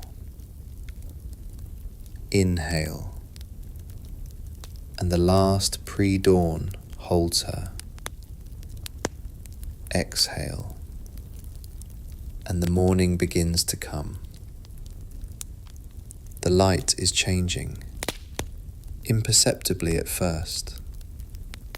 The absolute indigo of the deep night, thinning by a fraction of a degree at the edges of the cedar planks. The suggestion of the coming dawn arriving before the dawn itself. The way the frequency is present before you can name it. The birds in the cedar grove beginning their first tentative experiments. A single note. Silence. 2 notes. A brief phrase that trails into the quiet and is answered after a moment by another voice from further along the grove. She listens to the birds. She has been listening to these birds, or their ancestors, or the ancestors of their ancestors, every morning of her reign. They have never failed to begin. Not in the cold winters, when the notes are sparse and quickly swallowed by the frost-heavy air. Not in the wet seasons, when the rain is constant and the grove is loud with its own percussion. The birds begin every morning, without uncertainty, without the self-conscious assessment of whether this is the right morning for beginning, or whether the beginning will be good enough. They simply begin. She breathes in the first thin light of the coming dawn. The cedar smell is stronger in this light, the warmth of the early sun releasing the resin in a way that the cold of the night does not. She breathes it in completely, all the way she has been breathing it in for all the mornings of all the years. Each morning, its own morning. Each breath, its own breath. The practice never the same twice, and always the same. This morning, like every morning. The last morning, like every morning. Sink down into the pre-dawn of the last ordinary morning. Sink down into the frequency and the birds beginning, and the cedar smell, and the thin light arriving through the planks, and the girl who became the land, still breathing at the center of it all. The palace is waking around her. The plane is waking outside. The network is waking in its hundreds of settlements across the archipelago. And she is here, still here, breathing. Just breathe. Just rest. The morning is coming, and she is ready for it, the way she has always been ready. One breath at a time. Listen. Listen to the sound of something being handed on. It does not happen all at once. Nothing important ever happens all at once. It happens the way the mound is built, one basket at a time, one conversation at a time, one deliberate, unglamorous, unhurried transfer of information and knowledge, and the specific, embodied quality of the practice from the person who has been holding it to the person who will hold it next. She has been doing this for a long time, not formally, not with the ceremony of an official succession announcement or the protocol of a council meeting, in the small, daily, practical way that the real transfers always happen, the way the elder transferred to her, without announcement, through presence, through the accumulated quality of being near something long enough that the quality of it begins to live in you. Scuff, tap, scuff. There is a girl in the palace now, not 13, older, 17, perhaps 18, at the stage of the training where the practice has begun to settle below the level of conscious effort, and the frequency is no longer something she finds, but something she inhabits for portions of the pre-dawn hour. She moves through the corridors with the particular quality of movement that the training produces. Deliberate, unhurried. The movement of someone who has learned that the quality of the moving matters as much as the destination. Io knows this movement. She has been watching it develop for years. The way you watch a plant develop when you know what it is going to become. Not with impatience, with the specific, quiet attention of someone who understands that development cannot be accelerated by watching it more intensely. It develops in its own time. The practice knows its own pace. She has been sharing things, in the small hours, in the spaces between the official work. Not teaching in the formal way the elder taught, more lateral than that. The way water finds its way through soil. A conversation about the quality of the pre-dawn silence. An evening in the treasury, the girl present, the mirrors unwrapped, Io holding each one in the lamplight and saying nothing, simply allowing the presence of the object and the quality of her own relationship to it to be available to someone who is paying attention. The girl is paying attention. Inhale, and the transmission continues. Exhale, and the practice moves forward. The brother knows. He has always known, in the way that the brother always knows the things that are not formally communicated to him, through the accumulated sensitivity of decades of moving between the oracle and the world.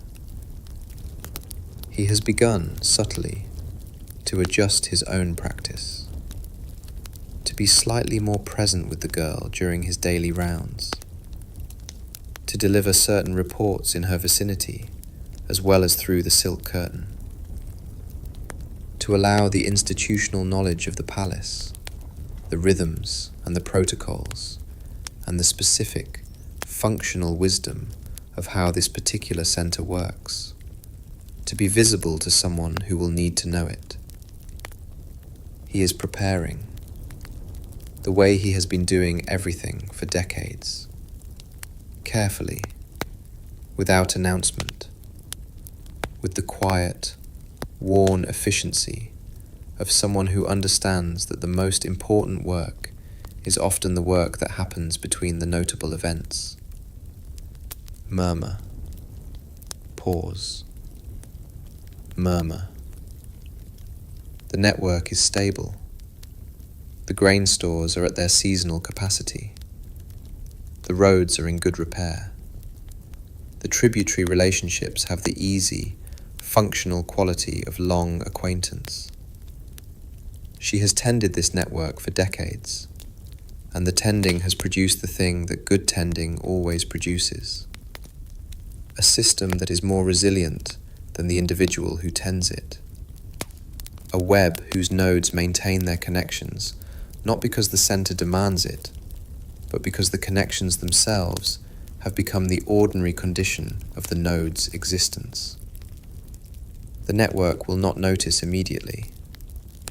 This is the truest measure of how well a center has done its work, not whether the network celebrates it when it is present, but whether the network continues when it is not, whether the roads stay maintained and the grain keeps moving and the tributary messengers keep arriving in their seasonal rhythm, not out of obligation, but out of the deep, accumulated habit of a system that has been functioning well for long enough that functioning well is what it does.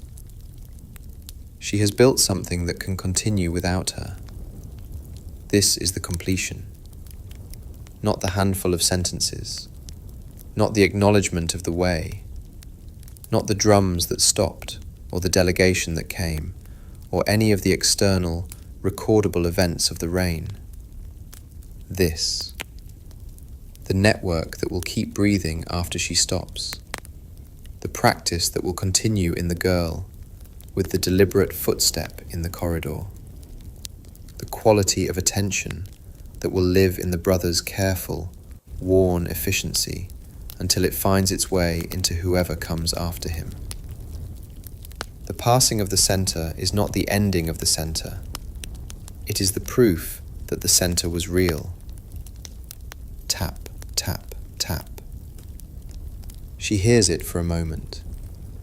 The elder's walking stick in the corridor, absent for years now, present for a moment in the interior. She smiles. The same smile she has been smiling to herself in the inner chamber for as long as she can remember. Brief, private, sufficient. She breathes in. She breathes out. The girl with the deliberate footstep is in the outer corridor now. Io can hear her without trying. The specific, developing quality of that movement, growing more assured each month, less self-conscious, more naturally the expression of what the practice is building inside it. She breathes. The girl breathes. The palace breathes around them both. Inhale, and the practice passes forward. Exhale, and the center continues. This is what it was for. All of it.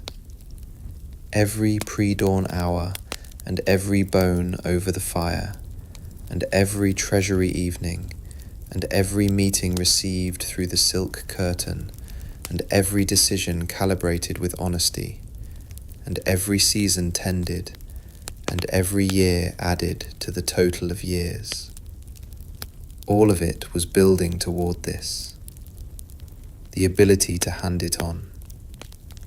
The ability to step back from the center without the center collapsing. The ability to have done the work so thoroughly and so honestly that the work continues in the things and the people it has shaped. She has done that. Quietly. Without announcement. The way she has done everything. Sink down into the passing of the center. Sink down into the deliberate footstep in the corridor, and the brother's careful preparation, and the network breathing its own breath, and the practice moving forward into the next pair of hands. The completion is not an ending. It is a continuation in a different form. The same frequency in a different room, in a different pre-dawn hour, in a body that is just beginning to learn what it is. Just breathe. Just rest. The center is passing, and the passing is its own kind of permanence. Listen. Just listen. The palace is quiet now. The deep quiet of the late hours, when the last footsteps have settled, and the last lamp has been lowered, and the compound has given itself over to the specific, total stillness that only the very late or the very early can produce. The border hours, the in-between time, the threshold where the day that was and the day that will be are not quite distinguishable from each other. She is in the inner chamber, where she has always been. The oil lamp in the corner is burning very low, its flame smaller than usual tonight, the oil nearly gone, the light it gives barely enough to suggest the outlines of the room. The cedar walls, the rush mats, the silk curtains hanging still in the windless air. Everything at the edge of visibility. Everything present and barely present at the same time. She is breathing. In, out. The same breath she has been breathing for all the mornings and all the evenings and all the pre-dawn hours of the long rain. The same breath the practice taught her. The same breath the oracle uses. The same breath the land uses, moving through the cedars on the slopes of Miwa, moving across the flat, patient surface of the paddies, moving over the mounds in their grass-covered patience. The same breath, all the way. Inhale, slow. The cedar fills the lungs one last time. Exhale, slow, all the way. The plain outside is dark. The rice paddies are reflecting the last stars in their flat silver surfaces, the same way they were reflecting the last light of the evening on the day she walked to the edge of the grove and watched the crane cross the autumn sky. The mountains are their patient dark shapes on every horizon. The cedar grove at the edge of the compound is making its low, collective sound, the sound of a living system breathing, the specific, layered, deep green presence of trees that have been here longer than the palace and will be here after. Shh.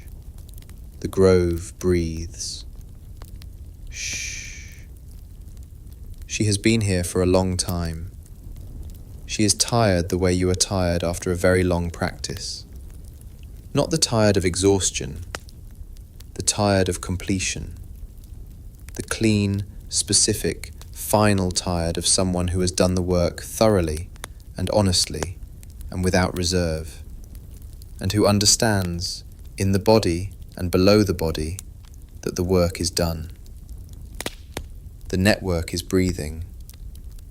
Out there in the dark, across the hundreds of settlements of the Yamato Plain and beyond, the network is doing what it does. The grain is in the stores. The roads are where the roads are. The messengers are sleeping in their way stations, ready for the morning's journeys. The chieftains are in their halls. The people are in their houses. The world is ordinary and patient and continuing, as it always continues, as it will always continue. She is part of it now, not as the center, as the plain, as the soil, as the quality of attention embedded in the network over decades of tending, living in the roads and the storage techniques and the children of the chieftains who grew up knowing a reliable center.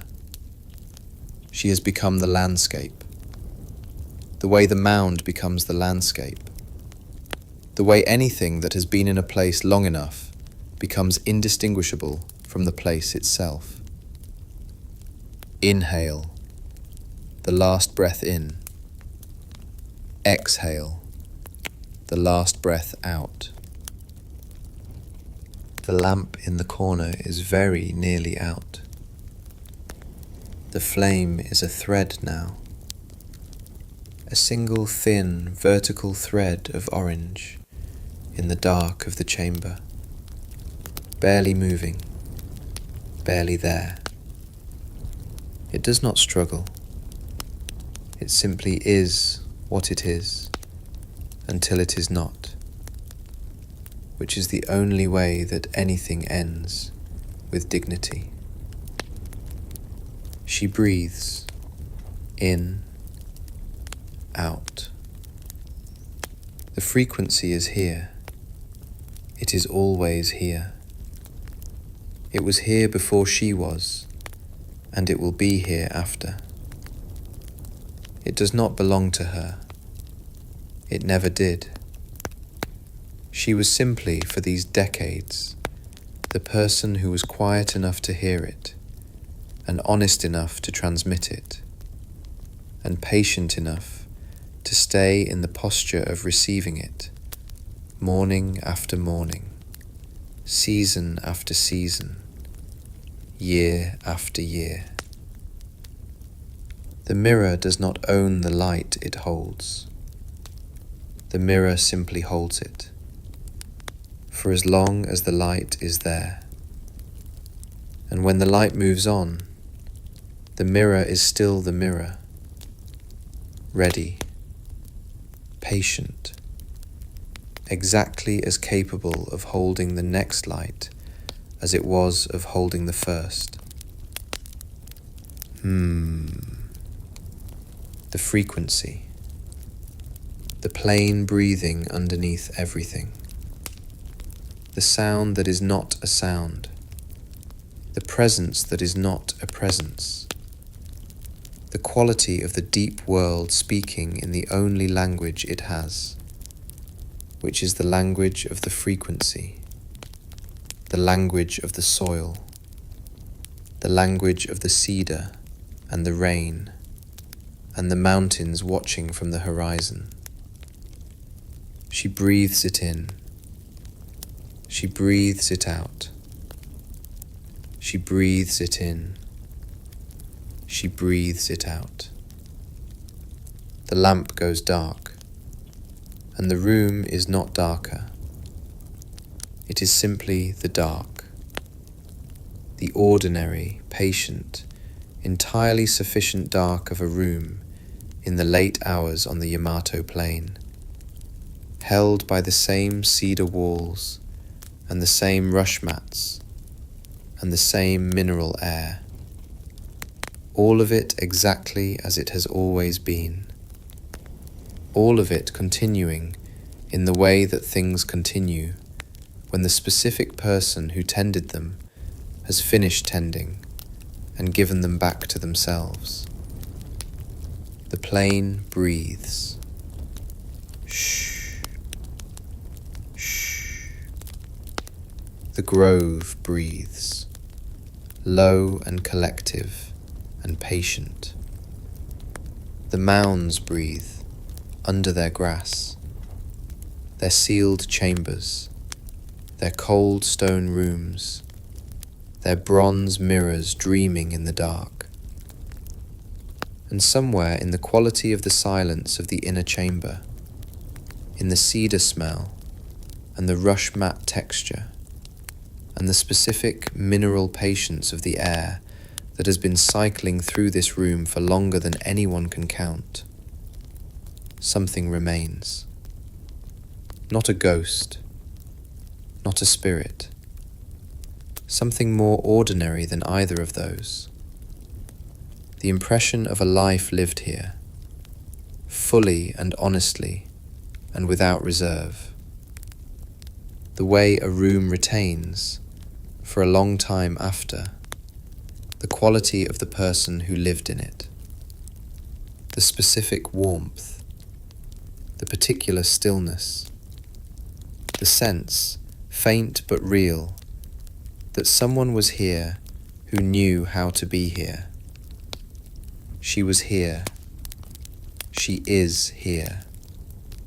In the frequency, in the soil, in the network breathing in the dark, in the girl with the deliberate footstep learning the pre-dawn practice in the room at the other end of the corridor, in the brother's careful efficiency continuing, in the roads a little better and the stores a little larger, and the children of the chieftains who grew up knowing a reliable centre, in the plain, patient, wide, holding everything.